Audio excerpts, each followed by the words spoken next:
Honestly, I think she has everything she needs in terms of like damage, but like in the game like this where like buttons are like very good, like very damaging, like she can't look like she's trying to play neutral with me. The moment she whiffs, she's gonna whiff right in my face right now, right? Right, 3, 2, 1, whiff. Go around.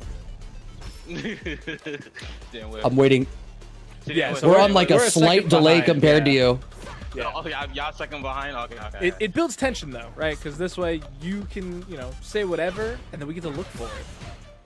See, the thing is, I saw the low forward that you hit expecting to whiff punish. I saw exactly as it happened. I was like, yep, that's where he said 3, 2, 1. Cause like it's just impossible for her. Like majority of the time, this game is a really aggressive game, and it seems like she has a kit that's meant for her to like play around her fireball, play defensive, get in and out. But she can't really do that in this game. She kind of has to play the same game that you're doing, and then like everyone can just do everything that she does but better. Like I could just chill most of the time.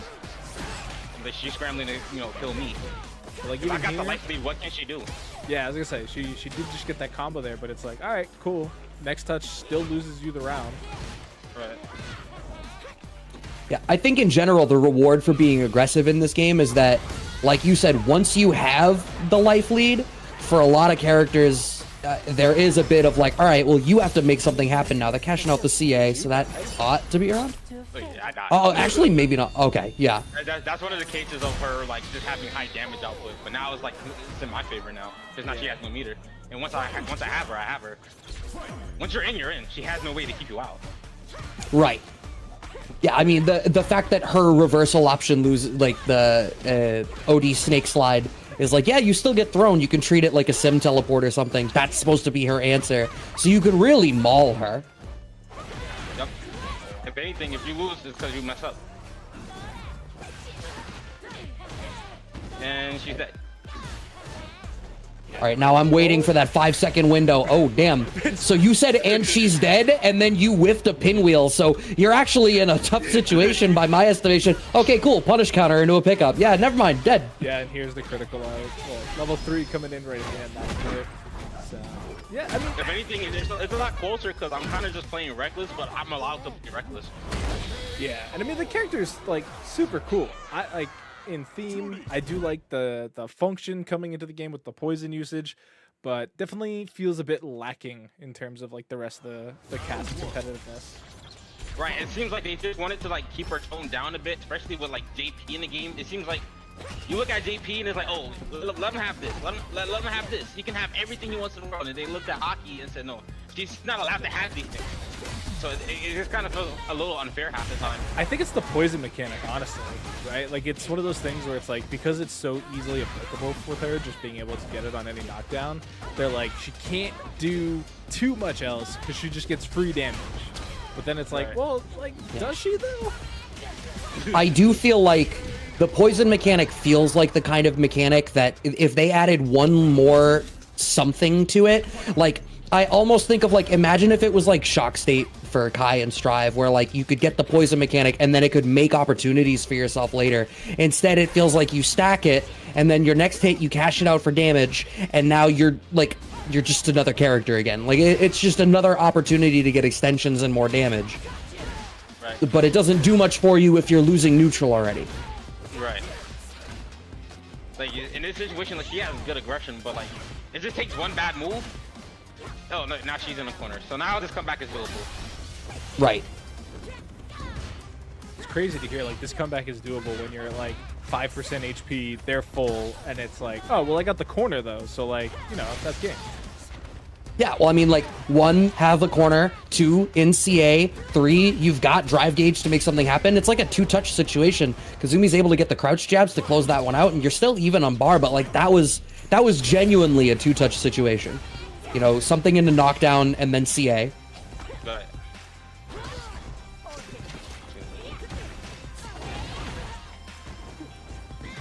I'm just being a little overzealous. It's game 1. You know, you're just getting back into it. You gotta warm those hands up. I know you're still playing Grand Blue, but like. See, I was gonna wait until later in the show to ask about Grand Blue because this is technically a Street Fighter show. But don't worry, we'll address the skyship in the room. Are you dead? Yeah, he's done. Yeah. There's nothing you can do there. Yeah, I was gonna say you're in a spot in burnout, in yellow health, no bar. She uniquely has like no reversal options. You're guaranteed with that DI. Oh damn, it jailed. Oh no. I messed up. It's all it Still working. All right. Yeah. So a quick 2-0. Whatchamacallit, if you would have just did crouch jab into, he could have jailed me. Cause that's one thing about Aki that keeps her in the game. She has probably one of the best jail situations. For sure. She could just do jab, medium punch. Yeah. Jab, medium punch, and you're locked. You can't do anything. It's like with Manon when Manon could just press medium punch the whole time. You can't do anything. Sure. Aki has the same thing. That's what keeps Aki in the game. If you get burnt out, she can just kill you at 50% if she has the resources. Yeah, I just wonder whether maybe she needed like some other way to more effectively target your drive gauge. If she's gonna be a crazy burnout monster, I feel like maybe if that's gonna be the more active win thing, like what if poison affected drive gauge stuff too, right? I don't know, but that's the point where it starts to seem like it's overtuned. God, I wish that was the actual mechanic though. Like instead of health, it would be interesting. Boring, like you affect the drive gauge, that'd be so much more interesting in terms of like 6.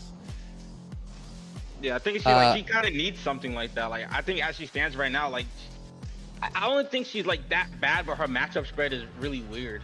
Like she loses to Geef. I think any character that loses to Geef is automatically a bad character. I think that's fair. Yeah. But so we're talking about characters, right? So you've been a historic Jury player. You were playing Jury in 5. We all remember watching you there.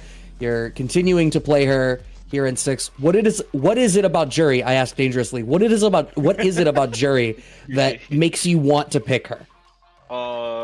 She just got the aesthetic I like. Like, majority of the characters I like, they got like kicks, and she's a woman. I don't know what it is. It's just like if she's a woman and she kicks a lot, then I'm gonna probably play him. So it's not Sure. quite the Luffy decision, but it's close. Yeah, kind of close.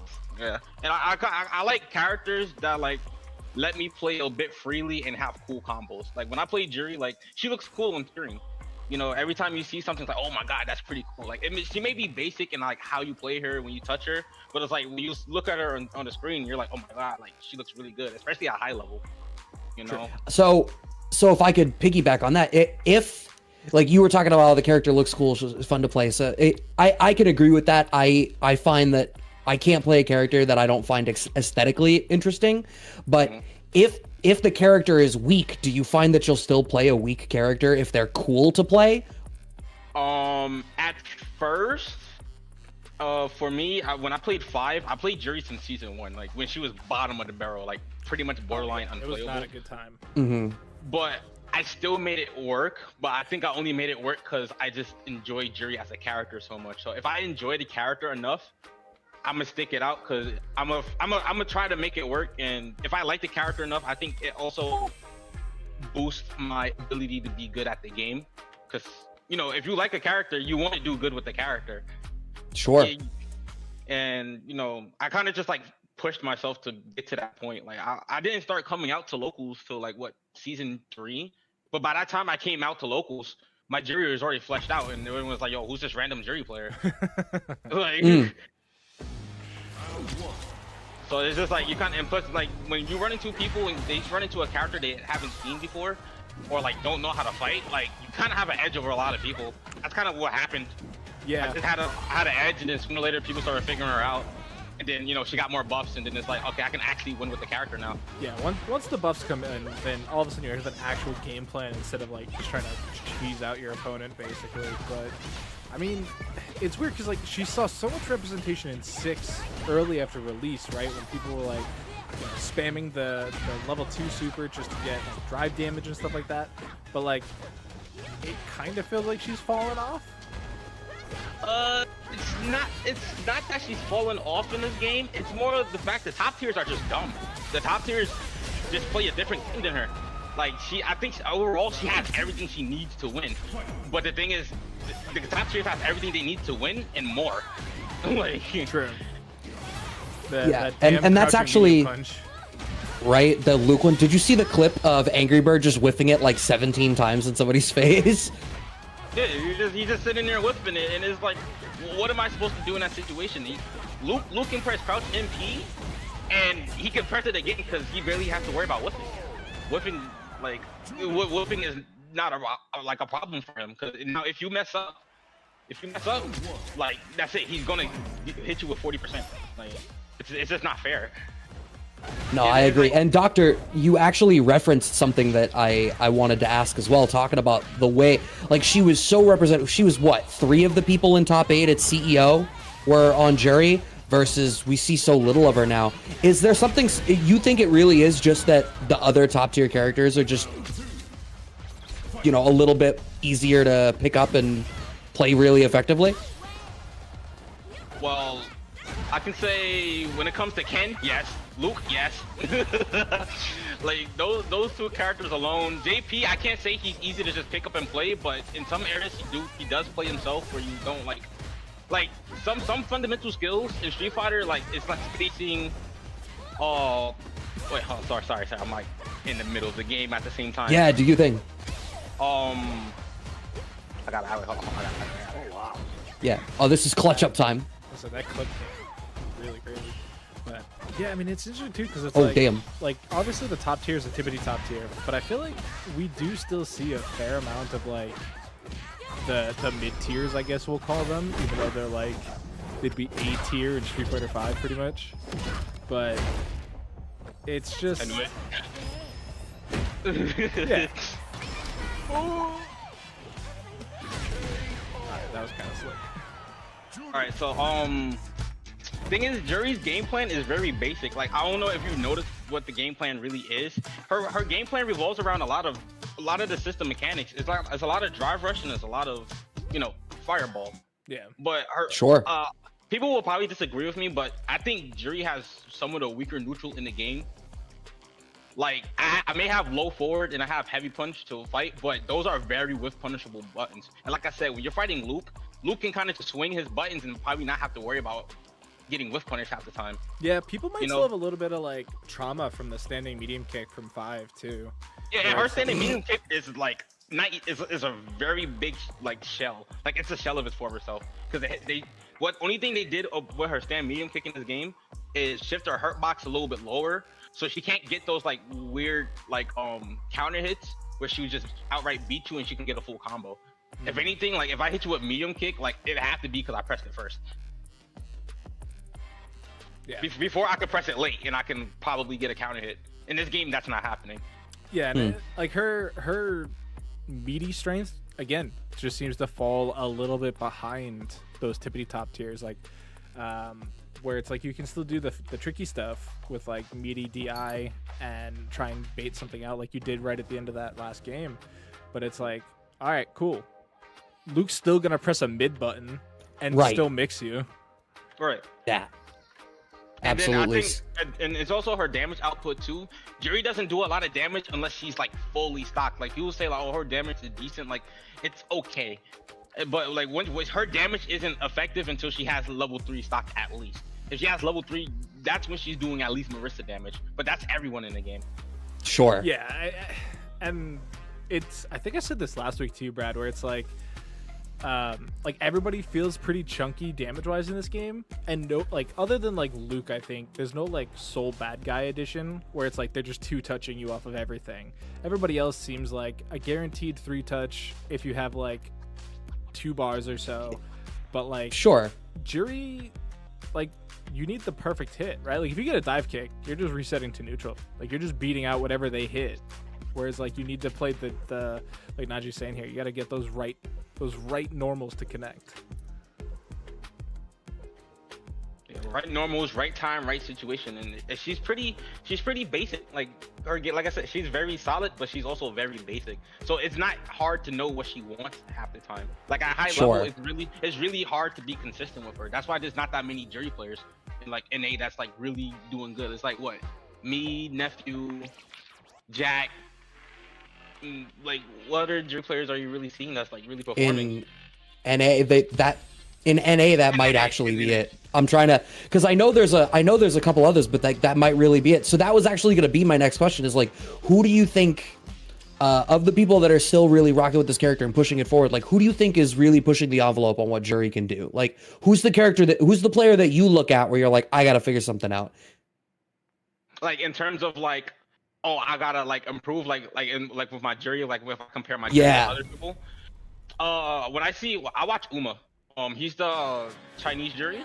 If I'm okay, I hope I'm not wrong. Yeah, like his feng shui is like very perfect. Like, I feel like in order to maximize the potential of Juri, you have to like get all her tools down pat.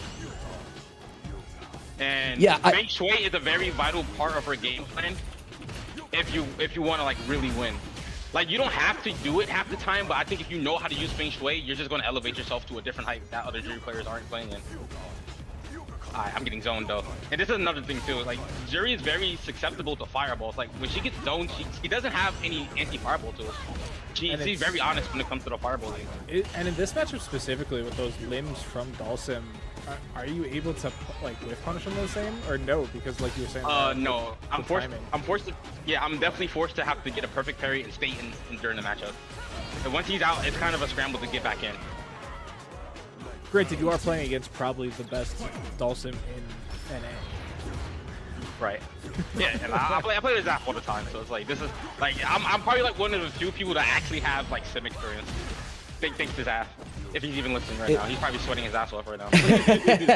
Is there a character or a player that you find gives you a lot of trouble, like ordinarily? Right now, I'd definitely I'm trying to figure out JB's game plan.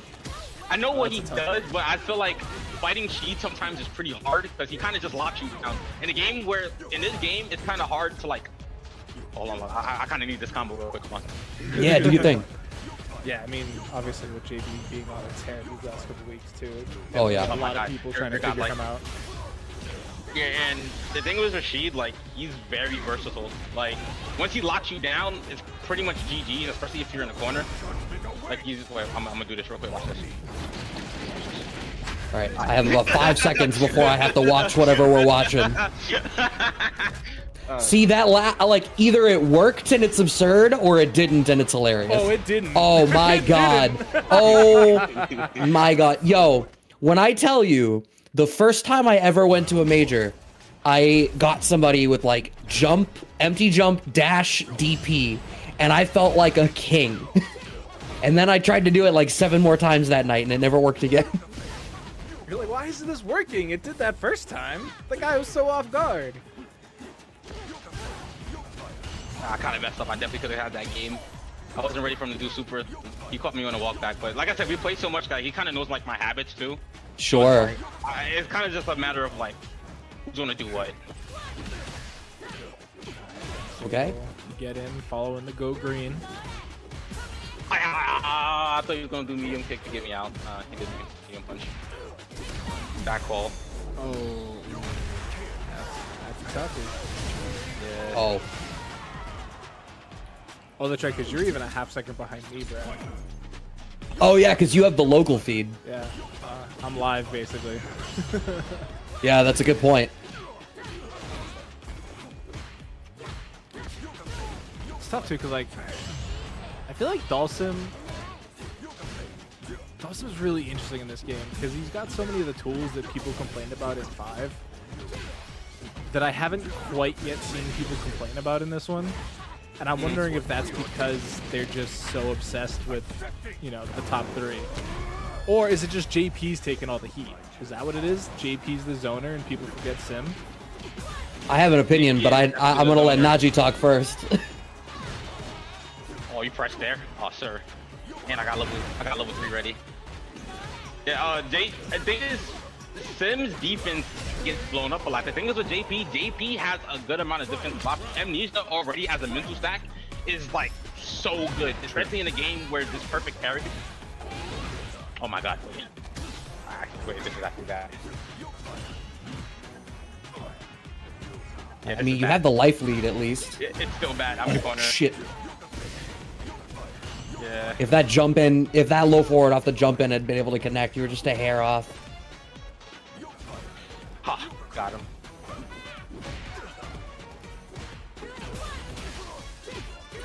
Alright, this is a guess for game. Both sides, actually. Wait, that level 3? Oh yeah, no, it won't kill there. Yeah, But that's scary. Yeah, guess for game. Yeah. Guess for game. It is. Okay. That scenario is very good for Jury. Like, her jump heavy punch is so good. I feel like if there's any Jury players that's watching, if you really want to like with this character, use that more. Jump heavy punch is like so good. Good start here. Oh, this could be game, right? You got Dhalsim in the corner, nowhere to go. I mean, as long as you keep him pinned here, then absolutely nice. I messed up. It is what it is, though. Oh. But again, so like now you're in that spot, and it's like I said earlier, you got in, you managed to front load a lot of damage. If you wanted to, you could slow this way down. You didn't, obviously, and you just, you know, killed him, but... Yeah, you kind of have to stay on top of Sim. Sim, like, he thrives at long range. You can't, like, give him the space. And, like, Jury can't just drive rush in. Everyone kind of complains about Jury and her, like, ability to just drive rush, but she can't just do that to the majority of the cast. She has to, like, kind of just think about it here and there. It depends on who she's fighting against, but she can't do that against the top tiers. Oh, God. Especially, like, yeah. when they bring in, like, an actual fireball. versus, you know, Jury not quite having a fireball. I mean, I think as strong as she seemed in that first tournament, right, at CEO, we hadn't quite figured out the right way to deal with just randomly DRing through neutral yet. Yeah. So her having such a good drive rush in terms of like distance covered and speed made her really strong early. But as people got used to like, all right, I know, you know, to smack them when that happens. Damn, you're going to be able to close out the set. That was a good ending.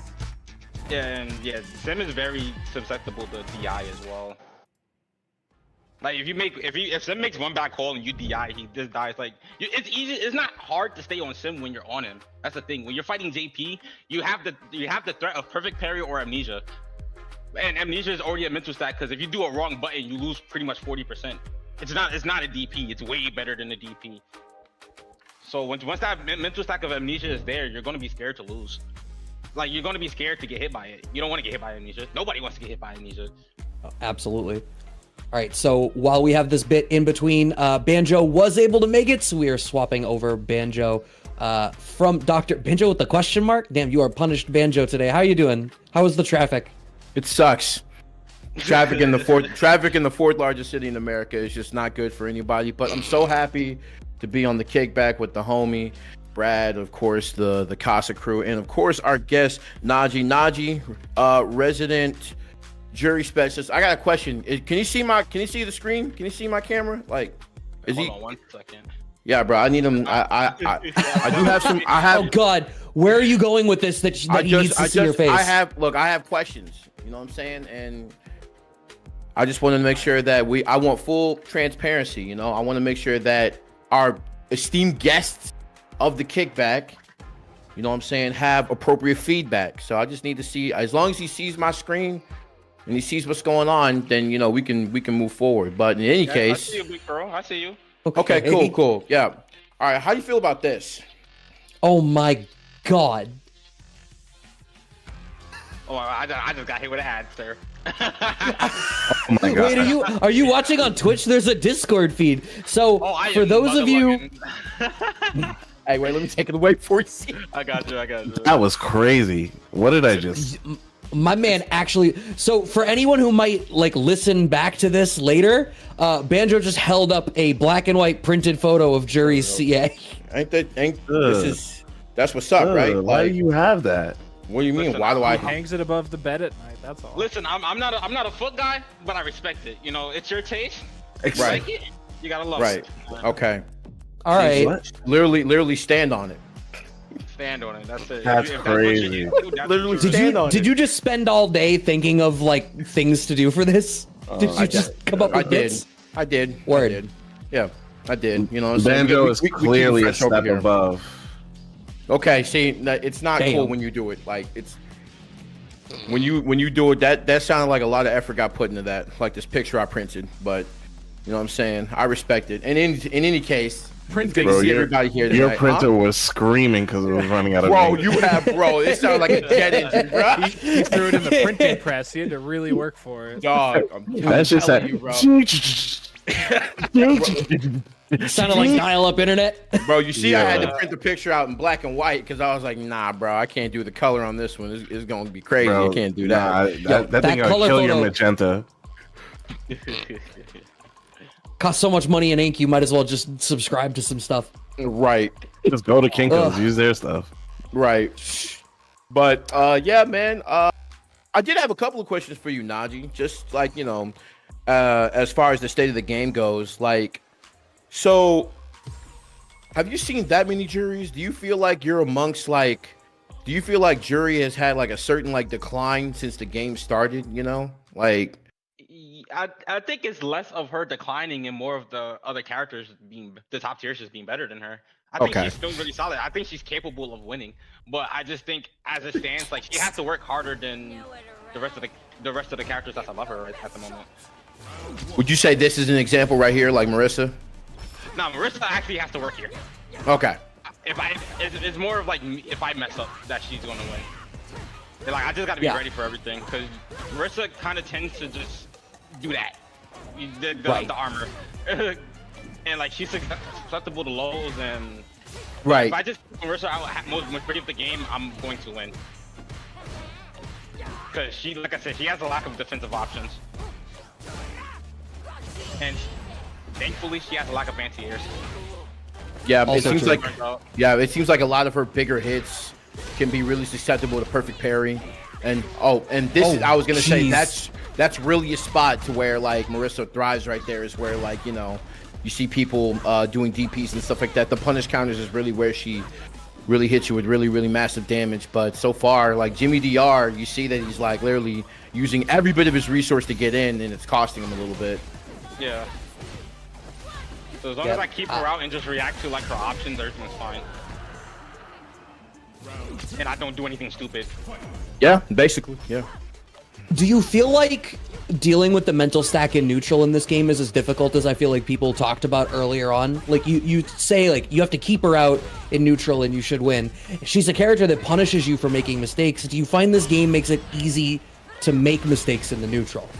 I mean, I think neutral is very scary in this game because people feel like, oh, like a lot of people don't have neutral skills in this game, but it's not that they don't have neutral, it's just extremely scary. I feel like neutral in this game right now is a gamble.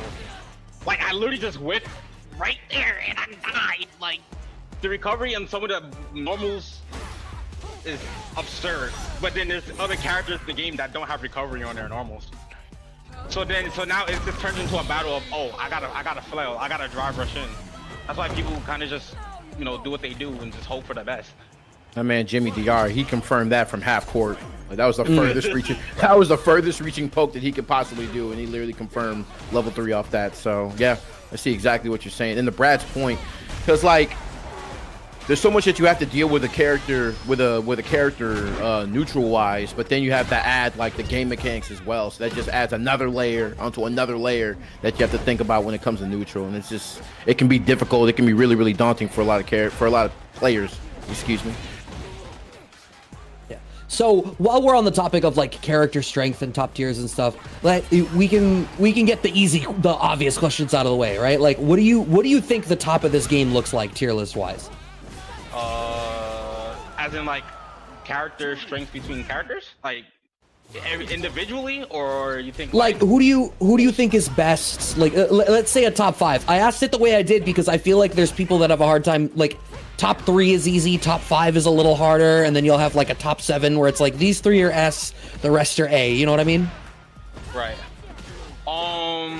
I definitely say JP number 1. Oh yeah. I feel like no matter what JP you fight, you're always gonna have trouble trying to. Oh yeah. It's never a question whether or not you're gonna win. Like you're not Enough. questioning if you're winning. It's Yeah, bro. very like Enough. it's No, hold that, 50-50. bro. You don't win. You just get a little better every time. It's all good. Yeah, you know? don't win. You get lucky. Right.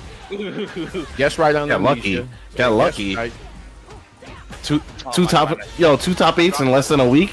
That's not luck. That's not luck. I'm out here deep frying. Okay. In some areas, Confirm the character's ugly. Understood. But how about the other two? I say Ken and Luke. I think they're right behind each other for sure. Like, I think they both have similar strengths, but they have no weakness. I honestly think the top 4, top 5 literally has no weaknesses, like at all. Okay. So who would you round that list out with? Because there's 3. That's JP, Ken, Luke. Who are you rounding out that top 5 list with?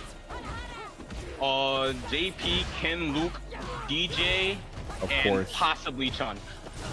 I say Okay. possibly Chun. Well, hold on, because I was about to die here. I'll spend it.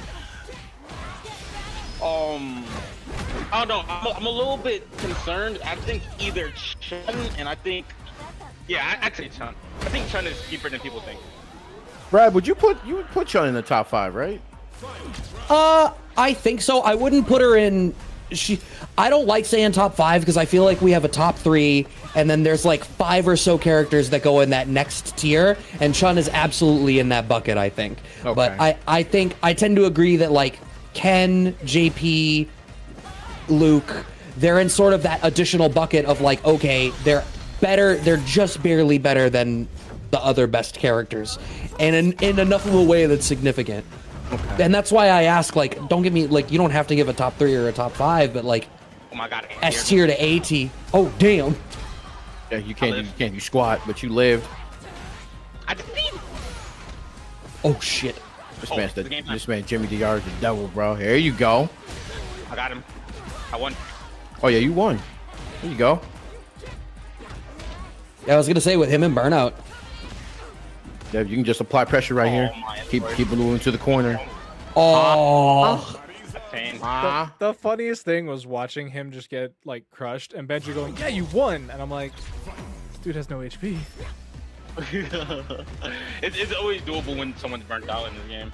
If he was in the corner, that was a definite W. But it was just me having to put him in the corner, put him in that situation where he can't like do anything. But like once she's in this situation, what can she really do? Really? Like she. I mean, that's the.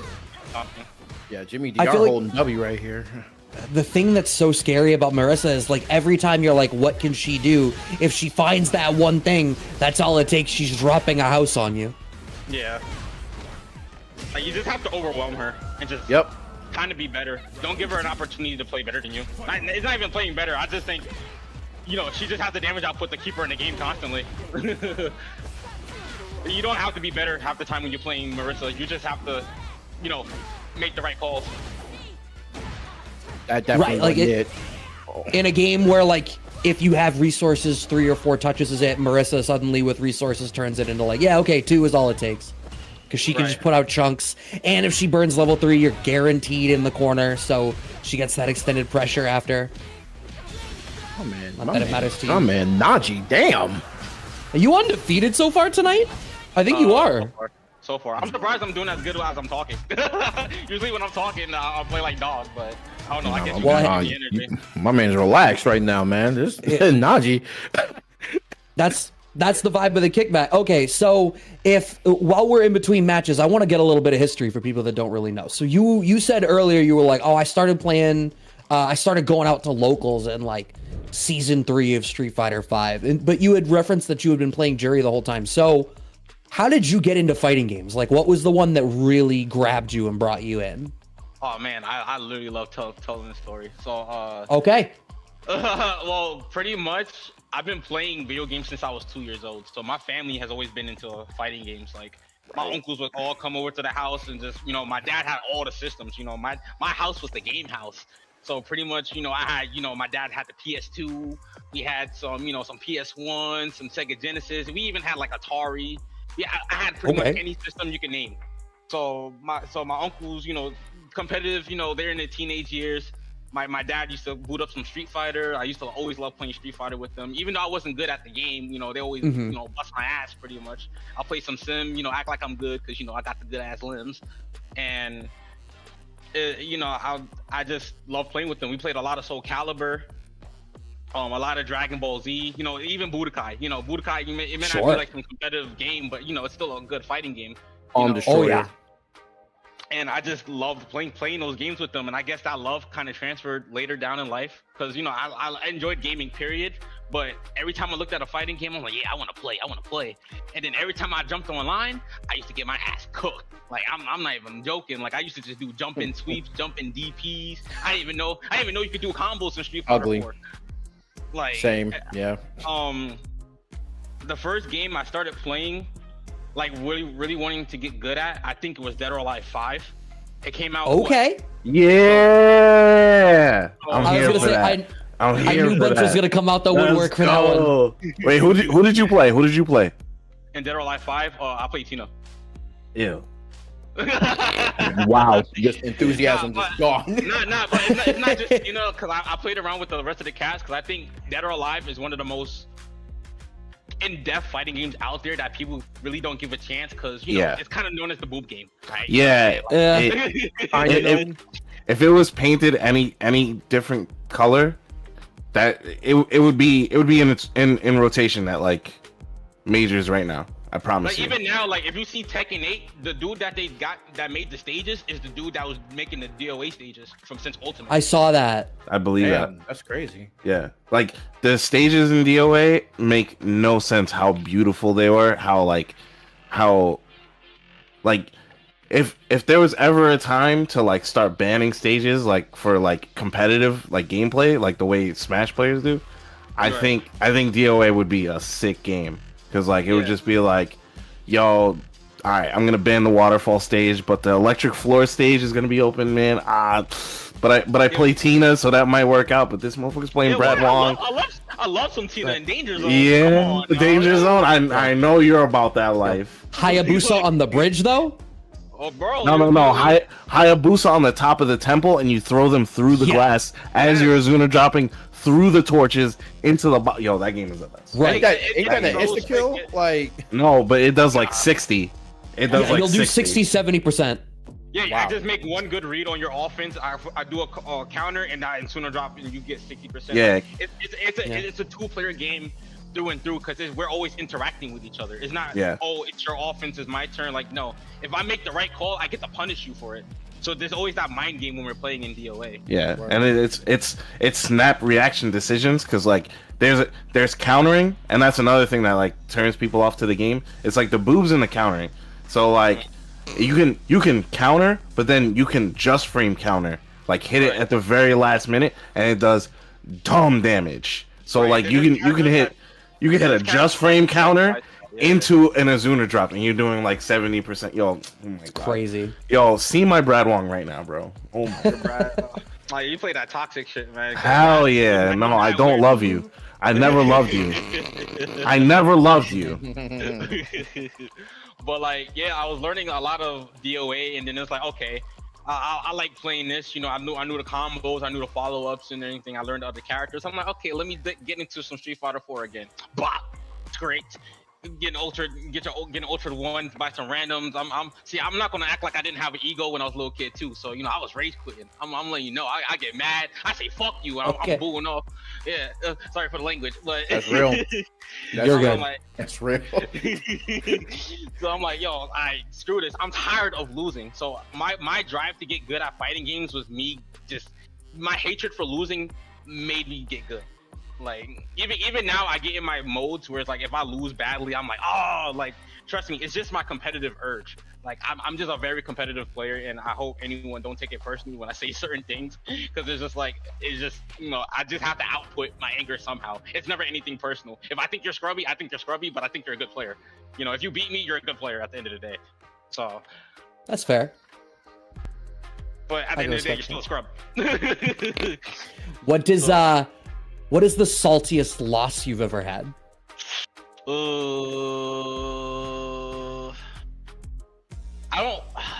I definitely get salty. I can't really pin down any losses that really get me mad, because once I lose, it's like, okay, I'm gonna figure out why I lost, and I'm gonna make sure it doesn't happen again. I always make sure I have the mentality never to lose the same way twice. If I lose to you again, it will never be because of how it happened the first time I lost. All right. So, but if I had to say anything, I could definitely say yesterday when Joe beat me, I was tilted. I was so tilted. I got crouch MP'd. It was TNS yesterday, right? Yeah, it was TNS. And I'm literally pressing in my block strings. He's pressing crouch medium punch. I'm getting counter hit, and I lose 35%. It's the most tilting thing ever. Like I just physically couldn't handle it. I literally was just blacking out on my stream, and I called him out for being trash. I really don't think I really don't think Joe is a trash player neither. I just get so mad at Luke. Like I really despise Luke. It's just what it is. But you know, like I said, I just gotta be a little bit more proactive on how I'm taking my L's. Because at the end of the day, every L is a learning lesson. If you lose, there's obviously something you could have done better in that situation. A good mentality. It's a very good mentality. So I think that's a mentality a lot of people struggle with, especially when they're first starting. So like, how did you get past just being mad and frustrated that you lost and like ripping out the Ethernet cord and get to a spot of, all right, I got to actually learn from this? Because a lot of people struggle with that journey. Right. Well, it's kind of, you just have to persevere. Like I just wanted it more. Like as much as I hated losing, I wanted to get better. Like, because in the process of getting good at fighting games, you're going to lose a lot. It's impossible to get good in fighting games without losing. So I had to just kind of like suck it up. I had a group of people I ran into back in 2016 when Street Fighter V first came out. Because even before that, I played MKX, but I didn't have a group of people. Like I was pretty much to myself a lot of the time. Sure. Like, I'm very self-taught when it comes to fighting games. So I didn't have anyone sitting there really telling me how to play, what I should be doing better. The only thing I had to go off of was what streamers and like what other players are doing. Like I used to look up to a lot of players like K-Brad, Mike Ross. I look at Justin Wong clips. Even watching like a lot of Max, watching a lot of Max. Even, like, you know, Max has a lot of content that's very like friendly for people that's trying to get into fighting games, and like he really like, you know, it was really helpful. And like, you know, I got the gist of it. I remember sitting there like I got silver in whatchamacallit, Street Fighter 5. I was doing combos, right? I understood how to do combos, but I didn't understand how to play neutral. I didn't understand how to, you know, have anti-airs. I didn't understand what's frame data. I remember I ran into some dude in ranked match, and he was just putting in some fucking pain on me. Like I'm like, bro, why can't I hit a button? Why every time I press a button, I'm getting counter hit? And I was like, oh, let me see that. So I searched that on YouTube. Like I keep pressing buttons and getting hit, and it's like, well, it's a frame trap. So once I learned what a frame trap was, it's like, okay, now I know how to incorporate it in my game, because frame traps means I had to learn frame data. So yeah, it really was like a labor of love for you. You really, like, you know, in a way it seems like you really learned the hard way, but I mean it feels like that's kind of the only way. You know, sometimes you really just bump your head and really take that time and just assess, like, yo, I really need to do these things. Damn. And I think in general, that's such a common problem in fighting games, right? Like, I feel like fighting games as a genre have a really hard time, like, teaching people, like, hey, here's the stuff that you should really be doing. Like, it's hard to teach fundamentals in this game, and I don't know why that is. Probably because, well, in my opinion, it's like a win now type thing, right? And when you're in that win now mentality, holy shit, I thought he died. My God. I literally thought he was about to get stunned. But when you play competitively, right, there's always like this lingering win now attitude that you have, and like nobody wants to sit there and just continuously, especially if you're competitive, nobody wants to sit there and continuously just lose over and over again. And that's where the work really starts, right? To figure out like what you can do better as a player. Oh my goodness. What a read. Well, say goodnight, bucko. Yeah, unfortunate. Yeah. Actually unfortunate. Oh my God, that's literally the best. That's the best air button in the game, bro. That's the best air button in the game. That jumping roundhouse by Jury is I disagree. Luke Jump Fierce exists. Oh, you're right. Ken Jump Fierce exists. Now, I definitely think Jury has one of the best jump heavy punches in the game, but its utility isn't to jump in. It's to throw people's anti-airs off. Luke literally got the white boy jumping. Yup. You might be dead. Watching some corner offense right now. Oh, this poor Lily player. What do you think Lily needs? I was about to say the same thing. Go ahead, bro. What Lily needs? Honestly, I don't think she's a bad character. I just think she gets outclassed. Like, she has some of the best buttons in the game. Pretty decent anti-air. Her neutral is amazing. A lot of people. Ooh, wow, good shimmy. A lot of people like who are always like amongst, you know, our peers who are in the Lily conversation. They're always just like, is Lily really like that bad? It's always like Lily either really isn't that bad or Lily is top 5. Because like, I think she really just needs like, I think some of her buttons should be cancelable. Like, it's kind of weird that her stand medium punch isn't cancelable. Like, I don't know, she just feels awkward to play. I think that's what it is too. Like, she doesn't have a lot of representation, but like when you run into a good Lily player, I'm actually fucking scared. So I saw on Twitter today somebody talking about how she has to give up her Oki for the wind stores. Otherwise, it just doesn't exist as like a character. But it sounds like you don't technically agree with that, either. Yeah, she's very reliant on her wind stocks. You're dead. But I like think part of it. Oh damn! I messed up. Is all good? Is it all good? Yeah. Is it? Okay. Okay. Yeah, we salvaged it. Okay. So what I was gonna say is like you already spoke to like the notion of, all right, you don't get your Oki because you get the stores, which you're relying on, which means you're Right. going back to neutral, and you've already talked about that neutral is so scary in this game. Yeah. So- So like with her, like you can't really interact with Lily in neutral. If anything, the characters that really give her a lot of problems is characters with fireballs. So she doesn't really get the opportunity to stock her win stocks. So like when she's playing, when Lily fights Jury, when she gets one knockdown, I'm actually starting to play her game. Like it just takes one knockdown for her to actually like make it like a 5-5 matchup. Arguably, she could probably beat Jury in the matchup once she gets one knockdown. But thing is, it's just getting that stock. You feel me? She has to get that knockdown. And that's with a lot of the cash, there's not a lot of interaction. Like I said, Luke has Sandblast. EX Sandblast goes full screen. As soon as you try to stock it, no, stop it. Right. Oh, you have Right. Kin. He's gonna fireball drive rush at you. You have JP. He's gonna use his spikes. You have Chun. Chun is constantly on you. Like you're not gonna get a lot of opportunities to get your command grab and stock. And even if you do get your stock, it's not guaranteed. You're gonna burn it just to be plus. And you gotta hopefully get that command grab to go back into the situation where you're full screen to get more stocks. Right? It's not Hero her game Hero plan is 1504 says GG in the chat, by the way. GG's, bro. GG's played good, man. GG's. It's Want to show love, even though Yeah. it's hard being a Lily player out here. It is hard. Like I commend any Lily player that's even still playing the character in the state of the game. Like really, like if you're sticking out with her, like good stuff. But you know, if you're trying to win, stop playing the character. There's not many, right? Like I think the only person that I know of who like plays Lily and brings them out in like the toppest level of competition is like Problem X still brings her out every now and again. Right, because like I said, there's certain matchups where Lily can dominate somewhat. It feels weird. I think Problem X brought him out against Valmaster, right? That sounds right. Yeah. Well, so as a Chun player, I was gonna say, and a lot of Cat Cammy's matchup charts confirm this, but Chun has a surprisingly hard time with that matchup. Yeah, because a lot of Chun's game plan revolves around her spacing with her Kikoken, and Lily once Lily is stocked up, Chun can't do anything in neutral. At all. Right. Like I said, Lily has one of the best buttons in the game for neutral. Like most of the time, it's all hitbox and no hurtbox, and that's one of Chun's strengths. Well, what is Chun gonna whiff punish? Right. And then like I said, she can't even use her fireball.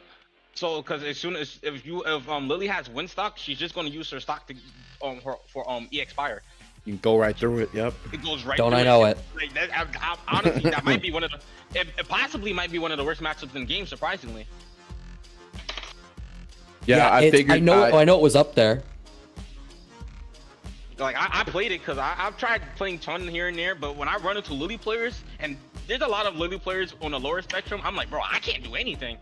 It feels almost impossible to win with Chun against a Lily player, especially if it's a good Lily player.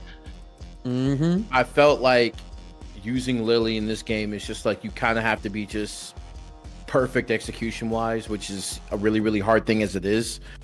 And like I was talking with some people over the weekend, and they were thinking about what, like your question, Brad, is like, what are we gonna what can we do to make Lily better? Like, and it's just like one of those things. I like NaJi's idea of just having a couple more cancelable, like special cancelable buttons.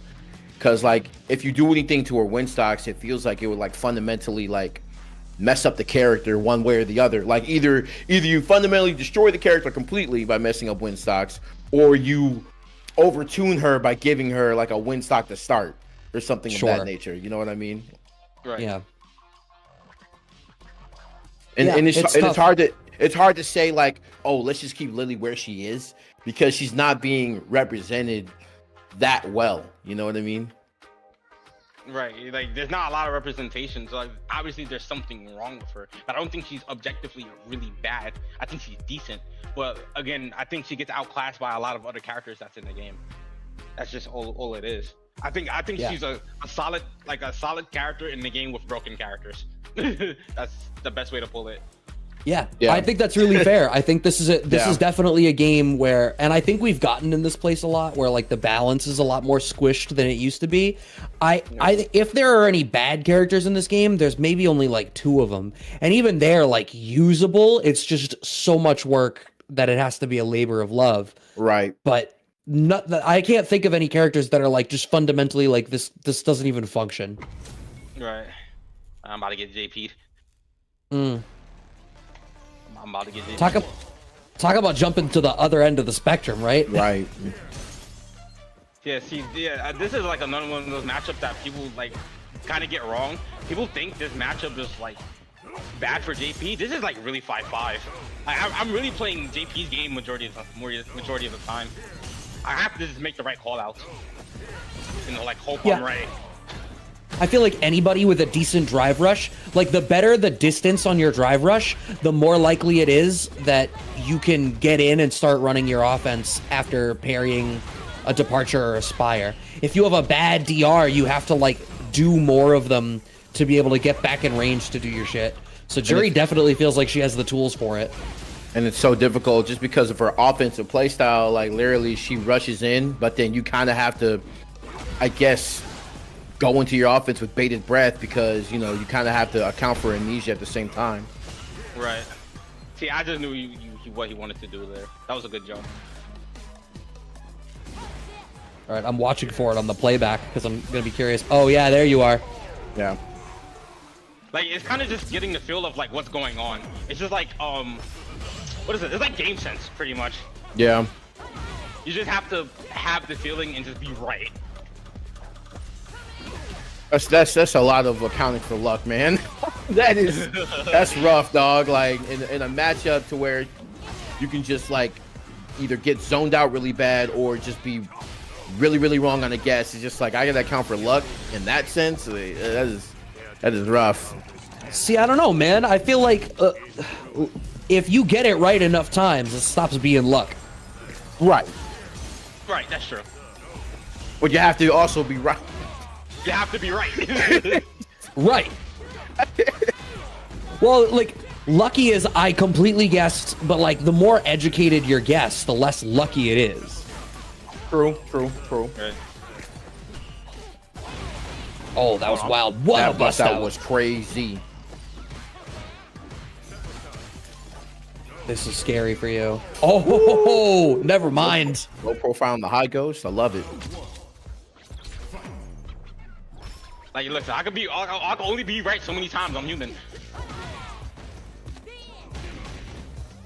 Oh no, NaJi kind of going on a tear right now, dog. Like, I think NaJi's trying to be the first kickback guest to get up into our top 8. right. Nah, we have Redman. I didn't want to drive. Oh, true. Redman, if you're watching, we're really sorry. Yeah. Oh, Brad, sorry. I know my history. Oh, okay. Hey, we weren't calling it the kickback yet, in my defense. Yeah, I love the I stall didn't on want that to dive kick. Oh my lord! Yeah. I did not want to do that. Oh, Oh boy! Wow, Oh my god. that air That throw. was nice. Stout on the defense. See Grand Totokai waking up a little bit. He's using a lot more crouch and medium punch. Like, it's one of those like weird things where I have to like be wary of like the range I'm pressing buttons in, because that's just gonna counter hit me. Especially like he wants to like just get me off of him. JP has like a lot of really good hitboxes, but like you're trying to like avoid amnesia, but at the same time you're just giving him space to operate on defense. That's why JP has one of the strong defenses, like one of the strongest defenses in the game, like hands down. Oh my goodness, I knew it. I'm dead. Yeah.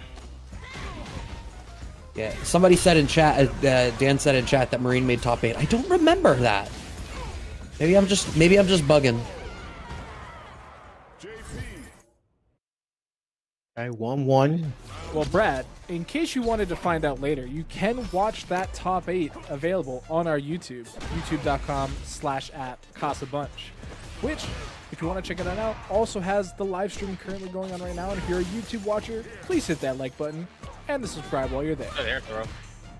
Great segue. Great plug. Shout out, Doctor. Oh Lord. See, it's like Okay. how I'm playing. He's playing at a range where I can't like really run my game. No, yeah. Yeah, like it's like I get whiff punished like instantly. It's not even like I'm getting whiff punished. It's that his hurt boxes is like kind of non-existent. Yeah. Yeah, and like, you know, JPs are kind of just like waiting in the wings, just wondering like, hey, like if you're going to be over aggressive, then I can just amnesia and just get out of it for free anyway. So Exactly. you play. Like I said, it's not even me playing better. It's a matter of me being right. And I can't be right 100% of the time. Yeah. I guess archetypically JP plays like the kind of character who defensively would have like a weaker bust out option. So it's just it's Oh, I'm dead. He combos that. What a character. oh, I'm waiting for whatever's about to happen now. Right oh there. my Yep, god. Yep, Spire. And Jesus. He gets that over regular anti-air. Like I'm playing around him. Right, that's what I'm saying, bro. Like the devil's work, bro. Like I can win. I just gotta be right every time. My man, What's my the man problem? Brad- my man the Brad problem? is He hit- stunned. My Look at man What's he the problem? hid the hurt boxes in the Cayman Islands, dude. Yo, what's Man, up, it's- Strife? Totakai with What's the up, GG homie? in the lobby as well. My boy GG's Totakai. GG's my boy. Yo, NaJi, how you feel about GGs, bro? GG's. Oh, there's be- nothing wrong with GG's. It's like, you know, it's like, you know, we played GG's. You know, it's not like he called me a hoe. Like. Some days I would rather somebody call me a hoe over saying GGs. I'm not gonna hold you. You know, I think it's more of like how they like, you know, how they carry it. You know, I think Yeah. in text it's like you can't really tell the fault. You can kind of just tell someone's mad when they just leave. Yo, I'm not gonna lie. When I play on online tournaments, GGs hurt way more. Way does? more. I mean, it depends on like how you lose. Like if you get washed and it's like, oh, GG's, it's like, ah, man. I think it's because of all of those things, right? Like, it's like I have a feeling that like they hold me out and I probably don't know something, or like it was laggy and I couldn't tell, like, and I was a frame off, or like his setup's better than mine. Like I'm playing on like 60 hertz, he's playing on like 120, and he's just steroids gaming me out or something like that. You thinking about a lot, bro. I'm thinking about everything, but like That's a lot of interpretation for GGs. Right, Bro. bro. Are you a rager, bro? Hey. oh, 100%, I'll be raging See, hard. and that's why. Nah, Okay. You can't tell from this man's demeanor half the time. I'll be I know raging I'm dumb supposed to hard. be raging. I look. Ooh. I just had to ask because I'm just like, there's a lot of like interpretation from just GGs.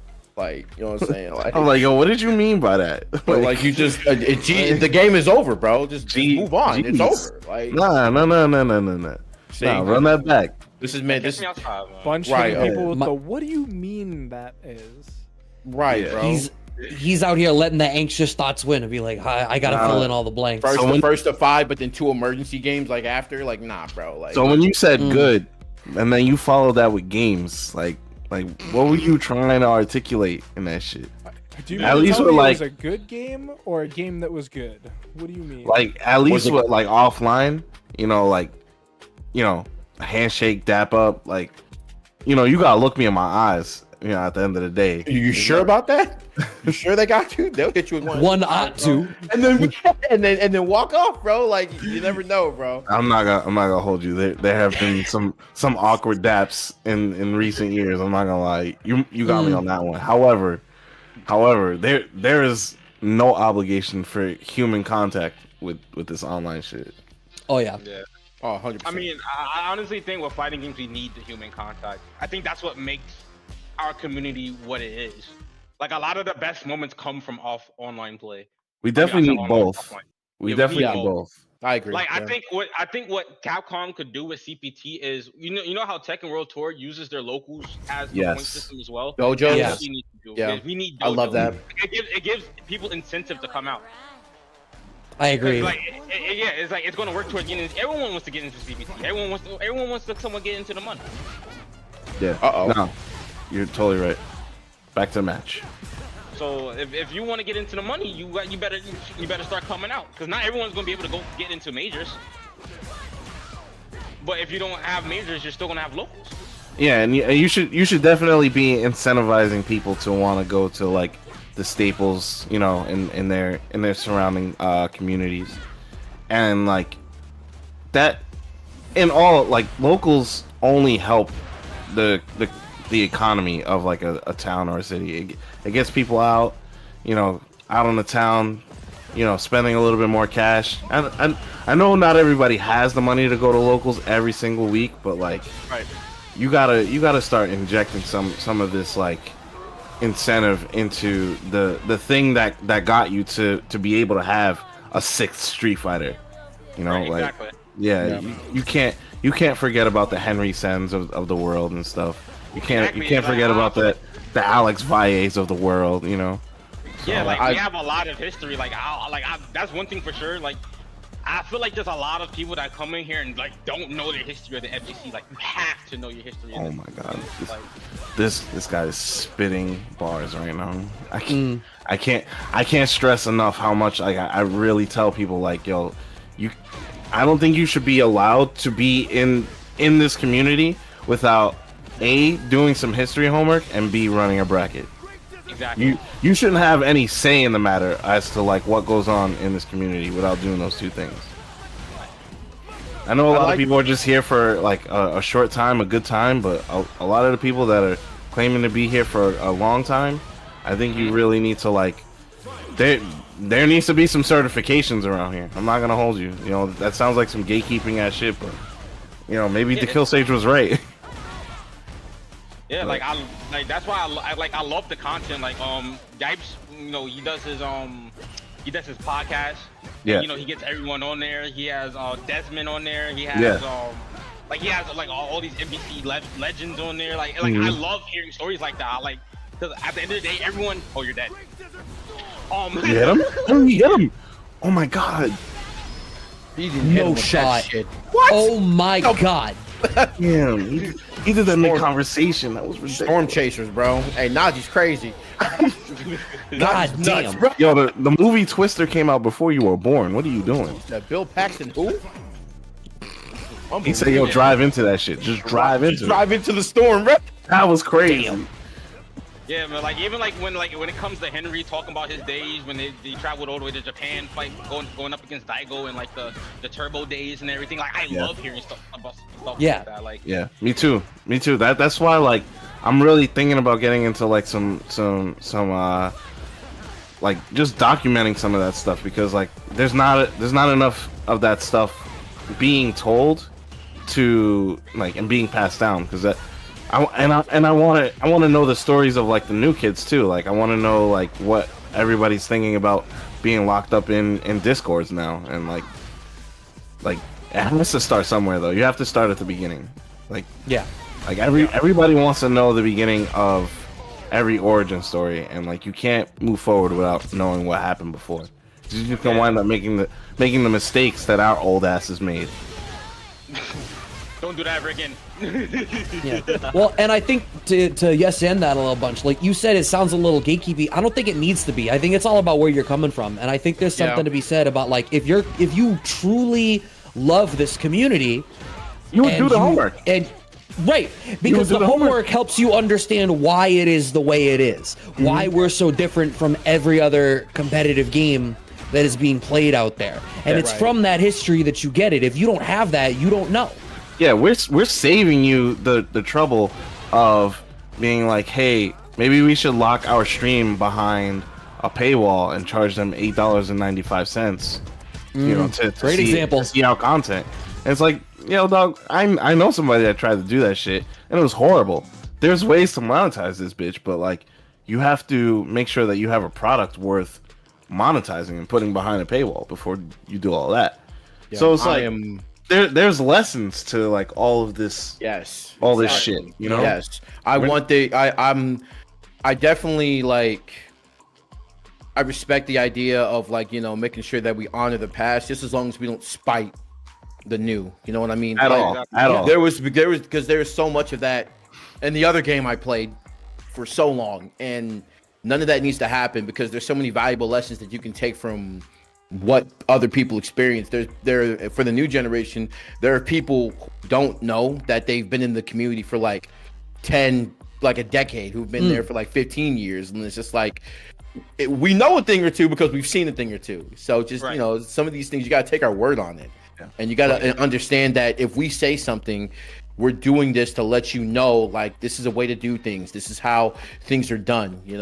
Banjo really hitting people with the State Farm logo. Yo, but that being said, real, like there's a lot of love and care. Like no matter how we feel about what goes on like Twitter, because there's a lot of people that complain on Twitter about things. Like at the end of the day, we're a community, and we all have the passion for the same thing, right? We love fighting games. No matter, like even if it is a little segregated, because you might hate Guilty Gear, you might hate DOA because it got titties in the game. Like, but at the end of the day, we all love it. And listen, there's people have said it. Be surprised. You be surprised what kind of takes you're gonna say. Shame. Community values. DOA 6 right now. If nobody said it. Yeah, Remember community values? Core values. Oh, that was it. Yeah, thank you. Core values. Speaking of slaying, like NaJi, like you haven't lost yet, bro. Like Nah, he lost. I He lost. to Guy. He That's lost how to we know Toda you're not Guy. paying attention, Banjo. That's how we know you ain't paying attention. He's trying to pick out. my start.gg. He didn't refresh it, is what it is. Thank you. He's Not- 6-1. Not that you should have to refresh your webpage if it's supposed, Yeah, supposed to be updating. But like, Shame Okay, well. for relying on such a useful website. Who lied? Like I'm all right, bro. relied, Banjo. Relied. Understood. He's not saying you are lying again. He's saying you depended on the Start BG. This has been a grammar lesson from Doctor. Right. Star GG lied, and then Banjo relied. Oh my goodness, the bars. That's crazy. I could have put that together in sequence. Don't worry about it. Yeah, you're an artist, bro. But yeah, developers, if you're paying attention to my 40 viewer stream, you should definitely put some of that effort towards offline locals and big regionals that deserve it. I'm not saying give any regional the key just because of longevity. We saw how bad that went one time, but I'm also saying don't give everything, don't throw everything out because it didn't work 1 year or whatever. Like there's true validity to what a lot of people are doing around here, and I think you're missing out on a very, very valuable opportunity to make venues and organizers very special in your annual celebration of the game that we put on our backs for years. Definitely more majors like that are just involved in the CPT. Like I would love that in the US. Yeah, I also think we also just have to evolve in our mindset too, because I understand like we have a lot of grassroots stuff in our scene, but at the same time, like we do want to like somewhat have an income while doing this, because we have to evolve at some point. I'm an idiot. I think Which is why I would, to yes and that, I was gonna be like, are we really like grassroots anymore? I think like, grassroots is doing irreparable damage to the brand at this point. Thank right? you. 'Cause That's all I'm saying. Like, It's almost an excuse at this point to not pay you. It's like, oh well, if Yeah, you're grassroots, you do it for the love, right? And it's like, hey now, I got bills, man. I got rent to pay. My grass is not green over here. Grassroots is also an excuse for some people to just act like idiots and just because they don't want to like get with the times and not be disrespectful. They're like, oh no, this is grassroots. You wouldn't understand. Enough of that. Yeah. Enough of that. Stop making grassroots a bad word. No, absolutely. I think because they're competing for $1 million. I'm sorry, Brad. Go ahead. No, I agree with all of that. I think there's an element of like some people are trying to have their cake and eat it too, right? Like I want all the esports dollars. I want all the, I want all of the, money and acclaim and viewership that comes with being. That's unfortunate. I knew something was sus. I was losing. It was your internet. Nah, but yeah, like we can't expect to be treated like a high tier industry if we're not prepared to act like it. So yeah, there's going to be growing pains. I think one of the things was the FGC's been slow to adopt because we always had a foundation that was more grassroots. But I think the result of that is, again, to bring it back to the history, we have done a lot and learned a lot for ourselves, and also watched other industries make mistakes that we don't have to make now. Right. Exactly. So why repeat what we're doing? We're supposed to evolve. These people didn't, go out making only $100 per big tournament just for us to be making $100 per big tournament now. I'm not saying we're doing that now, because the pots are definitely bigger than they were before. But I'm pretty sure if you're doing something you love, you'd want to, be recognized and, get money for doing something that you love as well. It's not about the money; it's also about the passion. But at the same time, if you're passionate about something, wouldn't you want to be happy, and successful? Yeah.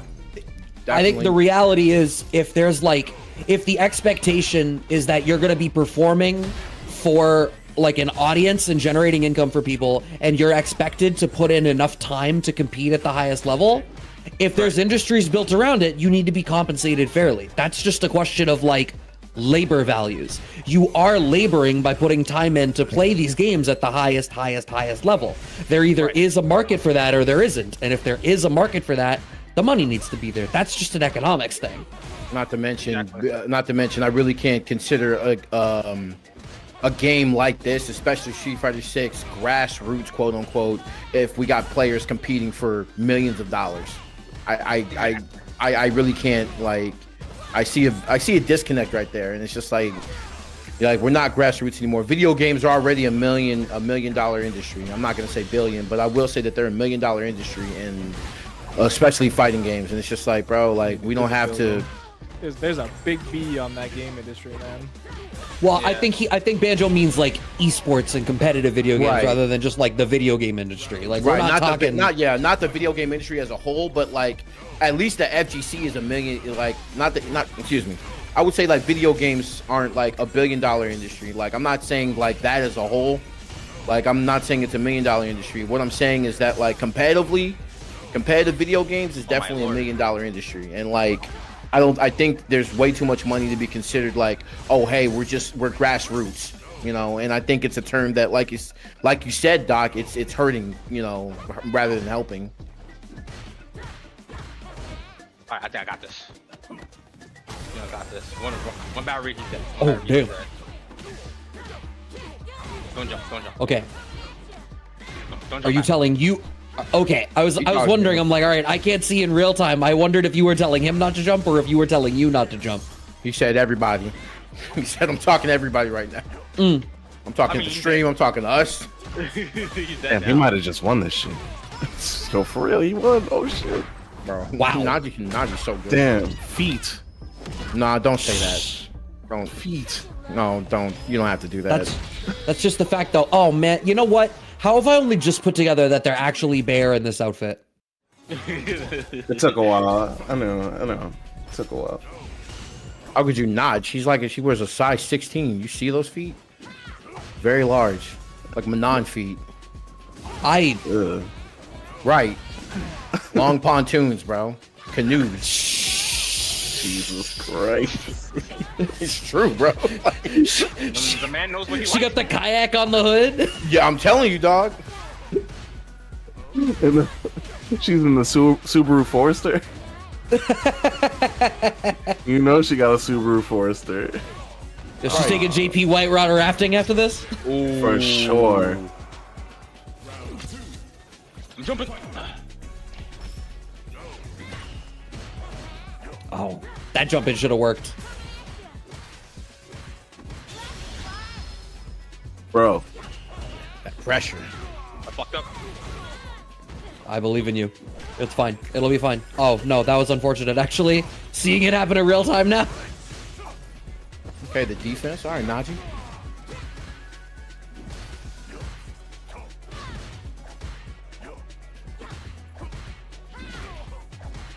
See, you're doing such a great... You were talking about how Jury can win this matchup when she can, play and get in that pocket. You're doing a much better job than against Todakaya of making this one happen. Is Roy just, is there something about the ground game that you're just having an easier time reading, or what do you feel like is going on? Oh, that execution error isn't great. It's more of the play style. You can try and keep Jury away, but you know, at the end of the day, it's still Street Fighter. You still have to establish some type of offense. I think right now it's just he was establishing, oh, I want to play defensive and keep you away, but he's not establishing, oh, you know, you're low on meter. Let me try to, Right. you know, let me establish Pressure more pressure on you. Yeah, exactly. I didn't feel That's pressured. fair. I just felt like I could just keep doing whatever the hell I wanted. Word. I get that.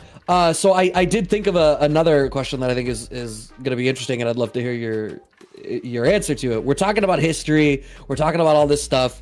What is your favorite moment from the FGC that you've had the chance to watch? Like some piece of history that stands out for you. I mean, listen, I'm not to stroke his ego, because you know he's probably gonna sit there and be like, ah man, you already know that shit was hype as hell. Yeah, I know. bro, Tokido versus Punk. Yeah. I heard the voice now, bro. I heard the voice and I knew. I heard the voice and I knew. I'm like, oh yeah, so Tokido versus Punk is like one of my favorite moments, because it was definitely around the time I was still learning how to play the game. You're talking about in 2017. Yeah. Okay. And I'm like, oh my goodness, like I'm thinking, yo, Punk is gonna do it, and then Tokido is like, yo, I got the download, and Tokido's just going in, like, and then he does the taunt combo. You know, he did the taunt combo to get into his head, like. But when you sit in there and you're watching, you get to see like what Tokido is trying to do. Like he's playing his game, and then at the same time he's trying to get into Punk's head, because Punk wasn't put in a lot of those situations. You know, Punk was dominating in season 2 of Street Fighter 5. Like he was dominating. Oh yeah. A lot of people don't talk about how going into that set, the Japanese player was the underdog. Yeah, like Tokido was definitely the underdog there, but you also have to realize Punk wanted that Evo. Like for him to get there, be on that stage, anyone who's playing on Evo stage wants it. Anyone who's like even when you saw this year's Evo for Street Fighter 6, like everyone who's on that stage really wanted it badly. The hunger of the players is really like a sight to behold, and you can really see the passion that's even there. Like even when you was looking at season 1, when you saw Ally Joe make his run with Nash, like as soon as he won his set, it was like, oh my goodness, bro, I cried. I cried both, like literally the night he got top 8, and then like him getting 5th was like, what? Like what's going on right now? In front of the world on national TV and all that, bro. It was like passion. It's a lot of passion into it. Like I couldn't fathom that shit. I was like, is my friend literally getting 5th out of 5,000 people? Like 5th at best, at worst rather. I was like, what the? Against Japanese players, I was like, damn, this is like surreal. It's like if anybody knows like how it usually goes with Japanese players versus, you know, NA players, especially in Street Fighter, it's not pretty. It has not been pretty for 20 years. we suck. I'm not gonna lie. We're kind of trash. I like even with how good I feel I am, I feel like in A we could be a lot better if we wasn't just gatekeeping each other all the time. We have a lot of info and we have a lot of time that we could be putting into helping each other out. Because at the end of the day, I do think there's a lot of people that are really good but don't even get like the shine that I really feel like they deserve. Like it's gotten a lot better. Like your generation has definitely pushed us in the right direction as far as like getting everybody like together, and like we're doing a lot better as far as like getting our egos in check to make a solid try at actually winning one of these things. The only problem now is like Dominican Republic's right there. Like we're on the cusp. We're on the cusp of finally denting Japan, but like DR is right there. Like, yeah, okay, yeah, nice swing. Let me show you how it's done, bro. And yeah, like it's like you look at Japan, you see all these players they had. Like, bro, when Kudo came during Street Fighter 5, he came over and started watching us. I understand there was a good amount of people that stopped playing. But at the same time, I really don't feel like Kudo should have been able to come over and dominate as much as he did. And he's not really like that over there. Yeah, he's not. He's like on the cusp of everyone else and how good everyone is in Japan. He's not that good in Japan. But when he, I think he's still really, really fucking good. No. He is strong as fuck. But it's like their Japan, average is ridiculous compared to ours.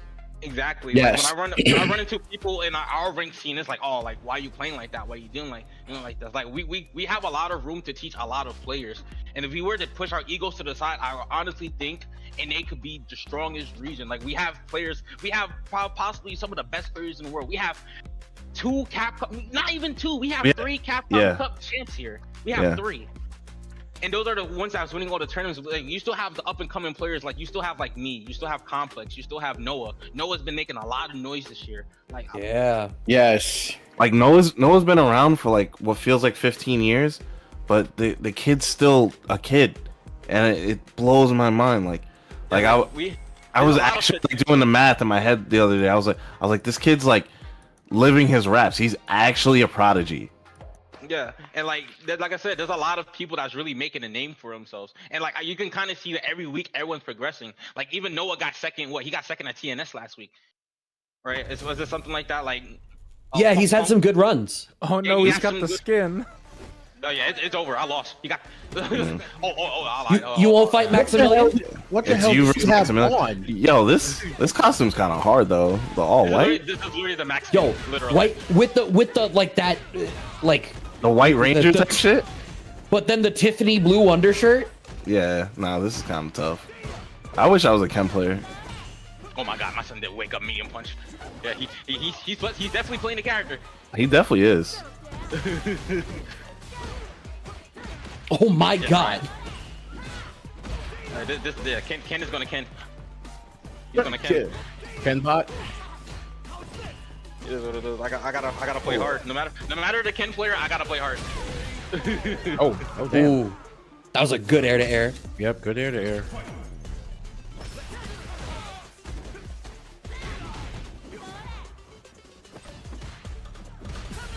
What is it about Ken you think that is why you put him up in that toppest tier, right? Like, is there a particular thing that stands out that is why you think he's as strong as he is? He has no weaknesses. He actually has no weaknesses. You kind of just have to beat him. Like, I feel like playing neutral with him is a gamble. His frame data is in his advantage. He has a -2 heavy punch that pretty much like you can't even contest after you block. Because pretty much he has a space trap where he does, if you don't have a 7-frame normal that reaches him, and majority of the time where the punches where he's throwing it, like where he's throwing it, you're not going to be able to reach him. It space traps into a light kick, and he gets a full conversion off his light kick on counter hit. So it's like you're kind of playing around his ranges a lot of the time. Like that? Yeah, like it feels pretty hard. No matter what Ken player you go up against, it's always going to be hard. Yeah, I can tell, man. Every Ken player seems really difficult that you play. Every Ken player, bro. I mean, he has one of the best drop. He has one of the best drop rushes in the game. Genrai is not even, I can't even call Genrai a scrub killing move. I think Genrai is like really freaking good. It's its own mix up. If you block it, it's literally a 50-50.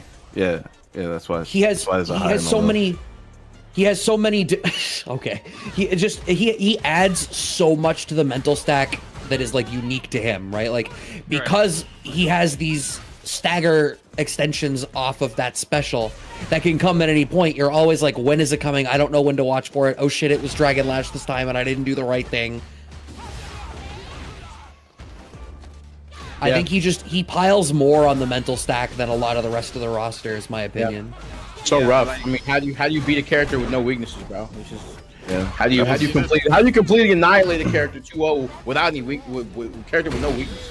Yeah, you gotta be like NaJi. Don't forget the CGGs though. Don't forget CGGs. You just have to be better. You just have to be better. You're right. Just win, dog. Like, I mean, just be better. Just be better, honestly. NaJi did it. How come you can't do it? You know, like T.O. 2-0, but it was close. It was close. It was close. Trust me, he was still in the game. No matter, Ken is always in the game until that HP hits 0. Yup. I ain't never lied.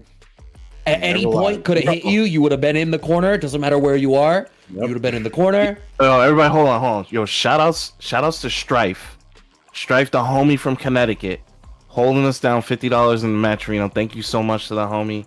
Yo, make sure you check her out. She's been doing a lot of cosplay recently. Damn, I'm gonna get her information. but definitely check her out. She does a mean Lightning from Final Fantasy 13 cosplay. Ooh. But that's not all. She's actually godlike at Guilty Gear Strive, and she's definitely a Rev player. I don't know if she's a plus R player though. Yo, Strive, check me on that, bro. Like, please let me know, homie. Definitely. Rev. You definitely Rev. She definitely gets it popping in Rev and Strive. But yeah, thank you so much for the 50. And I love you. I hope to see you soon, homie. Hope to see you at Frosty for real. I'll be there. Hey NaJi, where are you from, bro? I'm from the Bronx. Tell him. the Bronx? No. Where are you from, NaJi? No. Wait. Oh God! You walked into it, Banjo. God damn it. Anyway, NaJi, where the fuck are you from, dog? I'm from the block, man. I'm out here. all right. Let me ask you a question, NaJi. He's from Pertaining to food. motherfucking New York, motherfucking city, dog. All right, NaJi. How you feel about salmon chopped cheese? Oh boy. All right.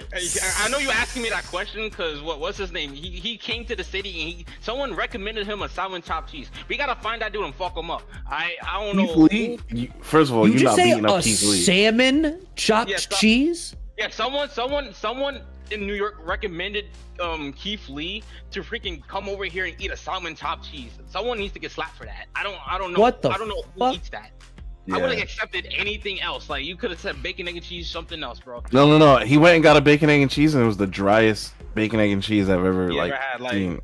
I was like, bro, should have called. He should have called me, bro. I would have took him on the 5-barrel tour. So y'all was cool with getting food the Aki way for like 3 years, No, we weren't. getting charged $20 No, we sandwiches. Nah, But when he come through with a salmon chopped cheese, I'm just saying, bro. Nah, you don't Y'all was listen to asking this for dude. Jamaican. Ban- Y'all was Banjo's asking a for victim. Jamaican. From New York, Jamaican dog, chopped and cheese. even I know that's wrong.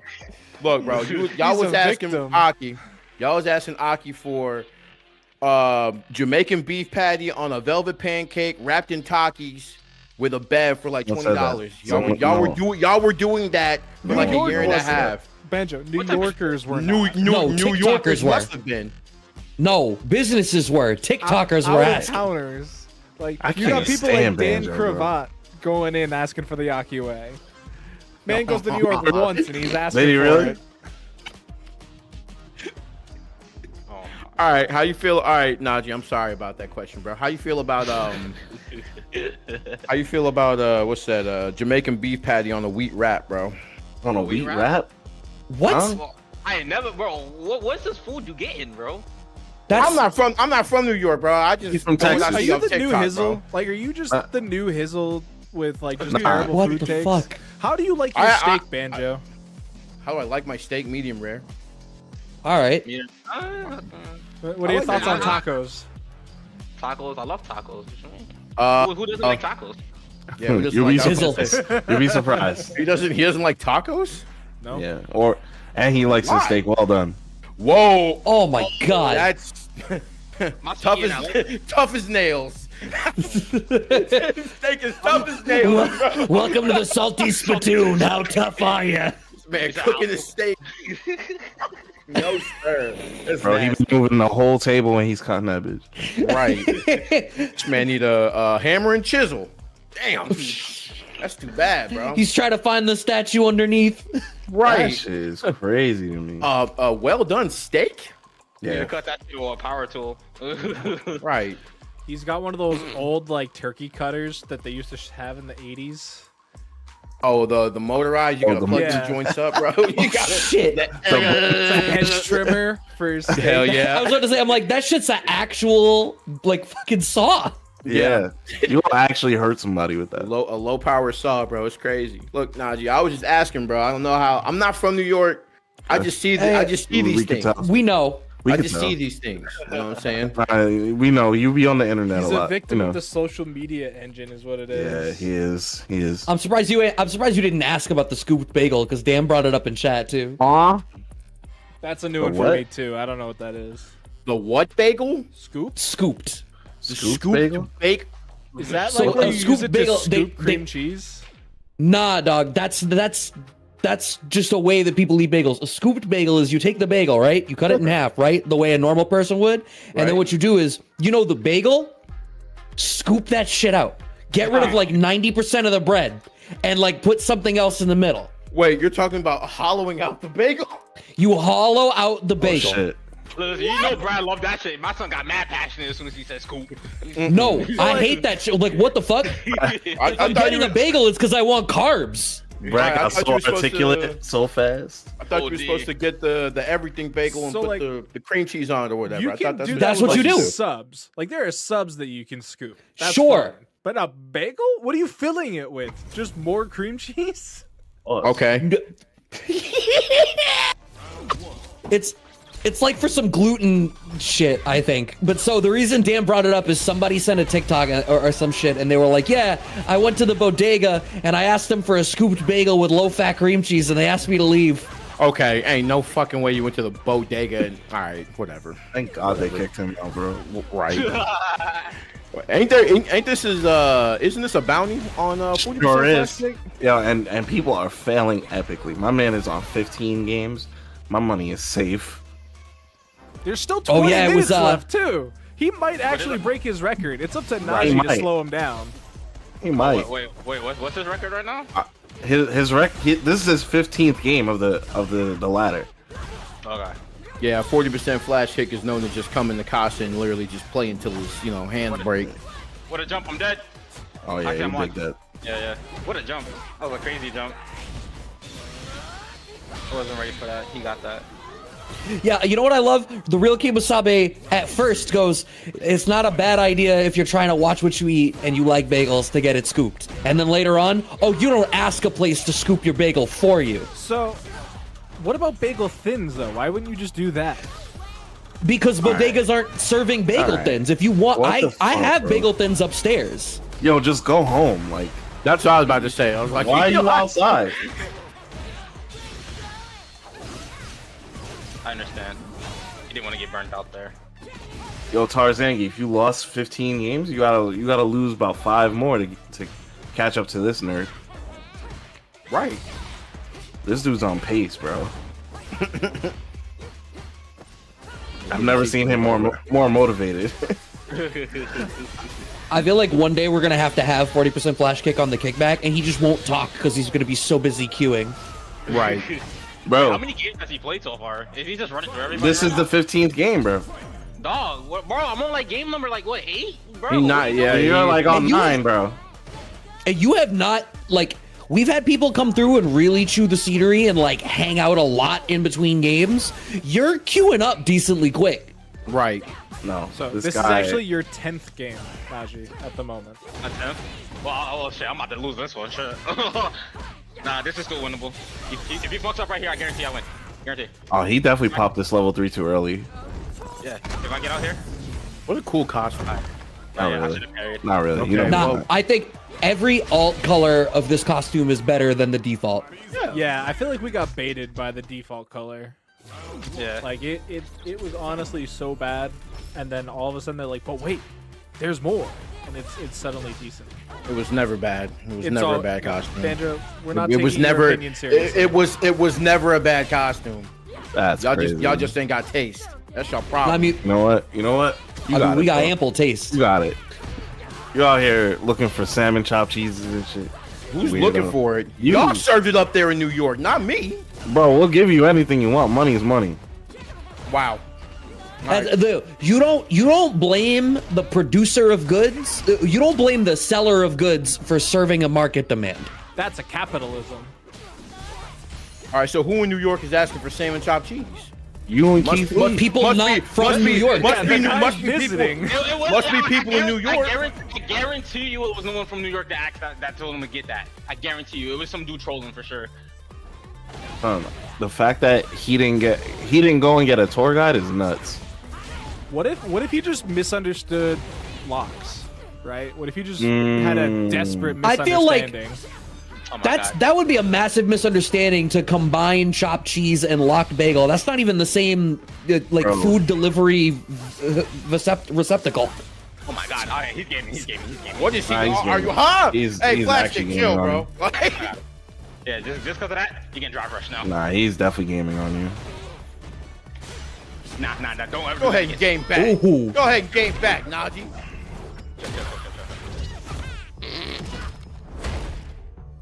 Nah, cause she's actually Feet. Nah. Don't do that again. Don't do that again. I didn't like that. Yeah. Damn. He said, "My fault, OG." 40 punch in the air right now, going, I'm off pace. No, I'm too slow. He's definitely fighting in the air right now. But he can't take his hands off the sticks right now.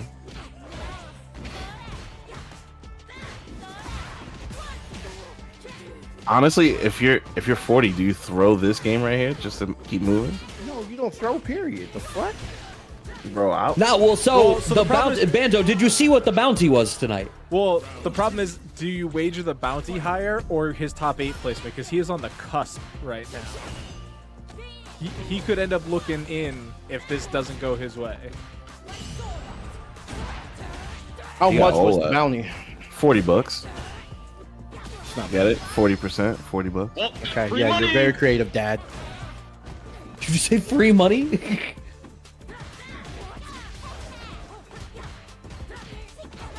God Oh, damn, that was 45, 40, fight back. Fight back. God Fight back. damn. He's not, nah, he heard you be definitely like, threw. do you just throw the game? And then Yeah. he chose to. That's what I would do. Nah, he played good though. There's meta to this shit, bro. That's just the jury Marissa stuff. Like as soon as once Marissa's in that situation, she can't really do much unless I fuck up. Or he gets a good perfect parry. That's meta. I was looking at the playback. I guess he didn't have enough to drive reverse. So, I mean, hey. Yeah, you Be don't like want to that. reverse there. If he's burnt out if he gets burnt out in a situation, jury's just gonna maul her. Yeah. So, Ugh, So, chat, pardon now me, that we was got the a stretch. second. My neck is killing me today. Go ahead, doctor. Sorry. Brad doing the millennial stretch right in your ear. Don't worry. But we got the match arena going. We were talking about it a lot that set as well as a little bit before, but it is so incredibly easy to support tonight's players. You can log in with any social media account that exists pretty much, and then you just got to click claim code. There's no remembering. There's no typing anything in. It's literally 5 clicks to go from Remember those days? the chat, whether you're on Twitch or YouTube, because in YouTube it's pinned to the top of chat. It's just 5 clicks. And then you've contributed to tonight's Match Arena pot by 25 cents. If you do the subscribe button on the Match Arena as well, that's another 10 cents. And you're then subscribed to the YouTube channel, which has all of the VODs from previous tournaments in match specificity. That's not the right word. Specificity. You were He went for it correcting again. somebody's grammar earlier. You went for it again? Yeah. Correcting the wrong one That for was it twice. crazy. Nah, B. That was crazy. What I mean to say is you can search the YouTube by player name. So if you want to catch up on somebody's VODs and you know they're a Casa regular, you can search for them in the YouTube and find them exactly and download them before your next major. And you can watch live. We're live streaming right now to YouTube. So if you're a viewer over there, smash that like button, give us that algorithmic help, and show it to your friends. The quality over there is super crisp. I actually have it up on my phone, and it is It's fire. 1440p good. It's actually better than Twitch. It's not even Oh, close. 1000%. I actually watch the YouTube one on the side, and I'm like, damn, this is nice. I just need viewers now. And it's good because then when Brad forgets something, we can scrub it back and find the That's actual true. answer. True. I don't appreciate being thrown under the bus, but you're right. There's 15 minutes all right. left, chat. You better get gaming. Yo, Totakai's crushing Todakai's in the chat. Like, yo, I'm not even gonna try and get top 8 next week. I'm just gonna try and beat your record. Talking to 40. Yeah? We started something, As boys. a JP player, no. We started A something. lot Oh, of games. no way. A lot of games, brethren. yeah, that's a lot of games, Jeez. bro. A lot of games, When I brethren. know 40% had to be two-shotting at least majority of the people who was playing. To get 15 that fast is kind of crazy. You know what's crazy is that he does it in other ladders too. Because I ran into him at TOL, and my man was playing like he was playing like he didn't care about his life points, and I was like, oh, it's just like that. So I started playing towards it, and I was like, you know, sadly he like slightly edged me out, but like, bro, oh my lord, he's just playing. My man is gaming. He's a gamer. I mean, You got to Well, be hey. one of the most competitive ladders. Yeah, not wrong. 100%. 2 hours of nothing but high octane Street Fighter. Hey, if you're just joining us on either Twitch or YouTube, we are here rounding out the last little bit of our 2 hour ladder here with our special guest for the kickback this week, NaJi. And I got another question for you if we could transition over while we got a little bit more downtime. Who is your favorite player to watch in fighting games? Like, you're going to sit down, you're going to watch some sets. Who are you excited to watch? Justin. Okay. That's not even a question. It's Justin. I'm always like that's one thing. Like, he's like my biggest inspiration in his fighting game shit. Like, Oh wow. I'm such a shill when I see Justin play any game. Like, it's very impressive how he can play any game at a high level, and it's his own style. Like, I always love the stories of Justin just walking in as this little kid, talking mad shit, and no one can just beat him because he just ran away with Storm all day. Like, he's just awesome. Like, I don't know. Like, I can't. Like, I don't know. I turn into such a fanboy when I see Justin, bro. That's love, bro. That's all it is. That's cool. Like that's like, even now I'll see his content, like him playing a lot of CVS2. And fun fact, CVS2 is like my favorite fighting game of all time. Like, I Really? Yeah, CVS2, like, it's so sick because I love like SNK characters. Like, SNK okay. is like has like some of like the best classic games you'll probably ever play, especially coming from, like, you know, the action genre and a lot of fighting games and stuff. You know, some Terry Bogard. I love all of that. I'm a Terry fan. I like Terry. Yeah, we like Terry Bogizzle, you know. Yep, But- straight up. He's all right. You excited for Garo too then? Garo? I'm gonna definitely play some Garo. Some cow. Yeah. City of Wolves. Hell yeah. Yeah, I'm gonna definitely play. Like, I don't know who I'm gonna play in that game, but I'll definitely give it a shot. Like, I definitely Justin inspires me definitely to be better than like what I am now. Like, I strive to be as dominant in fighting games as he is. Like I said, the stories of him and Marvel, like the unbeatable. Like, when I mean, like, this man was unbeatable for years. 4 years. 4 years, never lost a tournament. That's insane. That's incredible. I can only hope to reach something like that. You know, like, I don't know. I just feel like I'm slurping him now. But Oh no, you're Omega glazing, but at the same time, it's like to have a legacy like that, like Yeah. to be put on the Rushmore of Fighting games. of the culture that like people hold so dearly to to the heart. Like, bro, like a lot of people's first like experience of like watching casually is of Justin Wong doing like a thing, whether he's getting whether he's getting parried or he's coming back on Yipes. It's like those two videos did a huge thing for getting people into this genre competitively.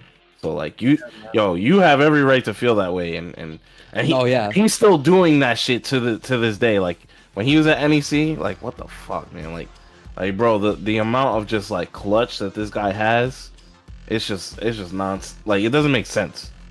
like, I need to go to the school of Justin. That's what I want to do. I want to just sit down with me and be like, yo, you're doing this wrong. I don't care how good I think I am. Like, whatever Justin tells me, I'm doing it. All right. That's where Justin sucks, though. Like, I've heard that he gives probably the worst advice ever. Like, he'll just be like, yo, you should just block more. That's what I hear. I never like had like a sit down with him, but like that, I feel like that's not far off because his play style is very it's very simplistic. Like, he's very bare bones in the things that he's trying to do. So like, if there's one thing that you take away from like what he's trying to do, is just remember to like keep it simple and like just make sure that you don't overextend. Yeah. Does anyone remember the WCG Ultimate Gamer when he was on that? Yeah. I just remember, like, he was helping with he didn't get queued up for the fighting game sort of elimination challenge, but he trained one of the people, and it was like, all right, here's what you're gonna do, because it was T6 at the time. It's like, you're gonna pick Jack, you're gonna hit down forward 1. That's it. And I was like, the whole game plan, and they cooked. That's funny. Yeah, that's one thing for sure. When it comes to fighting game players helping other people get good at fighting games, It's really wholesome. It's really wholesome. Like, I don't know. It's something about watching people that doesn't understand the fighting game genre or how to play, and like watching them go through the process that we did. Because there's a lot of people that got good at fighting games but don't understand how hard it is. Like this, like I remember there was an AT&T tournament when the game dropped. When a lot of FPS players was playing, and they're like, "Yo, this is extremely hard." And then shout outs to Zaf, because Zaf is training it's Timmy. Timmy is he's a competitive Apex player. Apex player, yeah. Yeah, like he's like one of the goats of Apex, pretty much.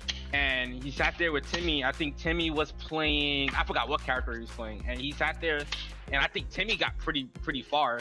And you know, we went through the little nuances of neutral spacing, and like when you see like how he evolved from not knowing anything at all to anti-airing to establishing a throw game, it's like, I don't know, it almost made me kind of cry, because it took me back to a point where I didn't know what the hell I was doing, and it made me realize how much like time and effort and how much love we put into this.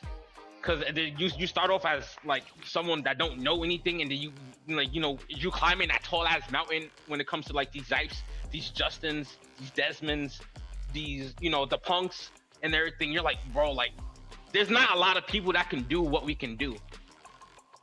Like we like even in like master rank, like you gotta realize if you're in master rank, you're part of the 1% of the world. Take pride in that. No matter how you feel, no matter how anybody feel about ranking up and how easy something is to you, someone else is working 2 times harder to get to where you're at. Yeah. Yeah. We have to take pride in that. Like it's really impressive, and like be happy where you are, even if you don't feel like you're that good. You're persevering and you're still trying, and that's the best part about being a part of this community, that we're all trying and we all have something that we're working for and what we're striving to be good at. This is something that it's not like it gives us purpose, but this is something, like I said, this is something that we love, and this is something that I love, and I love you guys. Pause. Nah, I love you too, dog. I love you too. Nah, we don't say pause to I love yous, bro. Nah, we don't do that over here. But for real though, like you're spitting some real shit, because like a lot of people get deflated trying to look at other people's struggle and being like, all right, this nerd over here, he's master rank, legend rank. I can't even break platinum. And it's like, bro, you're not him. Like, be you. Eventually, you'll be at the level that you're supposed to be. Like, some people don't know that they're like probably supposed to be at like platinum, like because you don't know the next thing to get you over.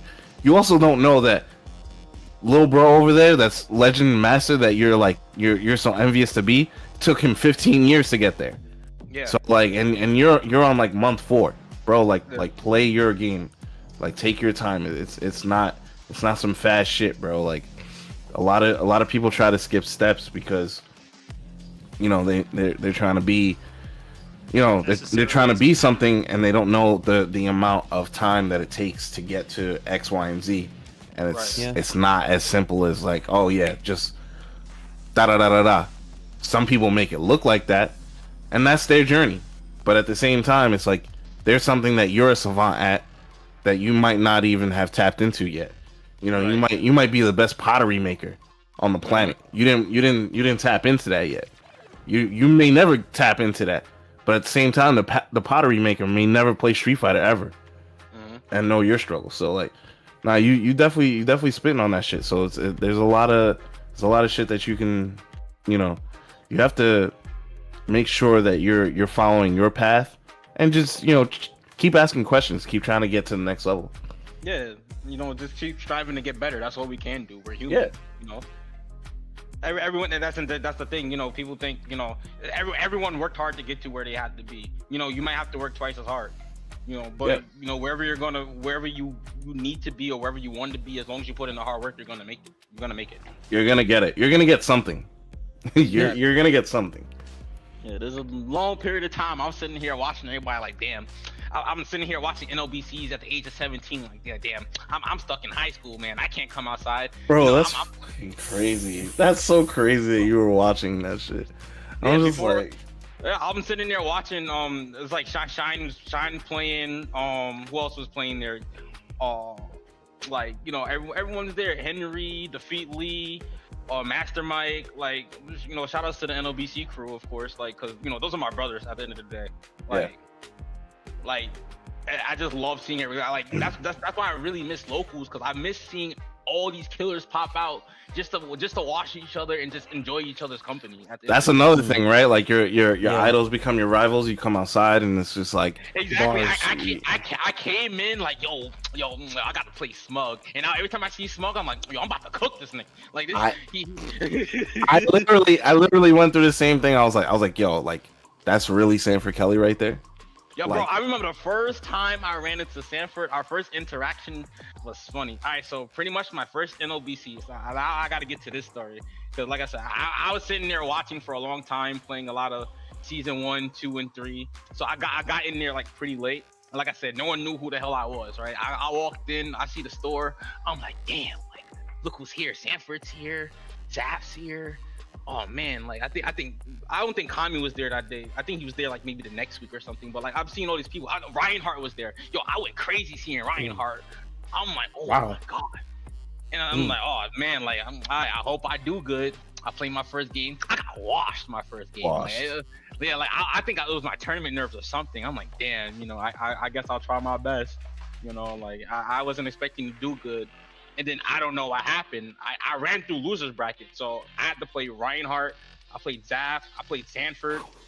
Like I literally got 4th place in my first offline environment, and that's something I think that honestly pushed me to even keep going, because I'm like, damn, if I can do this against people that's been doing this for years, imagine if I really start coming out. And that motivated me. But I remember playing Sanford. Sanford got, I'm not gonna front, Sanford got cooked. Sanford didn't know what the fuck was going on. I can tell when I came in, a lot of people didn't know how to fight Jury, thankfully. And then after me and Sanford played, I had to fight Idom. And we all know how Idom was around season 3, season 4. Idom, he was just washing everybody. He was him. Mm-hmm. Yeah, and he cooked me. It wasn't even a contest. I think he had a double perfect on me. One game, and then there was like 3 perfects in our set. I barely even got a chance to touch him. Like I ain't never played Aurora as good as Idoms. And you wanna know what Sanford comes up into me and said? He said, "I when I got cooked like that." Okay. All right. Seeds the game. No, mind you, I cooked this man within probably like 50 seconds, and then he comes to me and says, I wouldn't let that happen to me. I was like, oh shit. And then he did the usual, like, yo, I want to come see something. And then we played casuals, and he was smoking me in casuals, So it was like, damn, he beat me in casuals. But I was just happy I even got 4th place at that point. That's the Sanford way. Yeah. And then I enjoyed it. And then like, every week I was coming, I was being Sanford, but it was like he was always good vibes. And you know how he is when he loses. He's like, yo, this character cheat. This character cheat. I'm like, Jerry's bottom 5. What are you talking about? So it was like Sanford is such a. I love Sanford, bro. Like, shout out to Kels. Like, what a character. That dude is hilarious, bro. He's I love that guy. He's one of the most like I said, he's definitely one of the people that inspired me too, because he got that competitive drive. No matter how you look at Sanford, you can tell he always puts his passion. Like it's all that anger and everything that he does and he says is nothing but passion. He's like the closest thing you can actually like personify like an anime character that's like trying to like excel. Like, yo, he's literally like putting everything into like becoming the best, and then just like you've seen everything with Sanford. You've seen wins and losses, no matter what. You've seen the highest of highs.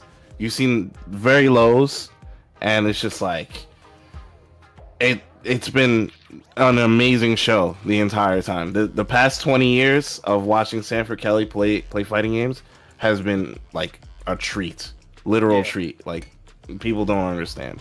Yeah, I want to see him make one more run. I know he don't like this game neither. Yeah. But listen, I want to see him come out one more time and just make everyone shut up. I think this game is kind of for him, but it's just like getting past that is gonna be a little tough. I getting him to just be like, yeah, don't worry about it is kind of rough. Yeah, kind of rough. It's rough out here in these streets, honestly. Yeah. I understand, because even when I'm playing this game, I get into my mode to where I don't even want to play this game. You see me, before this even started, I was playing Grand Blue all day. Like, seriously. Right. Like, I'd rather play Grand Blue than this right now. But Yeah. I'm just to be honest with you. I'm good at this game, but trust me, I'd rather be playing other shit. Thanks for coming. Thanks for coming. Which, can I take a second and highlight? So you were playing mad games for the whole segment. You were talking with us the whole time, and I'm assuming that what I just refreshed is up to date. But when I'm looking at the latter portion of the bracket, it has you He's him. 9-1, Mm-hmm. and as the person with the most, it looks as though you're in the top 8 with. I think the only person with a higher win percentage than you is JB at 6-0. Yeah. Of course, I'd expect that from JB. You know, JB is sick. I mean, Like- JB did the guarantee thing where you win 6 games Right. and then stop playing. Right. Oh, yeah, I just keep playing. I Yeah. really don't care. Like, I just like My man NaJi just had it on. He was like, bro, whatever. that's kind of like how I just play the game. It's like if I sit there, I win. If I lose, if ain't like I said, I only get salty if Ken and Luke is on the screen. But other than Respect. that, yeah, other than that, like I'm chilling when I play this game. Like it's not like I hate the game. I definitely don't hate the game.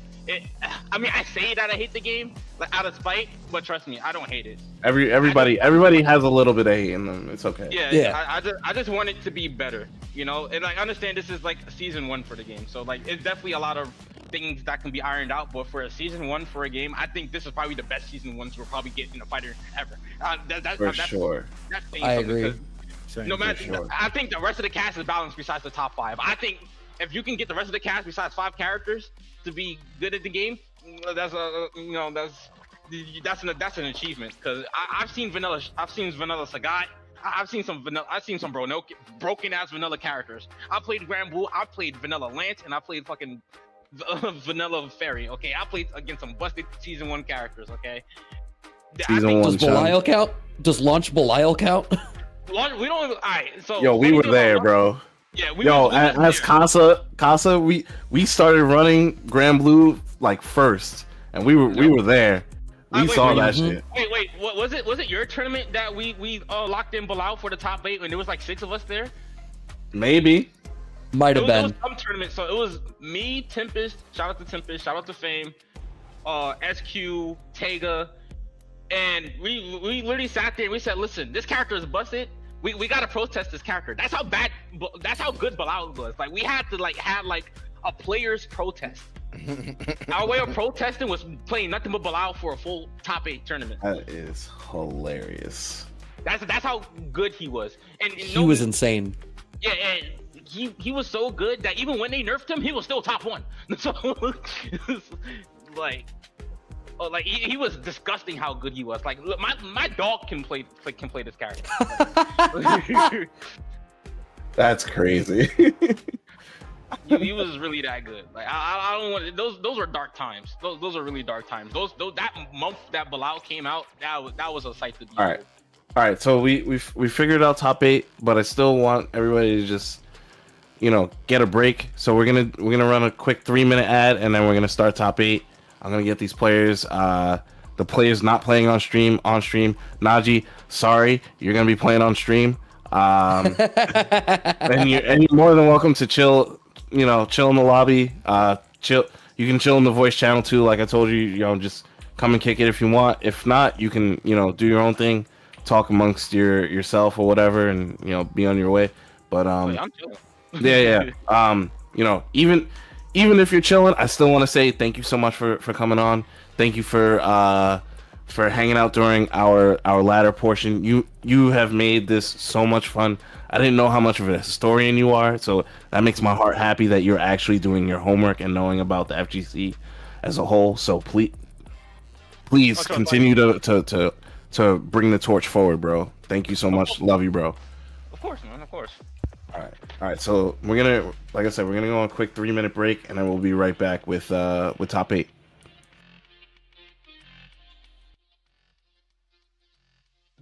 All right, I clicked the button. Fuck that button. Damn, fuck Yeah, you. you've been the best guest in a minute. I ain't gonna lie. Yeah, no, this is great. Actually. Now people really think I just be out here gaming. Like, nah, like I really have a big ass passion for this shit. Like, this is something I love to do. Like, when I really say like I really put my heart into how I play, like everyone would probably sit there and be like, oh, NaJi play like a nut and everything, but trust me, I study. Like, I love this shit. This is what I want to do. I want to be at the top. Like, for me to be at the top, I need to understand what I'm going up against, or like who was there before me. It's like you can't expect to be the best boxer and not know who the fuck Muhammad Ali is. Like, I got.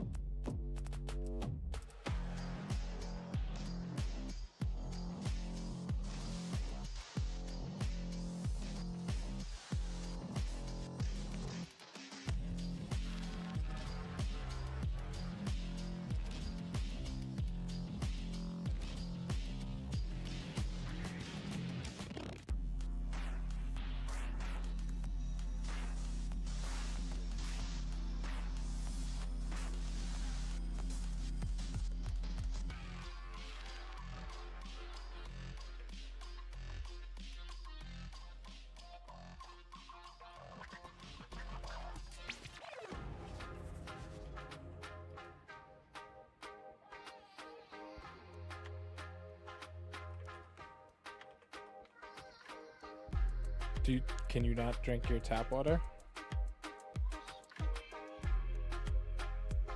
Okay, I mean, like, there are some places where that's, you know, a respectable answer. I don't know where you live. Like,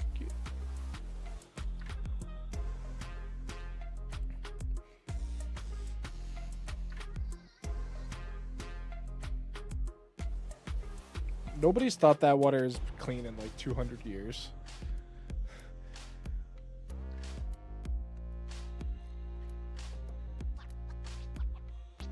Well, hold on. Like, you can't act like corpses make the water dirty. Think about how many dead fish there are.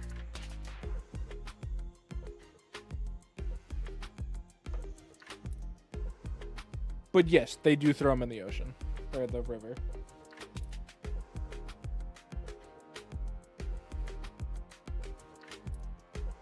It's in the water.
I need some lunch. I wasn't gonna. Oh my god. So professional, and welcome back. We flubbed the intro. We are back from the latter portion here to begin our top 8 for the evening. I sure hope that Doctor or Bunch, whoever made the lobby, remembered to push the lobby settings to first. It doesn't to 3, matter. You can do them. You can do them mid match. Doesn't matter. Oh well, there we are. Wow, there you go. Thanks, Capcom. So in any we are case, loading ladies in. and gentlemen, we got JB Yes. versus Jewel Man coming up in this top 8 on the winner's side. And of course, you know it's Casa, so it's obviously stacked.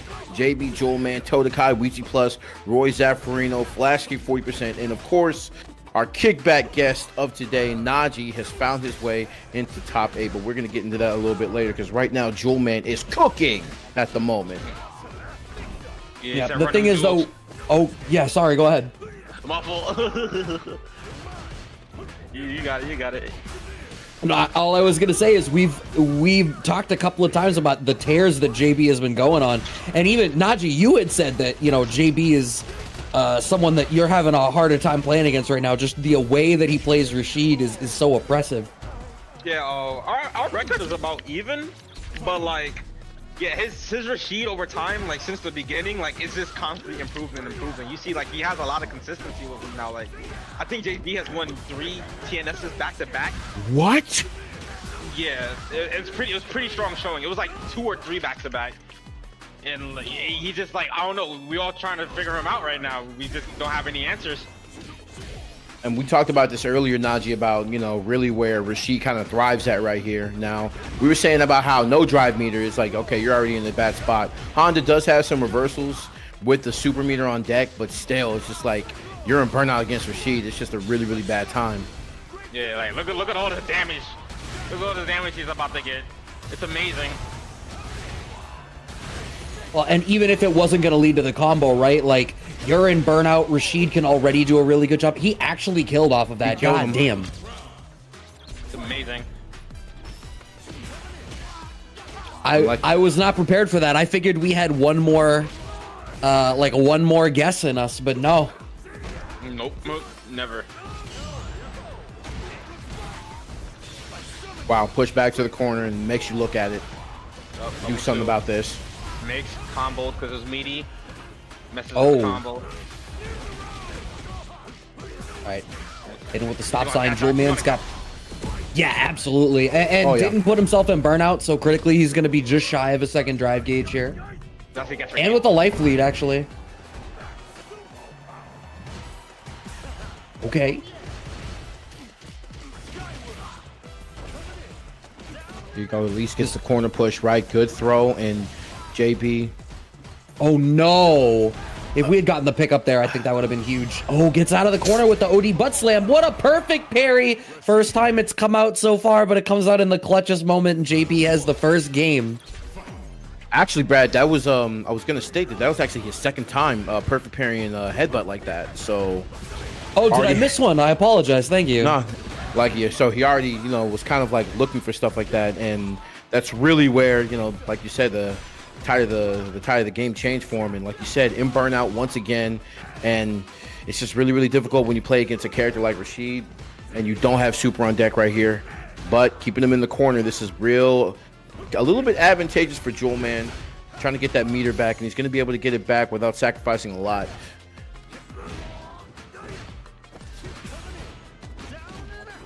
Wow, that low forward hit like meatier than I've ever seen it hit. Or maybe it was just something about the spectate client. I don't know. Wake up, super comes out of Jewel Man, doesn't want to deal with this pressure in the corner for a whole lot longer. Has the drive gauge advantage. Here we go. Oh. And once again, just parrying the special moves, and now you got to stare at the twister. Plus frames.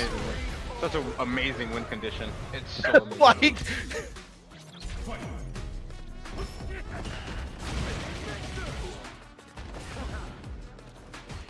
Here we go. It's interesting too, right? Because I feel like that, like it functions so similar to how like Ed's V trigger functions towards the end of 5, where it's like, yeah, you know what, you're eating X amount of guaranteed mix-ups. I think the thing with Ed was it landed in a spot where it's like, yeah, just eat a couple of throws. I don't know what it is about it that has like made people feel so overwhelmed with trying to deal with it here. Maybe it's because there's like legit overhead options out of it that like all lead to damage. Yeah. I mean, I think it's more of the fact that you have to keep dealing with the tornado. So even if you perfect parry, he throws you, or you 8 damage and you lost meter. That's true. Then you lose meter, you put back in the same situation, he throws it at you, now you're losing more meter. You get hit, you're losing at least 30 to 40% of damage. So like, you're put in a situation where it's damned if you do, damned if you don't. So you can just hope to get out of the situation. If you make the right call, you made the right call, but you're definitely already lower on drive meter where he can still dominate you offensively. Fishing with that perfect parry, still having this lockdown corner position right now is JB. Has the life disadvantage, but it's not mattered that much so far in this set. Right, and you see that JB is willing to just keep him in this corner right here. He's trying so hard to just make sure that it's like, hey, like I want to get you in burnout, and I'm willing to take damage in some instances, not this one in particular, but he's willing to take damage in some instances to try to build that meter. Just like, hey, like once I get level 2, once I put you in that position, it's checkmate. Right, there's that win condition you were just talking about, NaJi. Oh no, clipped with the low. We have one more mix-up right into the overhead.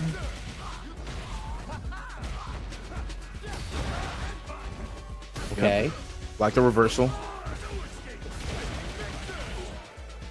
See green means go. I like that. So many Rashids, that's becoming the de facto thing, right? Like you see green, god damn, it doesn't even have to be green.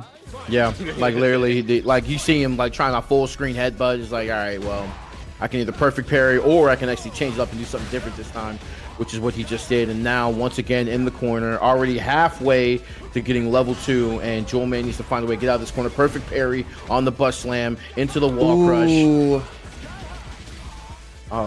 Game time. Oh my Knockdown, God. and you know what it is.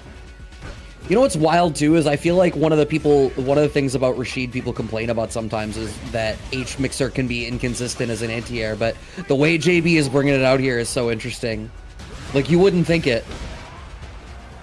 See, look, reversals, and you still have to deal with it. You still have to deal with it. Bro, like literally, and he goes to the tornado, and now he's also plus. Super is crazy, bro. Like. But JB moving on, 3-0 and a handshake. Gonna play the winner of Todokai and Ouija. And now, NaJi, it's your turn on the 1s and 2s, dog. So you're gonna have to play 40% flash kick again. So when you're playing against somebody in a tournament and you've had the chance to play against them previously, do you find yourself thinking back to that matchup, or do you try to come back into it with a clean slate and you know, change things up? How do you approach it?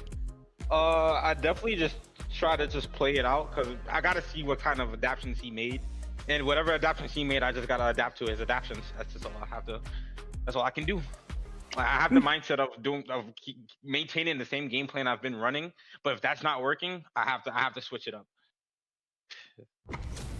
So if he shows me something that he hasn't been, you know, showing me before, that might blow me up, then I'm gonna have to, you know, I have to expose it.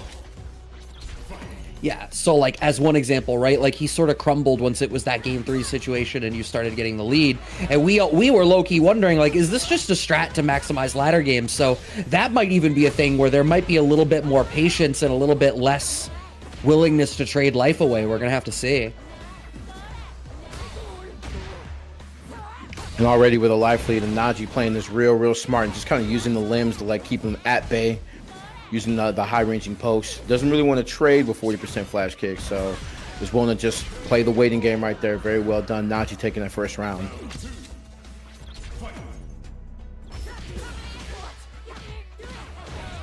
Yeah, this is looking a bit better for NaJi than we saw in the first one, just in the sense that like 40% flash kick is immediately on the back foot. I feel like he was able to sort of stymie you a little bit in the first game when you guys played in the ladder portion, but maybe you're just like more honed in because it's not ladder now and you're just playing more solid, but it seems as though 40% flash kick's really struggling. Level 3 is enough to kill, right? Will it kill? Oh, nope. Yeah, not quite. Overhead will do it though.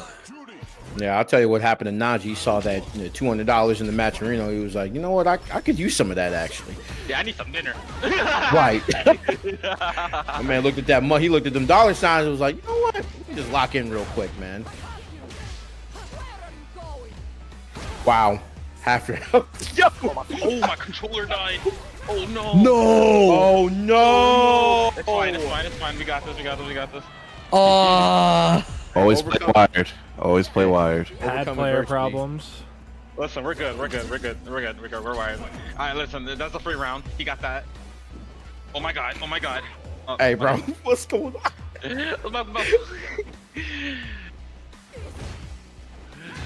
I know you saw the slight freeze. Oh yeah. I definitely blocked that overhead. I was like, yo, why did that overhead get blocked? Mm. All right. This ain't Tekken. Neutral isn't stand blocking. All right. Good pick up, starting them. Bro, that was excellent. Oh yeah, charged.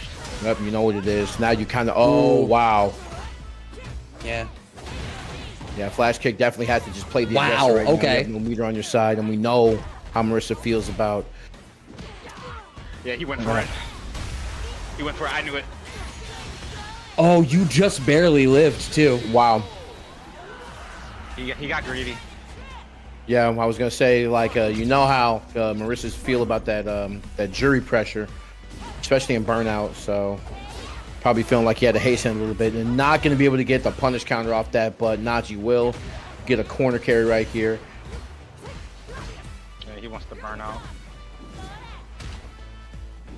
Yeah, so I mean, in that spot, if you know they're playing for that, do you try to slow it down or do you try to just blow up their aggression? Like, what's your usual strategy? Or answer when you can, because I know this is an actual match for money now.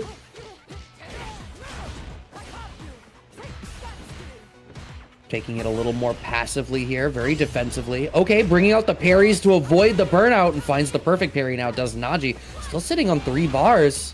Oh wow, Okay. that side switch. This is not good for 40% flash kick. We'll get the trip right here, and now Gladius. This is still a one-touch situation for both of them, though. Both of them. Mm-hmm. Oh, wasn't ready after the counter crouch jab. Oh, nice. I fucked up. Oh, Language. you're... yeah, I'll let Bunch confirm that you're good, because I imagine you're good, but Bunch will be the one who can tell you. I'm slow. Wait, what happened? Where's that happened? No, nothing happened. We're good over Swearing. here. Where, yeah, Uh-oh. Fuck where's that. happened? Okay, there you go. You good? Yeah, I messed up royally, but it's all good. It happens.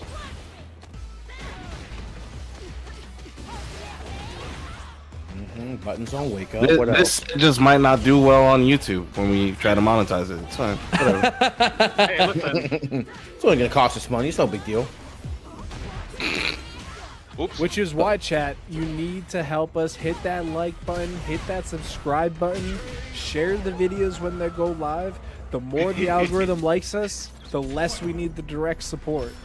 Bro, this pressure from NaJi is unrelenting. NaJi, just let 40% play just once. Just let 40% take 40% one time. No. Well, no, you get what you ask. Yeah, bro. Just Once one I'm time, gonna bro. remind you that this is for money again, so we're in the money now. Actually, 40% got the freebie already because the controller died. Oh yeah, you're right. Ooh, that is a hell of a my whip. God. NaJi. That was real good. Now in burnout, this is like a really hard situation for you to lose, yeah? Yeah, we don't. All right, 2-1 up now is NaJi. Yeah, dealing with the jump in that situation is really hard. So like I said, her heavy punches, her jump heavy punch is so good. That was rough. I saw 40% flash. He got a round start, try to like parry, but it just didn't come out quick enough. A lot of punish counter hits on NaJi's side right here. Kind of allowing for the space. Yep, I do like accounting for Gladius in that range right there. Yeah. I feel like Flash Kick is having to take these really big swings to try to get through the neutral. Right. Like it has to be, you know, the Sparta Kick or Drive Rush or charging these armor moves to get through, which at best is like trading that life away for a turn like we were talking about, but at worst is just leaving them really on the back foot. Like they're burning out so much. Yeah, and it's so hard to deal with those like really angled well jumping roundhouse tools and jumping fierce tools from certain characters, and especially Jury. But damn, that's a lot of health. Oh no, I was doing DP. I don't know how I got hit there. Let's go. We got Flash Kick fighting back. Just about to get a third bar, having a back way up. There's so much respect, and like trying to do the Sparta Kick to go over the fireball. I like that you can see the adjustment too that NaJi's seen. Like, all right, he's backing off. He's playing a lot of Sparta Kick, so I'm not gonna go behind the fireball every time. Right, and he probably also NaJi learned his lesson from that from the last game where he threw fireball, drove rush in, and ended up getting countered and died. Yeah, All right, I big didn't pickup. I didn't do overhead all day. Yeah. I saved it. Yep, but it's gonna go ahead and spend it here in NaJi. Okay, hold my breath for a second. All right, so NaJi gonna be able to move on to top 8. We're just gonna be able to move to winter semis, playing up against either Roy or Zaffarino. Man, NaJi still cooking. But shout out to a 40% Flash Kick. What was that, game 19, game 20 tonight? Like, yeah, I think that's their 20th set because they played something like 18 or 19 in the ladder, and then this. So, you know, always coming through and doing the most that they can. Sure. And it looks like we do have updates from the other side. So obviously we saw JB take that win 3-0 over Jewelman. Todokai also took their game 3-0 over Ouija Plus. So JB and Todokai rounding out the other bit of winter semis. Just waiting on the results of Roy versus Zaf. Now, NaJi, I believe you played against both of them in the ladder tonight. Do you have a preference of who you would prefer to bump into here? I think no matter who I play, it's gonna be a hard match. Like it may have seemed like I was kind of chilling, but like trust me, when I play certain people, they get a certain output from me where I have to like really sit there and work. And no matter who I play, it's going to be a good fight. So. All right. Well, pardon me. But all right, so if you want my honest answer, I'd rather fight Zaf. I don't want to fight JP no more. No, that's fair. I feel that, and that's despite the fact that like when you played against Roy's JP, you were playing that really solidly. Yes. But that matchup can just still be super difficult. You know, a matchup you can win, but it takes a lot of brain power. Like sometimes you don't want to exert that energy, right? Right. There's a lot of thinking involved, and there's a lot of guessing, and that's not a fun time. Especially like I don't know, I can't play to my strengths when I fight JP. Yeah, thinking sucks. Yeah. I am buy fighting games to think, okay? I Or paid block. $50 to block. Yeah, exactly. Didn't pay money to block, bro. Yeah. So, you know, like, because we still have a little bit of downtime while we wait for these updates and to line up our next stream match. But so you had said, you just said, you know, you can't play to your strengths. What do you perceive are your strengths as a player? Like, how would you describe your style and what it is that you're aiming to do when you play? I think I have a good sense of pace and applying pressure. Like I'm good at making people play my game. I agree. Much. All right. I agree. Like I feel like an aspect someone might underrate on my skill is like, I don't know if y'all really notice. I'm pretty sure y'all do. Like my DPs are very good because I know my ground game can be annoying to deal with. Like I don't have conventional neutral. Like I like to play around with people's spacing. So sometimes I'll throw out buttons sometimes to see if you're gonna whiff it. And see, like I'll whiff buttons on purpose to see what you're going to do. And if you make a move that I'm kind of expecting you to do, I'll punish you for making that move. So I kind of force you to like be on your toes at all times. Because you never know when I'm going to explode. And once I knock you down, like I kind of just have my way with you. Like it's very explosive. Yeah, speaking of explosive, we got JB versus Grand Todokai right now, and Grand Todokai threw Amnesia one time, and now already down to 1 HP after a very aggressive playstyle. The perfect parry into the back throw off the punish counter, and JB cooking that first round.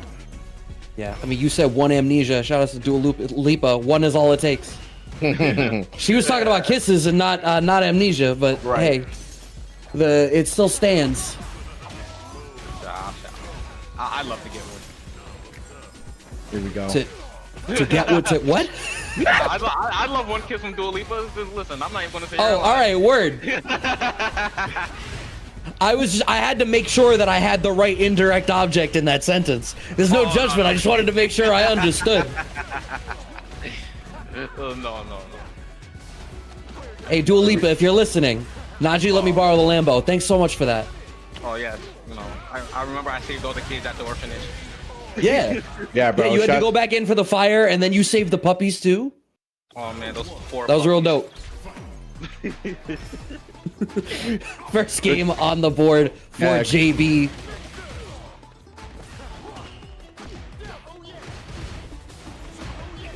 Oh my God. Is this man 3 for 3? 3 for 3 guessing those? Okay, JB. All right. Do you I know think this something is we really- don't?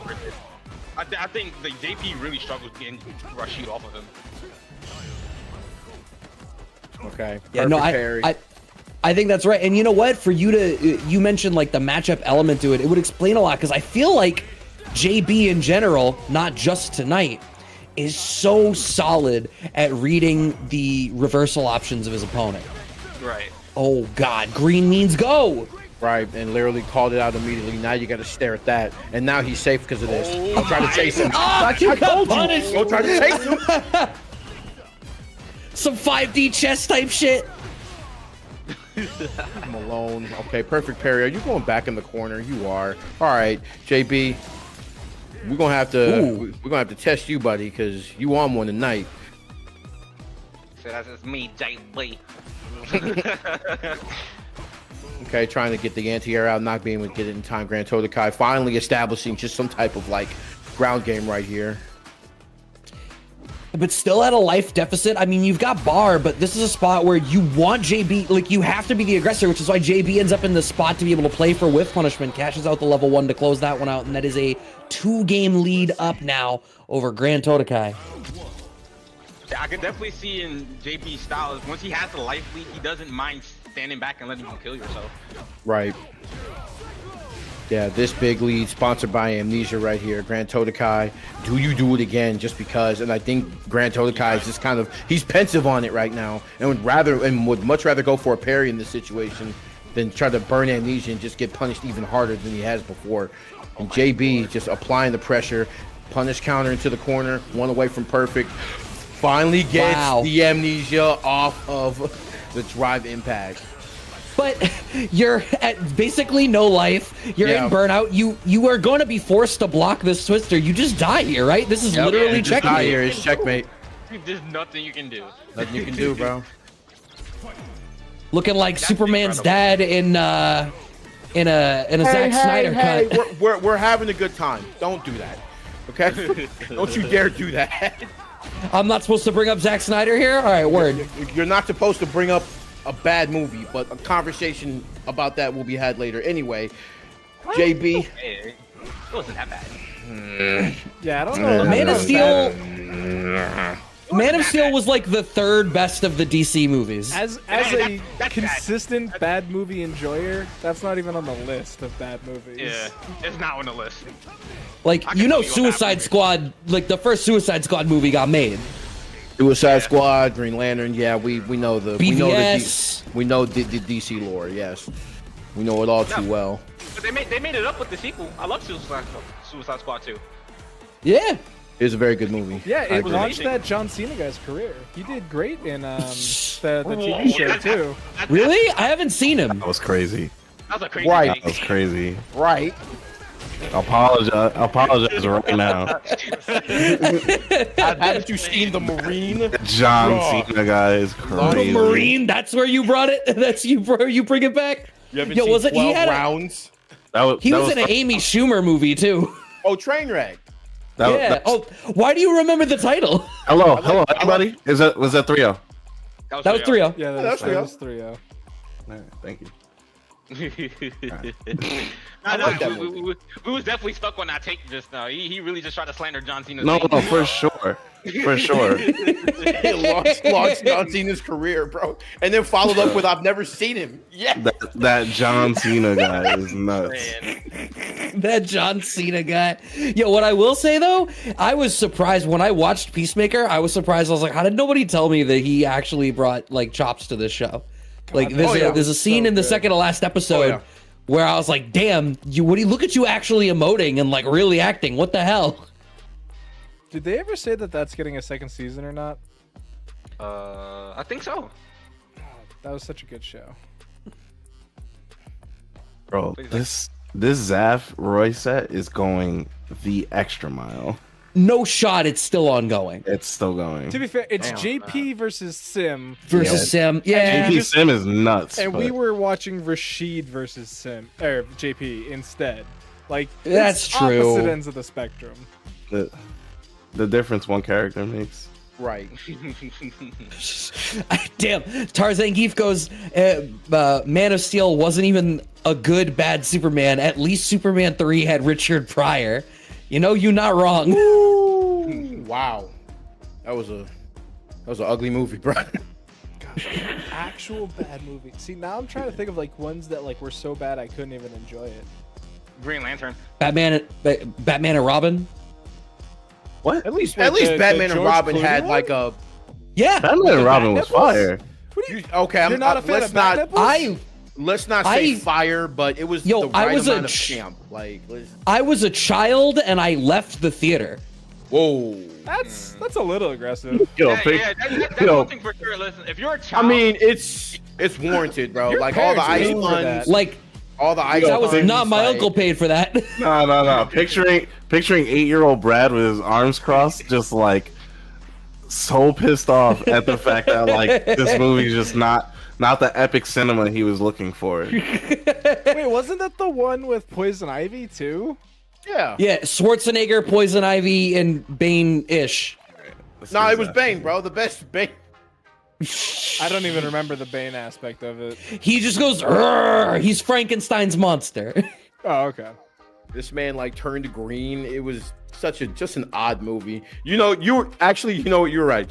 You were correct to walk out of that movie at a young age. You were absolutely correct, bro. That's Like, crazy. you were absolutely right, bro. So did Zaf take the W? Is that what I'm Zaf saying? took the W3 too. It was quite a set to behold. No one was blocking. No one was blocking in the making of that set. All right. So we got NaJi versus Zaf. not conform. I do want to beat Zap because I do want to play JB. Oh yeah, so that'll be incentive. exciting. Incentive. Okay. Okay, the chat is currently just in the rabbit hole of Batman and Robin. Although Dan Cravat does bring up the Flash movie, which has everybody seen it? No. I wish I'm not I watching that shit. hadn't. I'll say that. It's like, so here's what I'll say about that. The Flash movie comes dangerously close to working. It just shoves its head up its own ass instead of like following through on the actual like interesting premise I just that it could wish have the- had. I just wish the last remnants of the Snyderverse would just finally end, but then we're getting Aquaman in a week. But we're gonna focus on something. Oh my God. We're gonna focus on something way better. It's NaJi versus Zaf. I can't. I showed up in the channel a little bit late today, and I saw that they were already playing. So I didn't know the set count of the first time they played because it was in ladders. I want to say it was 2-0. I think it was 2-0. I can look it up. I'm being lazy though. Well, I mean, NaJi dominating right now, having them locked down. And this is what we had seen. This like was the story when they played in the latter portion, right? Right. It's like if NaJi got that corner position and was able to just stay on top of Zaf, then, you know, that ended up the story of the matchup. So here, oh, good pickup into the level 1. I'm not gonna lie, that was an accident. Sure. Nah, I did that on purpose.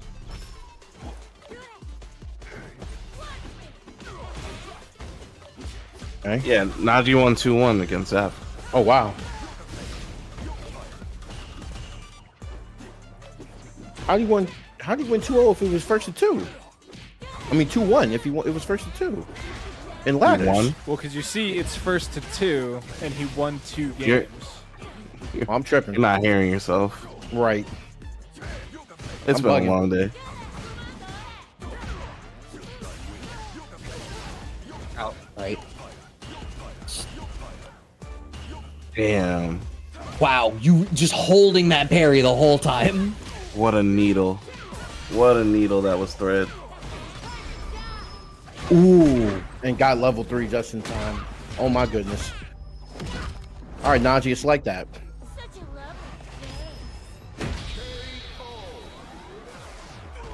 Oh, he got serious. Oh, he got serious. Yeah. No, I mean, I've noticed we got to top 8. He's not chatting for his matches anymore. They got real shush in here. Oh, I'm sorry. Like I like when it comes to Sim, I literally have to like. Nah. Yeah. Do your thing. We're Bro, just he's pointing locked out. Locked in, bro. Yo, lock in. Don't worry about us. We're just gonna talk shit where you can hear us. Yeah, just lock in. It's fine. It's fine. Just lock in, dude. Listen, this is your major practice, right? When Focus. Join the Casa. That way we can talk shit right behind your ears. Yeah, you would have beat Shine if you joined us more.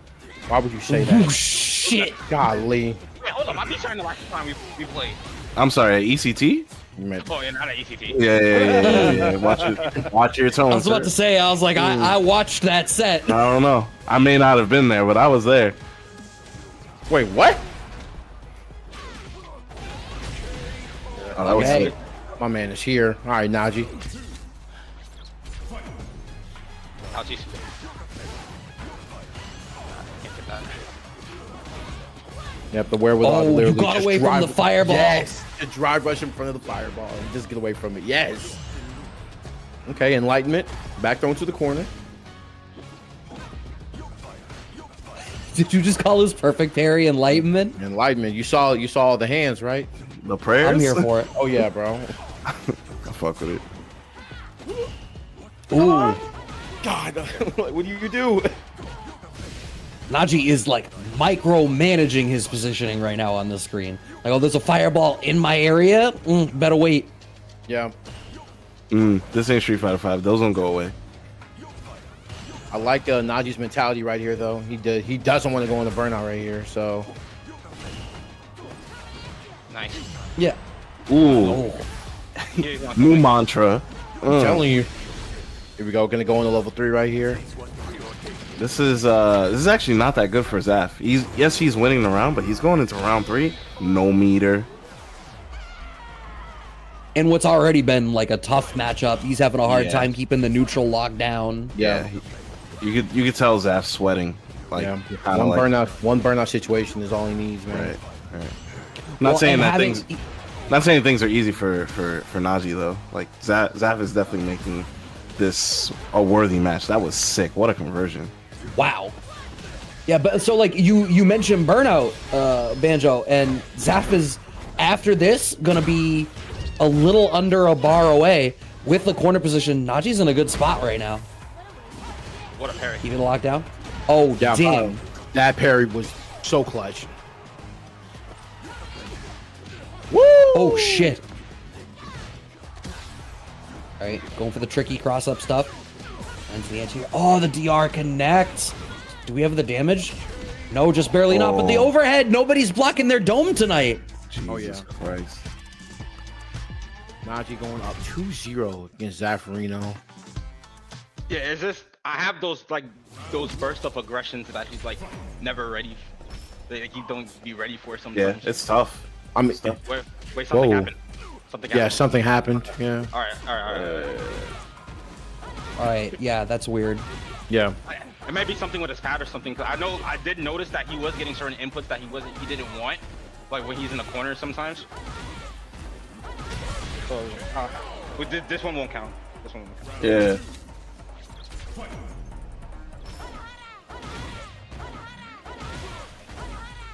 That's gonna take too long. That's gonna wait. I was going to say, I was like, gonna say, yeah, you're mashing a button on a soundboard right now. All right, jury's already annoying enough. Please, please. What did she say? The hada hada? Is that what she's saying? Hada hada. Like, please stop, please. I think it's a pad issue or something. Well, he don't play pad. He plays. He plays stick. He plays stick. Yeah.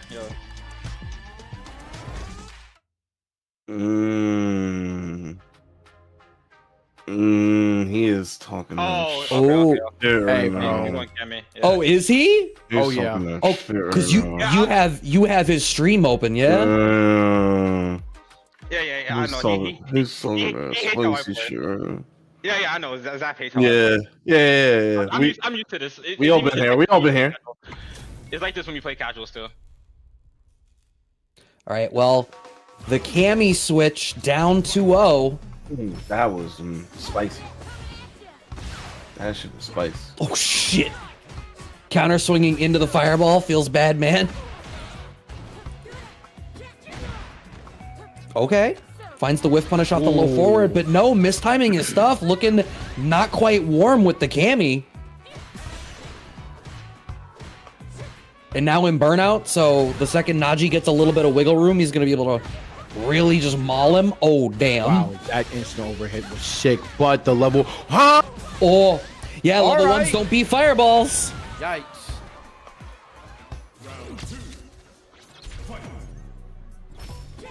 Ugh. Oh my god. Whiff punish. Whiff low forward. Try to whiff punish me, I whiff punish you. Here we go. Good bust out here by Zaffarino, trying to just get some game established. Doesn't want to get whip punish here. Not approaching burnout quite yet. Gets 3 bars a meter, but still, man, NaJi has been really, really good about applying pressure. Oh. Getting the little side swap into the back throw to maintain the same degree of momentum that he had. And again, you know what? It is exactly how NaJi characterized it earlier. He was like, I'll whiff a button.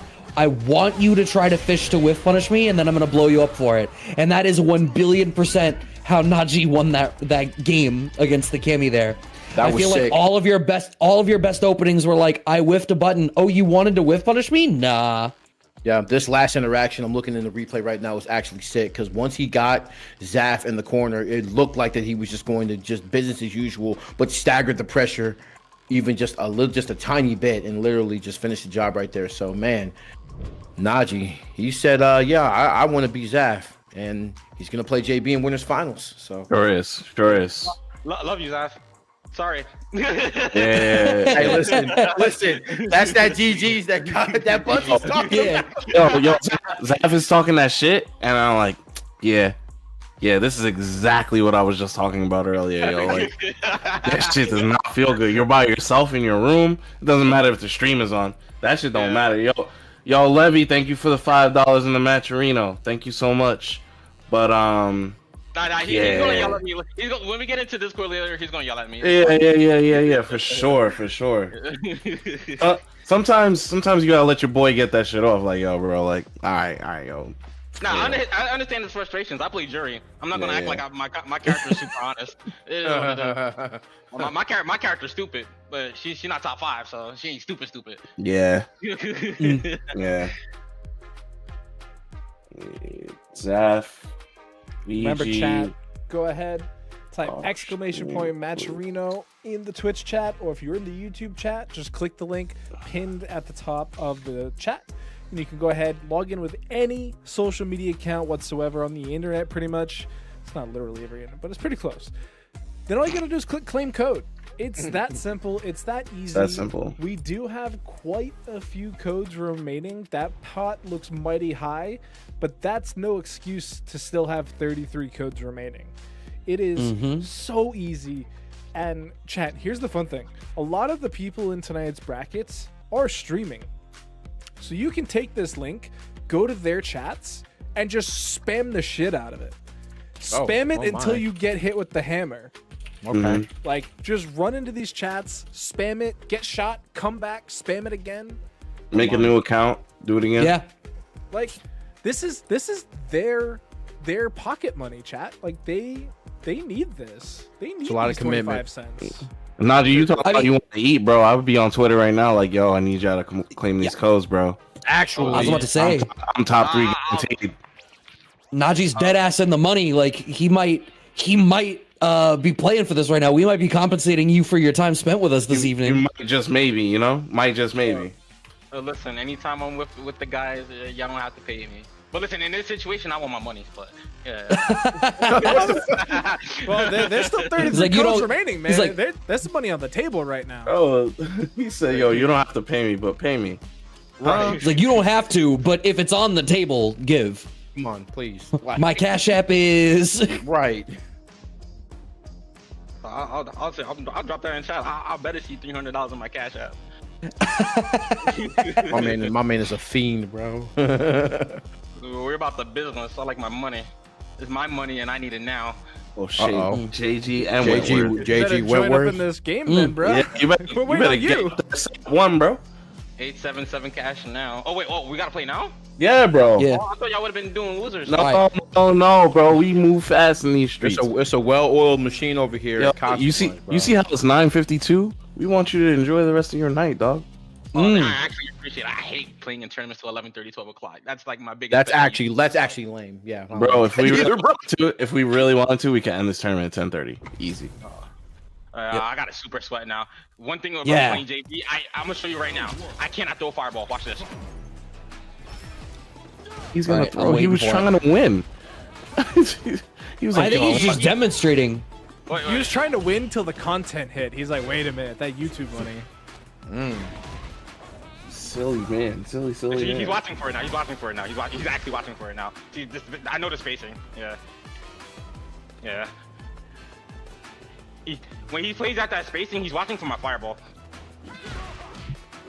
Oh my god, you got away He with that got jump that in? That's jump in? wild. That's absolutely crazy. Uh-oh, that compromising position. Now you're in the corner, JB. What's up? He's watching for my fireball there.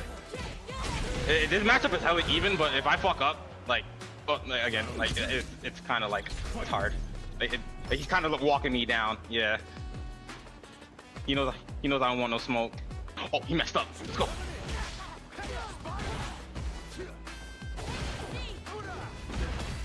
Wow, Oh my big God. punished whiffed on that.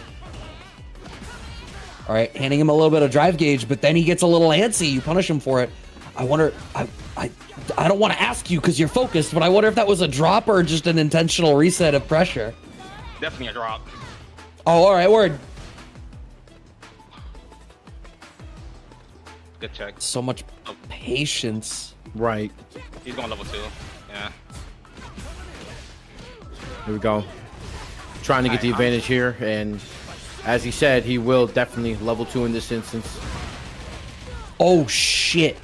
That's wild there. He actually did the mixer in response to you hitting a button. Ooh, the shimmy with the tornado loaded behind it. Absolutely Right. nutty. Only thing about this is this is still bad for me. For late DP. This is still bad for me because now if he gets level 2 again, I might lose. Oh no, the late DP. Here we go. Good bust out right here by NaJi, though. And a back throw into the corner. Love it. Pressure going. Stays same side with the jump.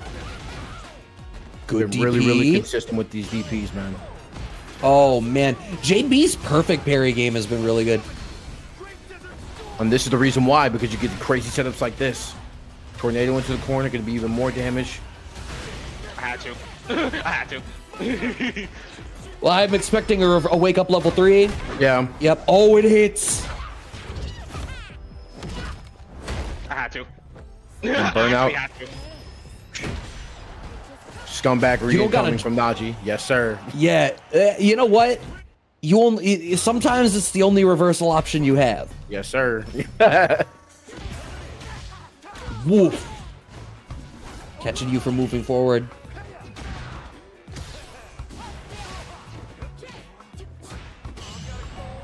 Okay, a little bit of the flailing in perfect corner, parries. and these perfect parries by JB. Low forward, no follow-up behind it, and the perfect parries once again from JB. Just has these parry pump timings really good. Yeah, and the fact that these aren't in strings, like they're just kind of these not stray hits, but not sequential either. But here we go, gonna be a level 1. NaJi feeling himself right now. 1 round up. You know what it is? P2 side is on a hot streak. You see that 7 win streak? Oh yeah. Isn't that player what a related, catch. not position related? Let's just say it's not Najee because was in of the sound last set, cooler. yeah. Let's Oh just no, say it, it's it not was of because sound he cooler. he 3-0'd Zaf, and then there was the one game killing the sim when Zaf wanted to character switch. So it is NaJi on the hot streak then. Shit.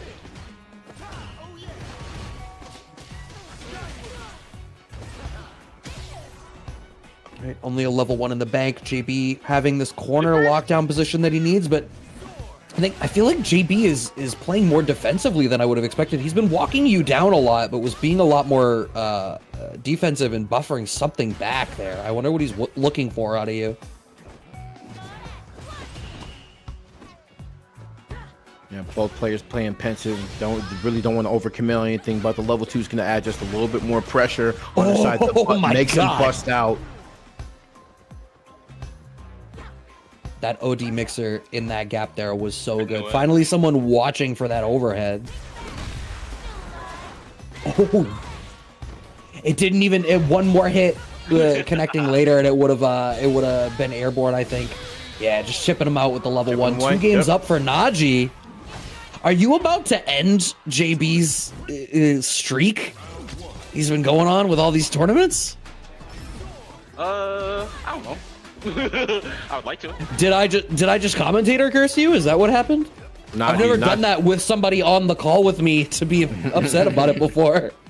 NaJi is just chilling. NaJi's like, whatever happens, happens. And it just so happens that, you know, if he happens to break the streak, then it is what it is. But NaJi's been cooking left and right and playing really, really well. JB finally getting just a big halt in his momentum, as it seems, and not winning a game yet. And again, this like surrendering of space that JB's doing, he's doing a lot of like micro walk back where before he was really walking you down. I'll pick your brain when we're in between sets about like why you think he made that adjustment and what he's looking for, but the result of it is I think he's ending up in the back foot a lot.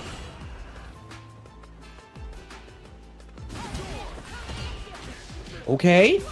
Oh, nice follow through off of that DR with the fireball on the back, level 1. Is that going to be enough? Yes, yeah. It is. Set point for NaJi.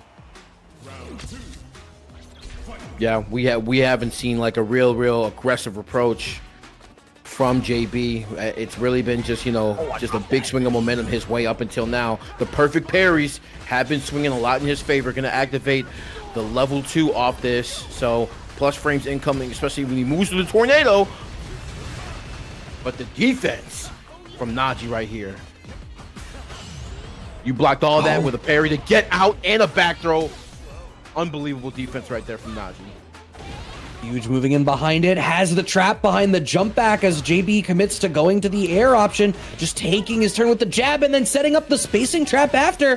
JB in the yellow health up against the corner and NaJi with plenty of resources. This is a one-touch situation. Didn't follow up off the low forward, but the throw is going to do it. A 3-0 from NaJi to move on to the winner's side of Grands. And I hope that y'all could hear the sigh of relief out of NaJi when that was done.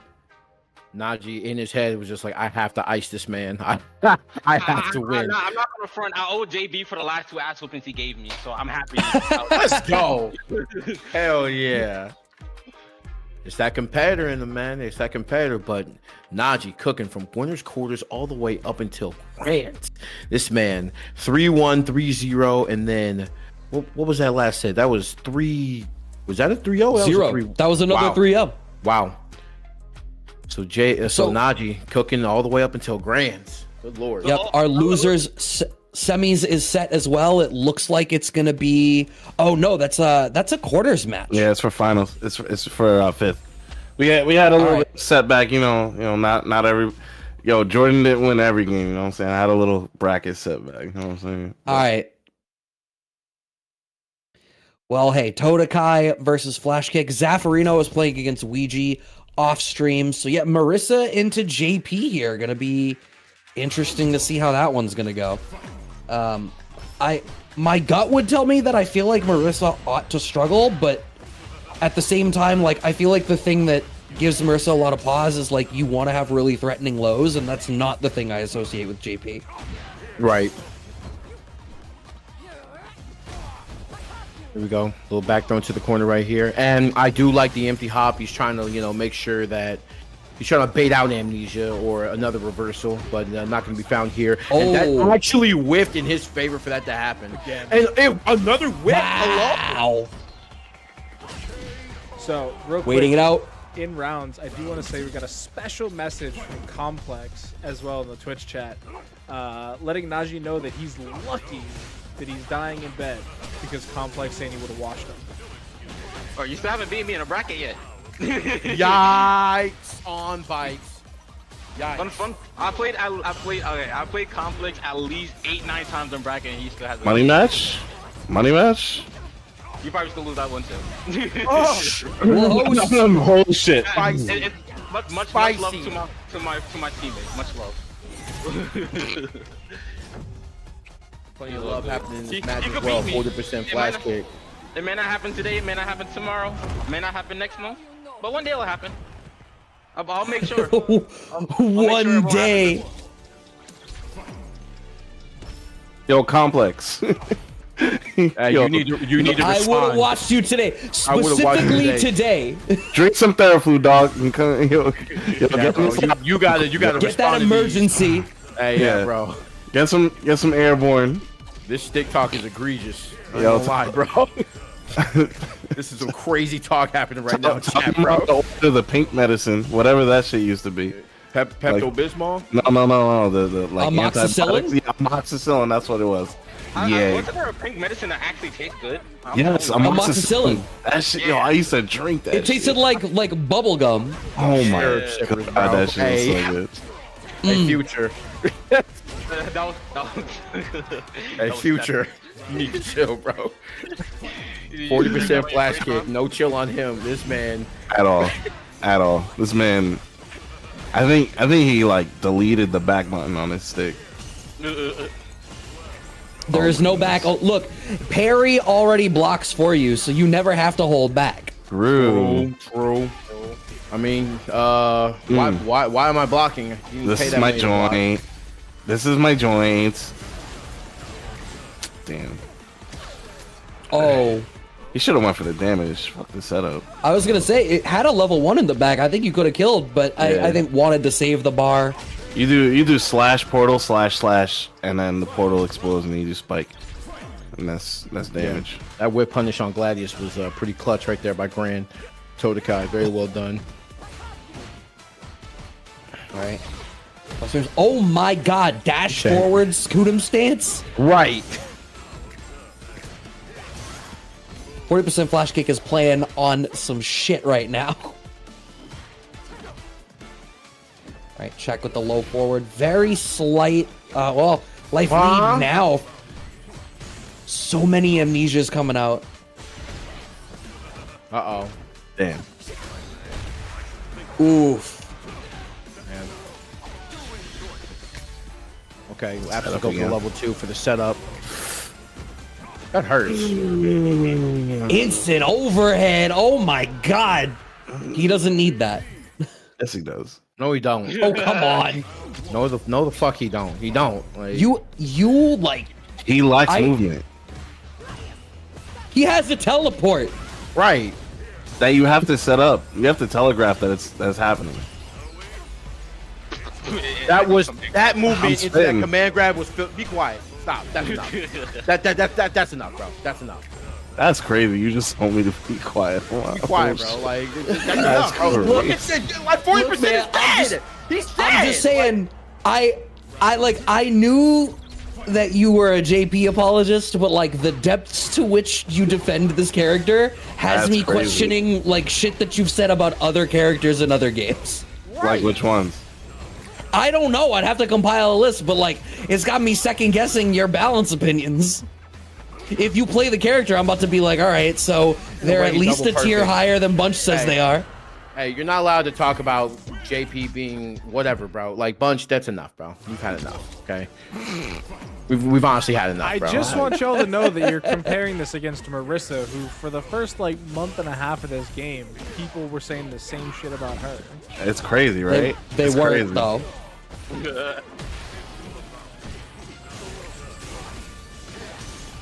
little Like casual 300 damage. What the only thing anyone's ever said about Marissa is like, damn, if you make a mistake against this character, she just kills you. Exactly. And it's like, yeah. That's kind of scrubby. But at least if you don't screw up, you don't die. Yeah, there's a big ass if in that sentence. Brad's out here like, you lost. It's your fault. Just Yo, be yeah, better. yo, you played imperfect. How dare you? Yeah. Don't you play this game a lot? You're still losing. And then you get mad that I'm playing perfect. Is anybody watching? Is anybody watching what's happening like right now? Yeah, Like, Todokai's playing perfect. I thought they're getting shot. I'm not gonna lie. This shit's crazy.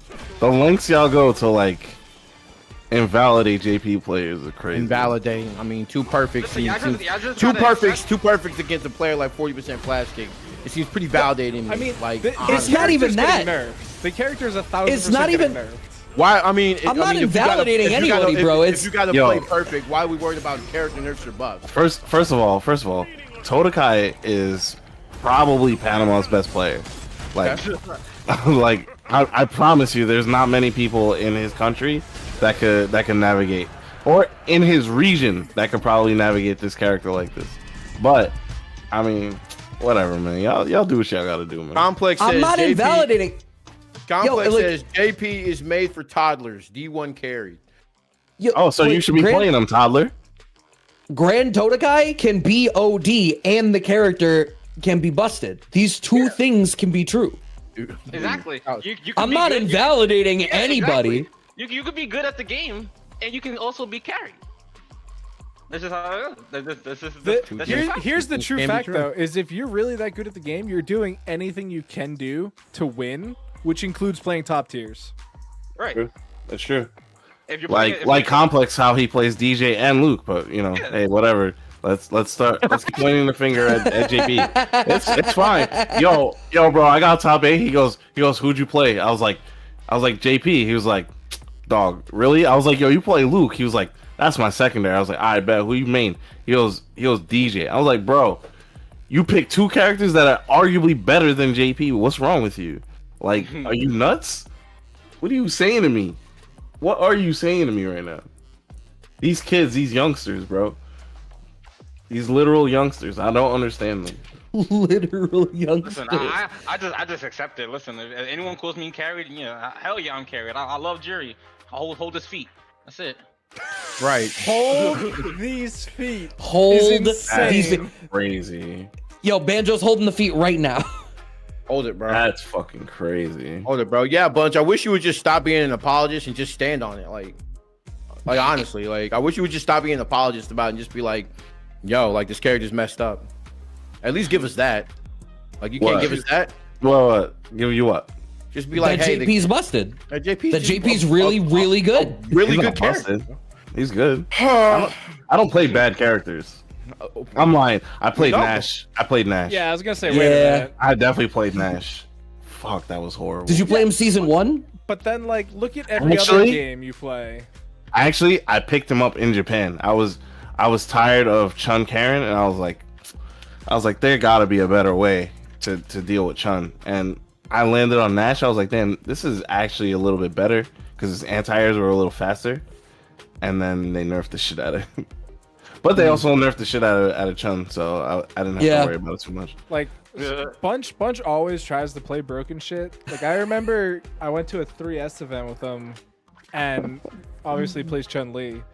And the whole ride home from New York to Boston, I had to listen to him and what's his face argue. Almaz. Yeah. Argue. It was a one-sided argument though. It was literally a one-sided argument. Yo, I give you shit, Bunch, for being an apologist. There is not a person who downplays their own character more than Almaz. This man's out here playing Ken like, man, Chun-Li's broken as shit. Just one button. Bro, literally plays Yun and Ken and goes Chun-Li is the most broken shit I've ever seen in my life. And I'm like, bro, if I'm playing 1, you're playing 1A and 3. 1A. I think there is The one that always comes to mind is when Akuma was still OD in Street Fighter V before he got nerfed to mid tier, which means he was dead. He was always so irritated when people.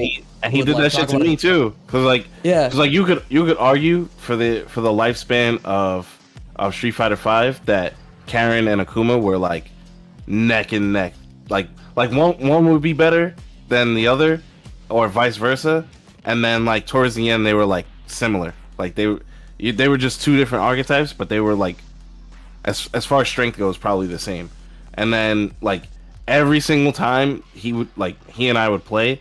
If I won, it was like the biggest war crime that could ever happen in American history.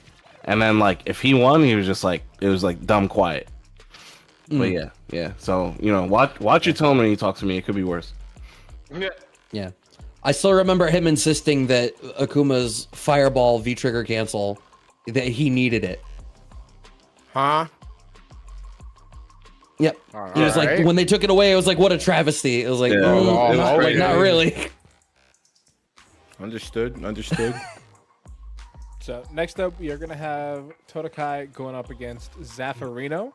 Yep. So we are gonna get to see the slog that is JP versus Dulcim. Why would you say that, bro?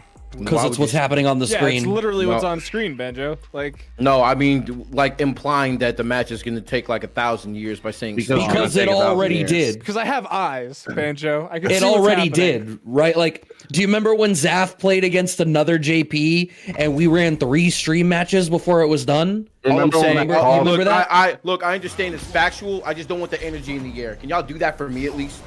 Remember when I called round 1 of top 8 and they weren't done till round 3? No one heard you say that. Everyone heard me say that. No one heard you say that, bro. Banjo got stuck in traffic today, and suddenly he's like, "If it's taking a long time, I don't want it." Yo, bro is so grouchy. Like, you could still be stuck in traffic right now, Banjo. Yo, 8 hours at 350. Bet I'm cooking it for 4 hours at 700. I mean, it is Houston, so you're not wrong. You're absolutely correct. I mean, but here comes fair and balanced gameplay. Grand Totokai taking it to Zaffarino. one round down already. Oh shit! Wait, yo, skill diff. Right. Skill diff. Yo, zoning. By the way, can we bring back zoning? By the way. Yeah, you guys wanted footsies and zoning, right? Here you go. That was godlike. Oh shit! I'm about to spoil it for you. Never mind. Nah, they really gave this owner air, bro. It's crazy. He sucks. He needs it. Yeah, okay. God.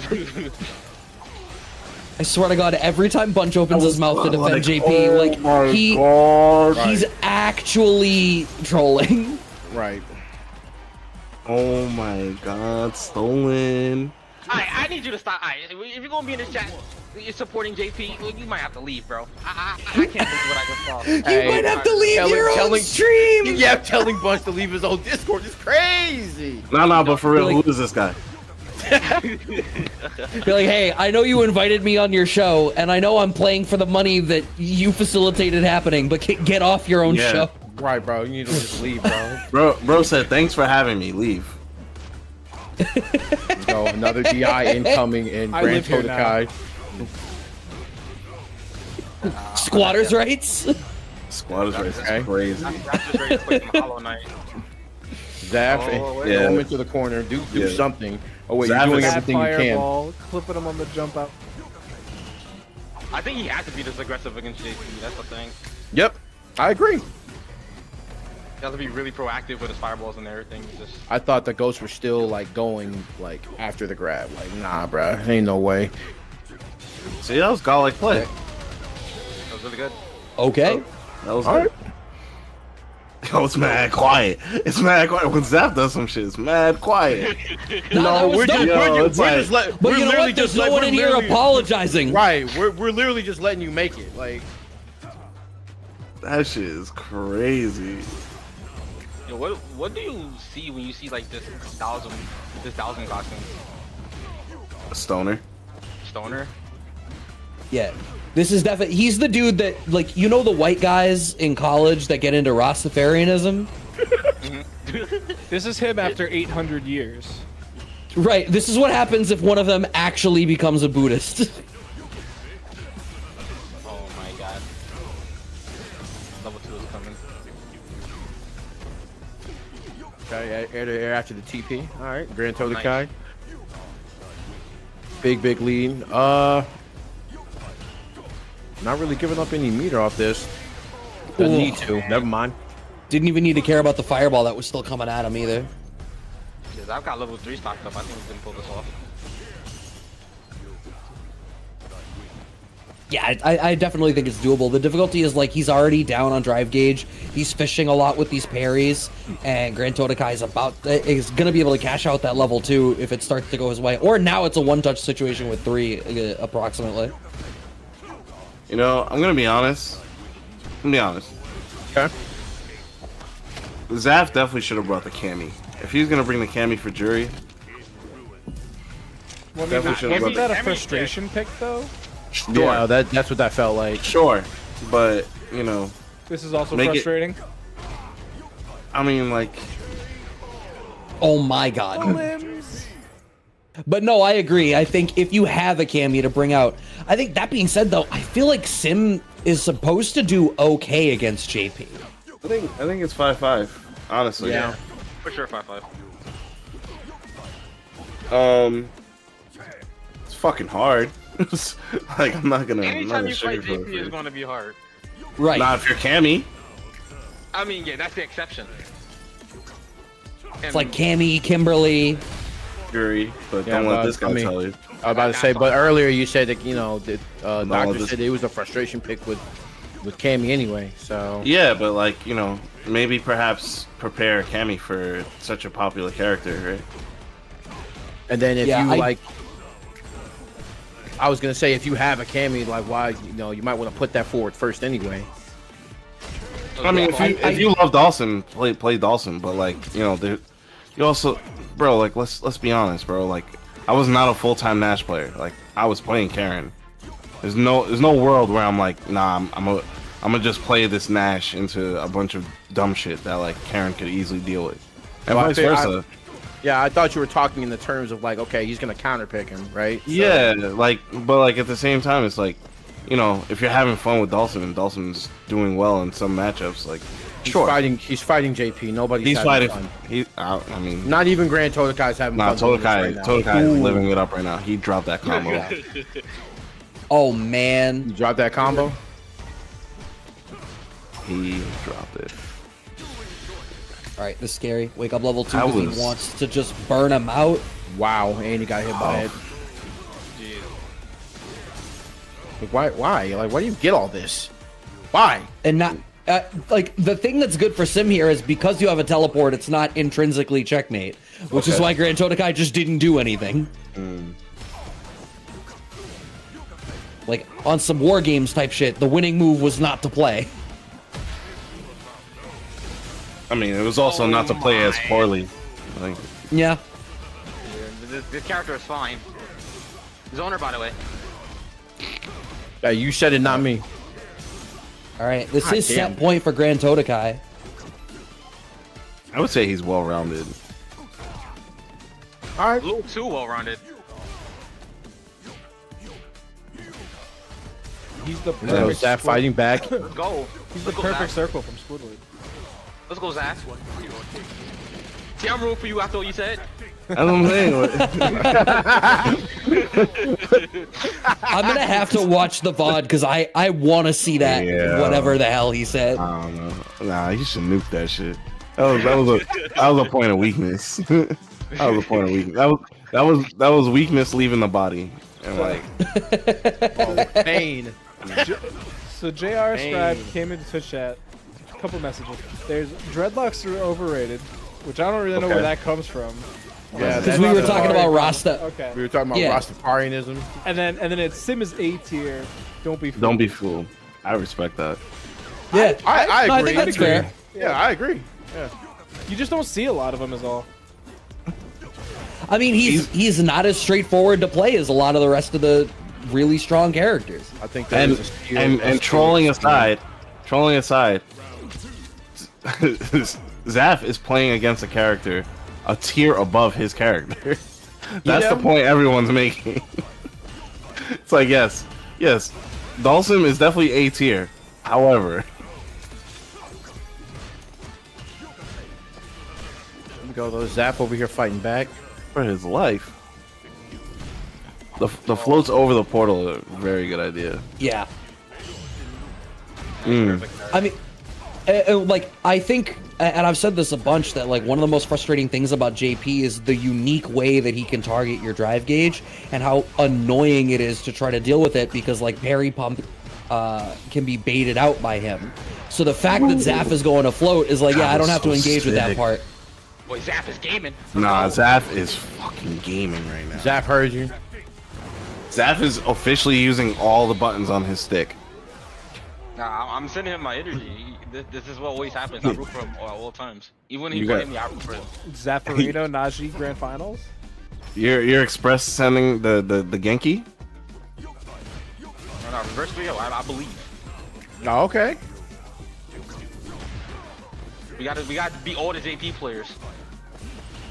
Fuck you. I love that there was a second pause in the middle there. I was waiting for him to say something. I'm like, yo, he's about to say something right now. This man Bugs was like, yeah, you cooking, NaJi. I like the yeah. camaraderie. Also- I like the camaraderie. Yeah. Don't get it twisted. Don't get it fucking twisted. I might see you in bracket one day. It is not sweet over here, bro. Get your purple Kool-Aid hands off of me, alright? Yo, you better drink up. Damn, coming out of the teleport, Grand Todokai. Okay, Zaf puts himself in burnout. Uh-oh, this is still losable. Good block. Oh, jeez. That was so hungry. I think he couldn't even tank it if it did DI anyway. Yeah. I think he would have died regardless. You're so greedy for that. Yeah, that was nuts. Double That's DI? JP I ain't never seen Yeah, it. that was OD greedy. Nah, that's a JP player tendency. Oh yeah, my god. He's all you talking do to is you look too, at Bunch. feet. And all you do I is look love at that. feet. I love at this point that NaJi is specifically poking Bunch. It's just camaraderie, bro. That's what this is all about. Grand Todokai trying to send this into a final for- round. It's for Okay. the love. It's for the love. Final round, final game. Let's go. Oh, Ouch. wow. Mileage off the air to air. Let's go. Ouch. That life lead. Jump medium punch is. Oh, Don't, man. don't. Oh man. We don't want to hear it, bro. Like, No, you're right. I don't want people to start thinking about that button. no, we're gonna nerf that character Alright. to the graveyard, bro. I ain't That's gonna hold fine, you. That's fine. Yeah. Alright. This is looking real tough for Zaf to win. 2 bars. Oh, It was man, close. close when he went green. Oh, Yeah, 3-2 Yeah. was close. God, it's just like, like Grand Todokai got so much mileage off that air to air. Like, Yo, off that yo, jumping yo, medium Zaf, punch. you can thank NaJi for that shit, bro. Bro, what do you mean? I was dead ass helping his ass out. I gave him the spirit bomb energy. Talking greasy over here, son. Nah, you can hold that. You can hold all that. Bunch Don't knows. jinx him, Brad. I didn't even Nah. say nothing. Nah, you Right. can hold all that. I can't believe Brad would curse his own region like that. Why would you do that, Brad? What? Why? Oh, wow. All right. I don't deserve the strays that we're catching. Hey, just like that, we are at our losers finals of JB versus Todokai. They did play this in winners semis. That was a fast 3-0 for JB when they played then, though. So we're going to have to see if Todokai has made any adjustments to that intensity that Hell JB yeah. brought to the table. Yeah, the last match actually wasn't a slog. It was very entertaining. Very entertaining. So very much looking forward to this losers final between JB and Todokai. Rematch from winter semis, like you said. Yo, So, somebody in Zaf's chat was like, "When is season 2 again?" Brad, we're gonna give you some friendly pause. Hello. Bro, you said, Brad, we're gonna give you some friendly ribbing. Friendly ribbing. Yo, There's no pause there. shout out to Wet Kunai though with the raid. Thank you, homie. Yeah. Wet Shout Kunai. out to Wet Kunai, cooking bunch. Oh, yeah, that in the that matchup. comment Oh my god, Yeah. bro. that comment definitely came from Webcoon chat. Yo, Hey, Grand Yo, Total, Kunai. what's up? Kunai definitely cooked my shit, bro. Yeah. Okay, Grand Totokai is rocking the DJ instead of the JP this time. I don't know what you got on, DJ, but that's what's up, man. You know, I'm not trying to sound like an apologist. I know you guys are tired of my shit, but I'm not really a big fan of Rashid JP. It's kind of annoying. No, I believe that. And I mean, sick. the way that matchup went when they played in Winter Side, like, if you have a different character to pull out, definitely Yeah. rep something different here. Yeah. Yeah, and I agree with doing it like right now rather than waiting in the set as well. Yeah. Nice pick up off the low strong. That ought to be enough to kill, and indeed it is. Grand Totokai is able to claim a round. Here we go, Grand Totokai. Very, very good character switch. Here we go, the perfect parry showing its head, JB, and throwing that tornado, getting it established way, way early. Yes, sir. Very the whip close punish. to the corner. Yeah, huge whiff punish. Big damage here for JB. Gonna keep extending the pressure. Grand Totokai only got out of the corner in round 1 because there was a smart place to bust out. Parry pump gets blown up by the throw. One more touch is all it's going to take here for JB. Grand Totokai needs to be pretty careful trying to move forward. Oh my god, what a cool sway. That was choreography, but even though he did, I thought I saw the DI, but he didn't have enough health for it. So Yeah, I think at that point, that's probably why he didn't even try to go for it. It was like, all right, I can't think of it at this level. Level 2 coming out once again for JB. Oh, wow, Grand just Totokai. clipped low. I respect Grand Totokai for having no fear and just kind of just challenging the movement a little bit with the tornado, but man, just this corner position right here and the health loss and the bust out coming out from JB to put them back into the corner. Low meter on JB's side, but the fight back in the level 3. We're gonna put JB over here and Burnout and Grand Totokai, the DJ pick, coming into full effect right now. Huge. And all of that off of a really smart backdash. These corner defensive choices have been really good. If I can make an aside, I'm only just realizing how the pants on this costume make DJ's legs look way thinner. Oh yeah. All his other costumes, they're baggy as hell. All right, Here we go. big pick up. You know corner black to people corner. don't do leg day, bro. You know black people don't do leg day. My man with the skinny jeans on, you might want to take those back, bro. I ain't gonna lie. JB is up 2-0. It's definitely going better for Grand Totokai than I feel like the JP matchup did. I think it's just like the second JP starts to get on that roll and have the bar available to start busting out those level 2s, it snowballs away. And the fact that these defensive choices that Grand Totokai is making are getting read out now is not making it any easier for him because it's snowballing from there. Yep, and DJ is really susceptible to DI because so many of his pokes are non-special cancelable. Yeah, and you saw him flailing over there in the corner, which caused that. So now JB, big combo incoming though for Grand Totokai off of the punish counter in the big corner carry. So Grand Totokai was to move here, but the wake up buttons. Smart spot to do it, and JB has a level 2 in the tank. Yep, just setting that one up. I think that was a situation. JB can be a little bit selective on where he chooses to bust out the level 2. Nice counter DI from Grand Totokai. We don't level 3. Oh, no, we do. We just wait later in it. All right, needs this swing around in his favor. Still super doable for JB, but yeah, just going to wait it out. No reason to take a, difficult, risky decision when you know you have a rounds to play it. Wow, checking the drive rush almost immediately and a good 30% for his trouble. Oh my goodness. Okay.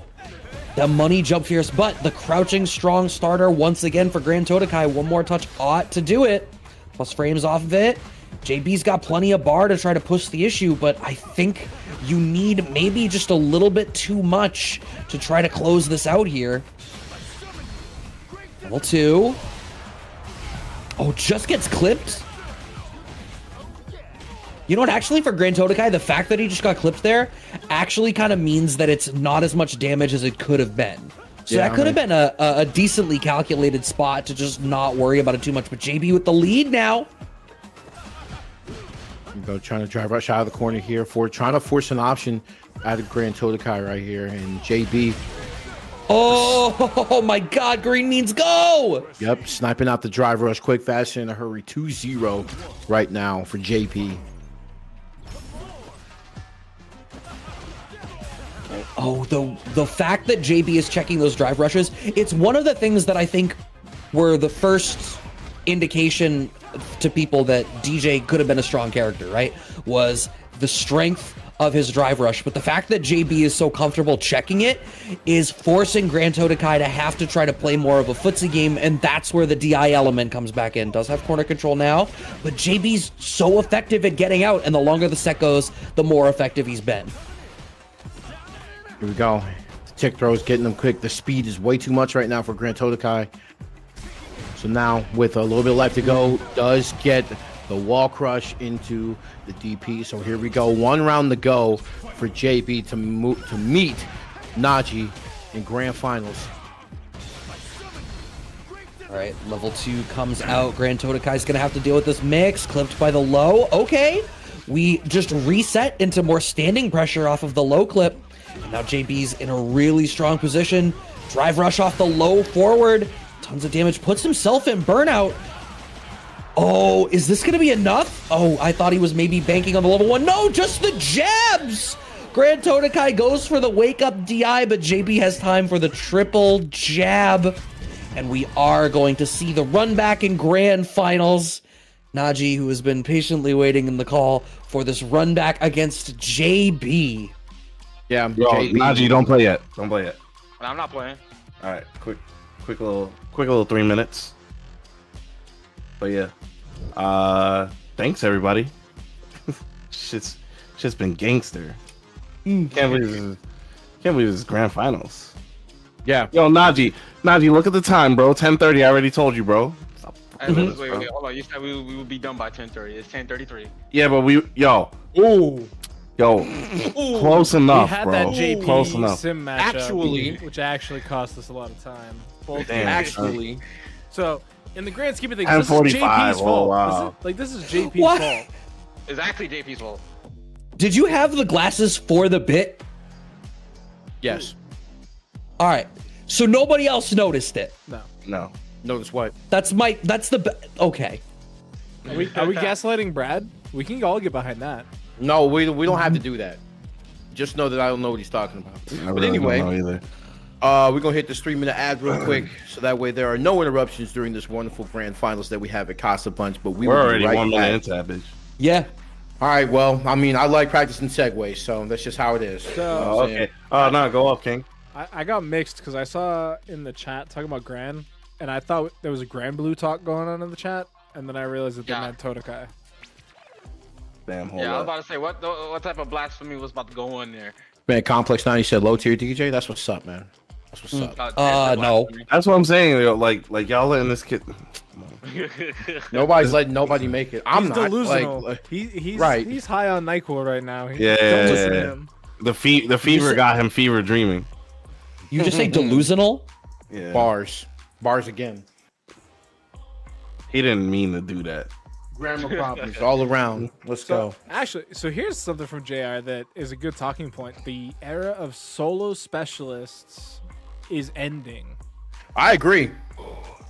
The era Like of a- what? Solo specialist. Like, Like one character. solo character specialist. Yeah. Oh, that shit been over.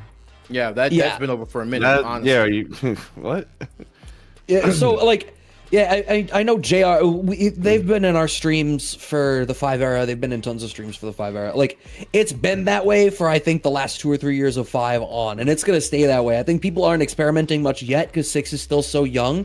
It's easy to forget, right? We're 6 months in. That's it. But you know, it's gonna. Everyone has played around a bit. Like all the best players in the world have made a point of like grinding all of the characters through ranked just to learn enough of them to figure it out, right? It's a question of like, if you find a matchup that's bad enough, you find a character to sub it in that you're willing to give it that little extra bit of love. Yeah, it might be a little bit more advantageous for you as a competitor, for instead of going off tier list to just really go off matchup charts. To be honest, You know, you want to know when it was okay to be a one character guy? When like YouTube was like first born, and before that, like before it was so hard to find information on like, you know, anything that you were trying to learn about a fighting game. Now like you can literally watch YouTube videos or like tutorial videos on wherever and learn a character in about a week and have like a fully functional character at a tournament level, bro. That shit is over with. All that just like, yo, I'm gonna win with just this one character that might not really do it. No, you need to have like 3 or 4 characters. and the fact that it wasn't like how it was, like you can get like so much information from you can get so much information from a video game like in Creed, like just so fast, especially a fighting game, because there are people who are like hour zero, like literally just grinding like nonstop 24 hours, like from there talking about I have everything on this character, I figured it out, like. Well, and then add on top of that the fact that, you know, the netcode being as good as it is, so you can get legitimate matchup experience and actually play against players or wherever your training partner is. You're not stuck trying to make sense of it just in your local training mode or with whoever is, you know, accessible in your community. You've got net play, you've got Discord servers to set up matches, you've got tournaments like this one that are being run every night. There's so many places for you to, you know, get your 10,000 hours in to bring that character up. That was one run-on sentence, Doctor. But I wanted to make sure you end, because as we head into our grand finals, I do want to remind chat one more time, we do still have Match Arena codes available. We're still above 20, in fact. We're at 29. Yeah, that's crazy. And we're heading into grand finals. The night is basically over. So All right, NaJi, let's go. you're out of time. You got to get in there. You got to get these codes claimed. And you're just supporting tonight's players. Go into Twitch chats. Let the people know that this is happening, because we're heading to grand finals and you want to make sure these players get paid.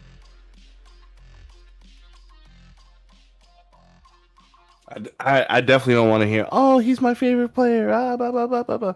Nah, bro, you don't be doing coupon codes. I know. Don't be like, oh yeah, I'm gonna check out your MetaFi. Nah, how about you check out these contribution codes right now? All right. Grand finals, JB versus NaJi. NaJi was able to close this one out when they played on the winner side, so we're gonna have to see the perfect parries from JB still coming in clutch. Here we go. It's going to be up to JB to make sure they establish this pressure, and the waiting game, a little bit of stagger in that pressure might not be a bad thing here, but once we've seen it all night that JB like gets that level 2, we know that that's going to be the prime thing to come out right there. And NaJi, all he needs is 3, and he really doesn't want to reset in this instance. No, I think a reset in this spot would be really detrimental. JB is already on a little bit of a tear. NaJi's had to wait in the wings for a little bit. I think a bracket reset here is definitely something that you want to avoid. No, he did that to the button. That was really good. Like, literally, as soon as he saw the jab, he did it. I think he's buffering when he sees a button to do a mixer. It's really good. Yeah, there's been a lot of that out of him so far. He's buffering a lot. And there's definitely loading it up behind those tornadoes in that spot. Oh, what a whiff punish. I thought he was going to recover just in time, going right into the level 3. Yeah, if you say it all the time, Brad, about, hey, if you got the cash, go ahead and spend it. You get meter back pretty fast in this game, so especially if it can net you a big advance like this one right here. Yeah, I think like it can feel bad having to burn your level 3 to secure a second round, but at least if you do it early in the second round, it gives you more time to sort of earn that bar back going into the end. Ending it with the level 3 and you guarantee you're going into the last round with no bar, that sucks. That's a bad spot to be in. Like even here, right, finding the throw, NaJi spent the level 3, but it was early enough, we've earned another bar back here. So you could reasonably get a level 3 again in this set, right? In this third round, depending on how long it goes. There you go. Good corner carry in them once again. Look at it. do something about it. The overhead. Here we go. Big conversions coming out here from JB. That's so much damage. Level 2 so And he has the level 1 in the back. Still alive. Oh, yeah, just chucking out more tornadoes. First game on the board for JB. And as NaJi said, at level 2 is just something else. Really, the starting of that level 2 is what got all of that started. And literally, by not blocking that overhead, it caused NaJi just lose the round completely.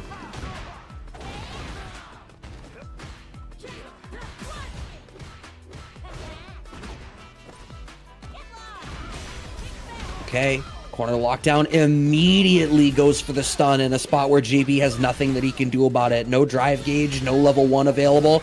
NaJi catches out his level 1. That ought to be enough, and indeed it will. Minimum scaling, helping out a whole lot there. Round on the board in game 2. We got to cut the momentum down quick, fast, in a hurry. You know JB likes to get to work, especially once he gets that level 2 super. So NaJi, very, very well done. Getting the lead and staying out in front is very, very important in this matchup.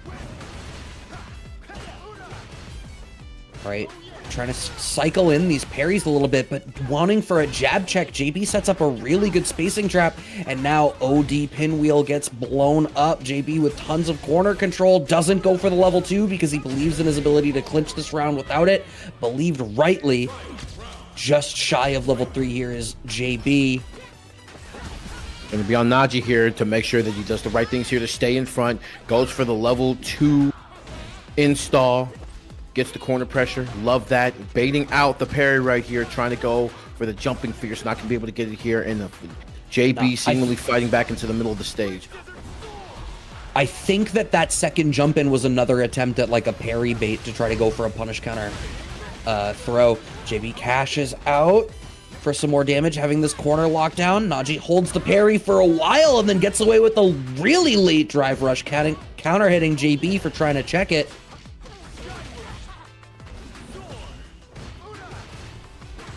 Still a very, very slight life lead here for NaJi, but okay, that back throw is actually massive. Going behind the fireball. Oh no, corners yourself. That's really scary. We managed to get out. Clipped by the low. Yeah, NaJi doesn't want to block here because he doesn't want to end up in burnout. Ends up in burnout anyway, though.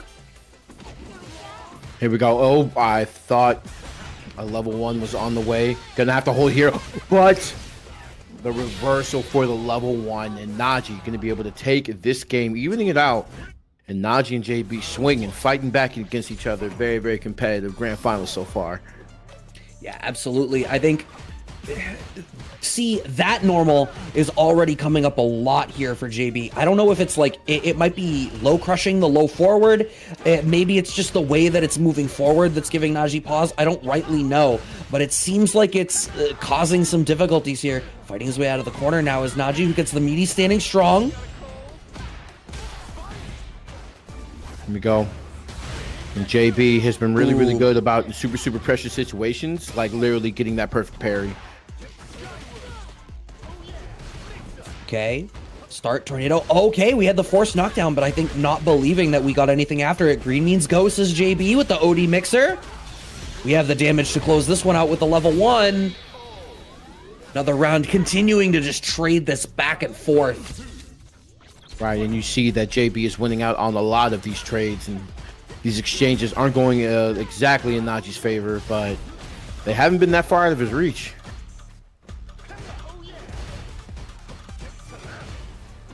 Okay. Nice. Keeping him at bay and starting to cycle in some slightly longer pokes here is NaJi to try to ensure that JB stays locked down. Good check on the forward movement. NaJi's able to close it out. Doesn't have to spend a bar either, so has a very slight meter advantage here. So I expect an early commitment at a level 3 once again. Oh, that could have been huge. Yep, loaded supers for both right now. And wow, going for the drive rush low on this instance, and go full screen tornado. You're plus. This overhead getting hit, but the defense. That's great though. All he lost was the overhead and the throw life, but the wake up level 3. you know, I get it. You have another game to play with. You have an entire set to play with. Represent it if you want, but I think that was a spot where JB is so good at reading reversals. Right. And that was I think kind of a desperate spot for it. Okay, NaJi said he'll take it on the chin right here, and JB feeling and trying to snipe out the delayed dive kick right here and now into the corner once again, and the whiff buttons from NaJi being taken advantage of in a very, very big way. Playing outside of the ranges perfectly is JB right here. Gonna parry the DI, and we're gonna go into a final round situation with JB staring down the barrel of a reset. Yeah, I think NaJi had spoke about his play earlier, and about how he really wants to set up these whiff punishes and try to catch his opponent out for like taking space. JB is like cycling in, sending out tornadoes, and using like special move cancels at this really interesting range that's catching out NaJi a lot. Oh, No, nice I DR into low again. Wow, very, very good parry. Back and forth these two with the defensive options. Sniping out the DP right here. Couple of punish counters, but gets the reversal hit on the pinwheel. Oh, wow, was scared of another reversal on Wake Up that time was NaJi. So surrendered a little bit of space, ends up back in the corner for his trouble. Okay, corner to corner. Pick up off the low. Do we have enough damage here? Just barely not. We need one more. We have a little bit of Feng Shui engine left. The standing medium kick connects. And you saw that in the corner, he was literally kind of just a little micro spacing, just shimmying for any type of move he can get. A little bit too advantageous on that. Gonna get punish countered.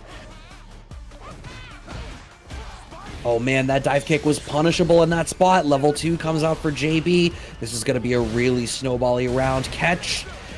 Caught out for trying to tech the throw. Tornado still there. Punish counter. This is a real tough situation for NaJi. Is it doable? Perhaps, but it's not trivial. The early kick out of the drive rush catches out JB for trying to check the DR. Dash in, dash out coming out a lot here from NaJi. I'm really intrigued by the choice. Here we go. Playing Penta right here. Sweet. JB doesn't want to give everything up. Oh my god. No way he got put into arc. Yo, the NaJi gonna be able to go into a final game with this conversion. Are you serious? That was an absolutely crazy sequence. So many brilliant choices from NaJi to close that one out. God damn. With less than 10% health, like literal 3 right guesses. Are you kidding me right now? NaJi is locked in. Okay. Yeah, NaJi's starting to represent pokes at a slightly farther out range that was catching out JB, but JB's getting away with being the aggressor this time. NaJi's gonna have to fight his way out of the corner. Once again, clipped by the second jabs, but nothing really comes of it. Gets out of the corner this time here does NaJi, and now having JB locked down. Ooh, giving him a little bit more space. He's been really, really good about these anti-air DPs, so kind of just giving him the space to see what he would do. Made that jump short, but still in the middle, kind of fighting for space, jockeying for position right here. The perfect parry has been represented well by both of these people, so got to be really, really careful about their next move in neutral here. Love the throw break. Okay, that was the early into the low once again. That's been a really consistent threat here out of JB, but NaJi finally wising up to it. We have the Feng Shui activation, one-touch situation, keeps him in the corner. Shimmy connects. NaJi takes the lead for the first time in this grand final set, if I recall correctly, and is also on tournament point.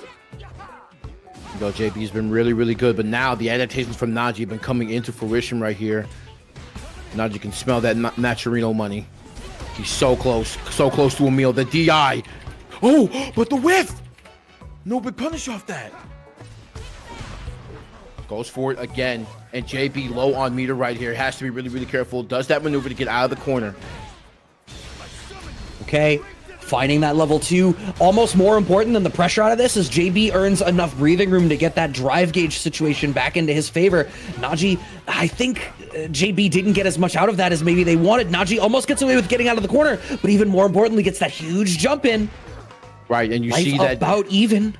And you see that he's baiting with the drive rushes in and then shimmying out and able to get a punish counter off the standing roundhouse. And NaJi, JB, even in life right here, JB has to just stay solid here defensively. Doesn't want to give anything up. NaJi spending meter. Dash in, dash out. Once again, it's been so consistent. No, dude. NaJi, your controller better not have died again. It's something happened to it. I don't know what the fuck. I mean, I'm mad at it. It is what it is. You can't do that to me. That took a year off my life. It is what it is. Here we go. JB, the tornado. 1 round to go here, and JB definitely in the lead right here. Okay. And That of course sucks. Yeah, JB throwing that tornado and an unfortunate controller issue by NaJi, but still 1 round to go. If it couldn't be any more dramatic. Right. Pick up with the low forward. NaJi with the meter advantage, with the positional advantage. The only thing they're down right now is this drive gauge. Oh, that even going away and finding these really solid anti-air games already. Perfect parry. Doesn't go for the back throw because we used the OD Eagle Spike to get the side swap. Stuck in the corner. No, we're able to get out. NaJi's getting out of the corner so effectively as this set is going on. Right. By the low this time, though. Yeah, JB's just trying to keep the approach so aggressive right here. He does have level 2, so he does have a fighting chance the next time NaJi gets a knockdown right here, but 1 hit away, 1 conversion away from a level 3, and NaJi so close to sealing this out, and JB so close to a reset. This couldn't get any more even than it is right here, Brad. Okay, pick up. Backing off, didn't believe he had the opportunity for a legit level 2 in that spot. Goes for the throw because we're going to set up the level 2 off of that. Smart to do it. Empty low off the jump. We do have the pickup in the back, and that is a bracket reset. Yeah, unfortunately. With Oh my god. Oh, really unfortunate with the controller. My chest, like, bro, my heart almost jumped out my chest for that standstill. Unfortunate controller issues rearing their ugly head at the most unopportune moment, and JB is going to score a reset after getting that level 2 tornado inside the corner. So here we go again for true grand finals about to happen here at this very dramatic CasaBunch kickback tonight, ladies and gentlemen. This is such a tight grand finals. I think among the closest grand finals that we've seen in a long time. Sweep. Whiff punish comes out, so the immediate bust out from NaJi has to remind JB. I feel like we only saw reversal once or twice out of NaJi in the first of those grand final sets. Parry pump. Okay. Yep. JB's waiting that little bit now because, you know, long parry into drive rush has been coming out a fair bit from NaJi. So JB's starting to watch for it now. So instead, he just comes out of the parry doing nothing and gets that low forward. Here we go. JB, big momentum shift off that last, off that bracket reset. And now, definitely tapped in. It's the same thing. It's that spot where, you know, that special cancel is catching out NaJi a bunch. An unfortunate combo drop. That was going to be a back throw to steal the corner position. It's not really going to work out for him. And the bust out from JB this time, right into the level 2. Oh, man, clipped by the tornado. That's going to be pretty good damage here from JB. That damage was absolutely ridiculous. Level 1 reversal. Get off me. We got to get more distance because you are just like this tornado pressure is just mauling me in the corner right here.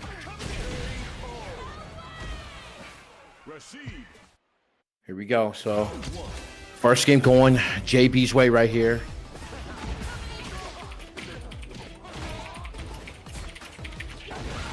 Right, finding the anti-air once again. I mean, you know what? He said earlier this evening that his DPs were really solid, and NaJi has not disappointed in that respect so far this evening.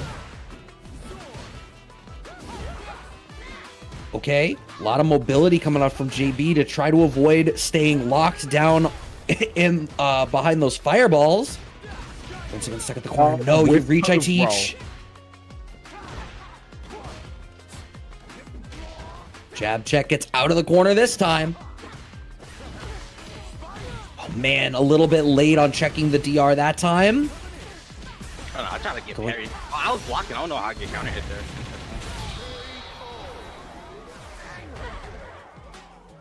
Okay, another round here for JB. Is it starting to get away from him? Oh, yeah. What a bait. Even getting the little side swap, but no! Wow. I don't know how I'm not getting my combos. Whoa. The drops. All right. The level So, one. all right. I think when this is over, tomorrow you gotta go down to wherever you buy your gaming peripherals and buy a new one. Nah, it's not even the controller. I don't know. It's just the game be bugging sometimes. Yep, game be gaming right now. And JB gonna be able to get that stun. Tornado conversions, big, and still in burnout. Gonna be able to get even more off that into the level 1. And now JB looking at 3-0 in a potential handshake coming out. Yeah, this is rough. We're gonna have to see whether the turnaround is gonna come here for NaJi, trying to move in. Oh, late on the whiff punish out of the shimmy there. It was exactly what NaJi wanted, but these reactions are coming in a little bit later than they ought to be here.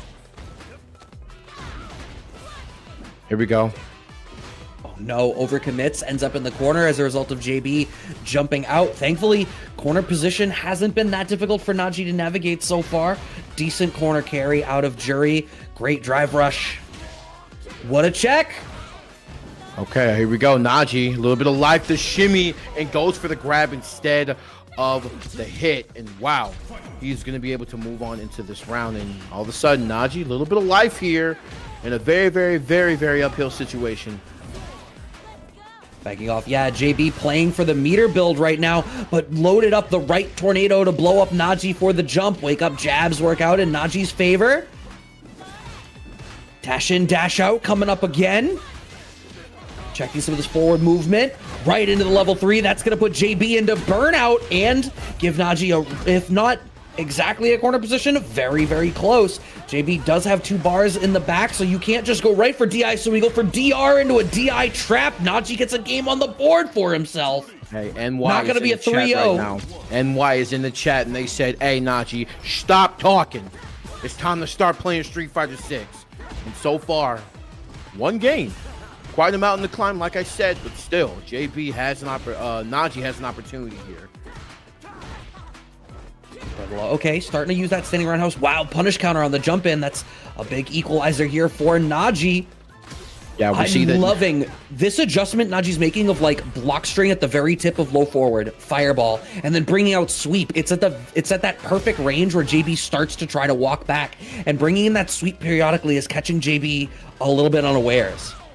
Not to mention that NaJi is also kind of just baiting out these perfect parries instead of getting hit. He just ends up grabbing them for a bigger punish counter and positioning it to the corner. Gonna get hit by the slow overhead here. Is this gonna be it? Oh, fucking control. Nope. Aww. It's fine. Okay, tournament point for JB here.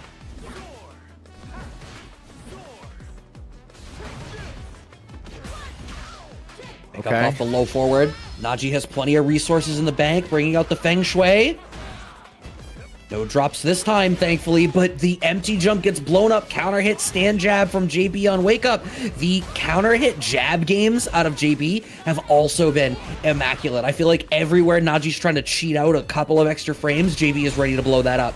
DI connects, and it's a counter, which means JB is going to end up on the back foot in burnout. No, not going to be able to get the wall slide here. But the level 1 reversal, probably one of the only options that he could hit right there. But gonna be able to smart get some parry. of his meter back. Very, very smart parries. Yes, I'm loving the whip punishes right here. Here we go, going to get the round NaJi. Okay, this is huge. We're starting to see that turnaround. Drive reversal comes out from JB because he doesn't want to deal with the plus frame situation after the DR. Okay, going in for the low forward here for the counter hit. Gonna be able to get it in. NaJi kind of playing a little bit pensive right here. Well, NaJi's the jump in. Yeah, I like the way NaJi's playing a little bit more pensive because we've already seen that JB going for that fireball game there is, you know, it's really hard to pick the spot to jump in. So NaJi waited and micromanaged it a little bit more. You really can't block anymore, and JB knows that. NaJi closes that one out. We're going to a final game post bracket reset. Game 10. NaJi with a slight chuckle, and man, is Tega's advice gonna come through right here. Here we go. NaJi 2-2. Can you close it out? On the back foot, Holding parry for just a smidge there. Back throw is NaJi. We haven't seen NaJi go for just a raw back throw in that corner position in a little bit. So I like bringing it out once again here. But the corner carry out of Rashid is such a big deal. You actually go wall to wall. Bust out from NaJi works this time. All right, they're jumping fierce.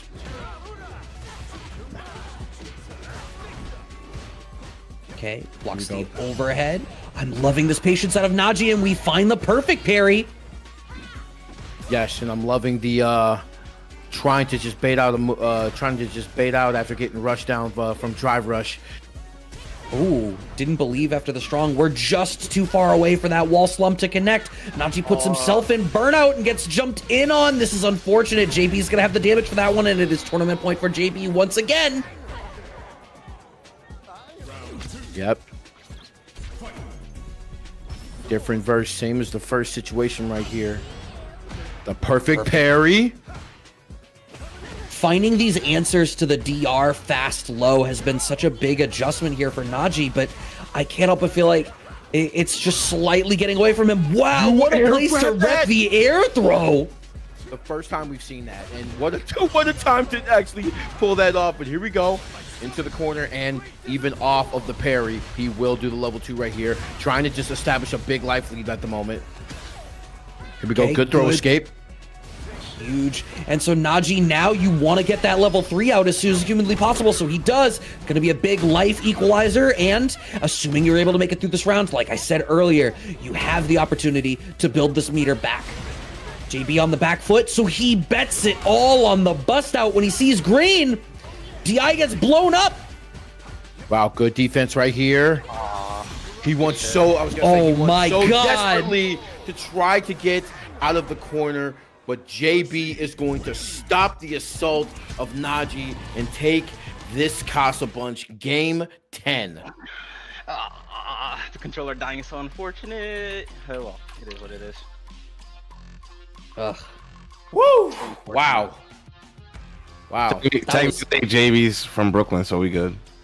God damn it. No loyalty, bro. Just God foul damn it. the whole time, bro. Like Saved. Saved. Loophole. So far, Loophole. the highest placing guest on the kickback, though. Hell yes. yeah. Yes, Hell indeed. yeah. Yes, indeed. Yes, indeed. I'm wearing that with pride, yo. Finally got like a guest that like made it happen. Made it far. No shade to our previous guests, by the No, way. Except no shade Nelbon. to Redman. And NaJi gotta be ashamed of himself. Yeah, Nelbon was goofing that day. Sorry, buddy. Yeah, no, that was a brick. That was a fucking brick, NaJi. Anyway. Yo, he tried to blame my cooking. Nah, never mind all that. It's NaJi's day, bro. Thank you so much, homie. That Yes. was hell yeah, bro. I'm not gonna get to say, I wanted to win, but I don't know what happened. My controller disconnected. It's Bro, you need a new controller, bro. Yeah. You need a whole new It's controller. it's not even an OS. We all witnessed it. Oh, As yeah. soon as I got the hit to kill him, it was like it just sometimes shit just happens, and it's just like you just gotta accept it. And if you want to relive that moment, you can head on over to youtube.com/@CasaBunch, where the VODs are available. Nice. But I can't complain. I played really good. Just it just wasn't in the stars today. I just gotta take it like that, y'all. No, it's all good, bro. Not today, maybe next week. You know what I'm saying? But I mean, damn, what a run you had, and especially considering the fact that, like many of the other staff members have said, you're one of the furthest people who's been featured on the kickback to make it this far into top 8. And damn, what a showing you had. So, man, shouts out to you. And to be chatting it up with us for the whole ladder portion too. Oh, Yes, whole that way. too. To play at that level that you were playing and still, be talking with us and being coherent is absolutely crazy. You made it look easy. The way you were just conversing and like, oh yeah, yo, good game, Zaffarino. Anyway, so and it was just like, damn, so big ups to you, bro. I got mad love for you. Definitely want to have you back one day when we figure out who we have returning on this thing. But I definitely just want to say that you are definitely the future of the FGC. Keep doing your thing. You're gonna keep growing up to be a great player over time. You're already great. You're just gonna be even better because you got a good mindset and you're gonna do fantastic things. So just keep at it, bro. Like your moment of greatness is definitely coming. Thank you. I really appreciate it. You know, like, sometimes I definitely be getting in my head like, damn, I be, you know, like, I get tired of not losing. Even today, Yeah. like, I should have had it. But, you know, like, the fact I could even take JB to the limit as much as I did, because that was really an amazing set. Like, even when I'm playing, I couldn't even get mad. Like, it's like such beautiful playing, you know. Like, I can only imagine watching. I'm gonna literally watch this back later, and I'm gonna be like, damn. And then I'm gonna get mad at myself as a controller, but Yeah, you just bounce back from that shit. Joy wouldn't feel good if it wasn't for pain. Shout out to Curtis Jackson. So exactly. don't, Sooner or later, that big win is gonna come. I already feel it. for sure. I want to give a huge shout out to all the viewers, raters, followers. Thank you everybody that helped out with the Matcherino. Thank you to thanks again to Strife for throwing in $50 into the pot. I know somebody else gave $5. Thank you so much. Thank you to my commentators. Thank you to Doctor the streamer / commentator, jack of all trades. Shout outs to Dan Cravat holding down the socials. Shout outs to Yost at DreamHack Atlanta. If you're at DreamHack Atlanta and you see Yost, make sure you dap him up and thank him for all he's doing for Casa these days. This shit would not go for real. Like, mans was holding it down last week, so like make sure you if you see any of my staff past or present, make sure you thank them, because these 4 years would not have happened without any of them. Real talk. Any of the cogs missing, this whole thing would have been kaput already. So don't ever forget that. Shout out to Dom. I don't know where Dom is right now, but shout out to Dom. I just feel like I should shout him out. And then yeah, I'm out of here. I didn't even find somebody to rate, so somebody say something. Brian F is streaming. 801 Strider's streaming. No. Zaf is still streaming, but he he's- switched over to Hollow Knight. Hey, Hollow Knight. Oh, I know. Since it's a jury night, we're gonna go to Big Nasty Kale. All right, word. Tell Big Nasty Kale I said what up. Definitely.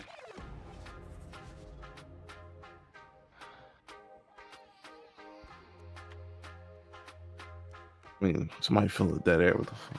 I never know. You guys hit the button for when the raid happens. I never know when we get cut off. So that's Right, the end of that's- chat. We'll be back That's next scary. week, next Thursday. I already hit the button. That's right. We're still live on YouTube with a surprise guest. That's a good Be point. Sure to That's be true. Same place, same time, at CasaBunch on all socials. And I lost my mouse. I think my Gang, mouse died. Wait, this is really bad. I can't kill the stream with no mouse. There's no rating on YouTube. That's why. There is, I don't think but so, it's no. different. Okay. All right. So I stopped it on. Why is that doing that? End stream. And You got to get a little bit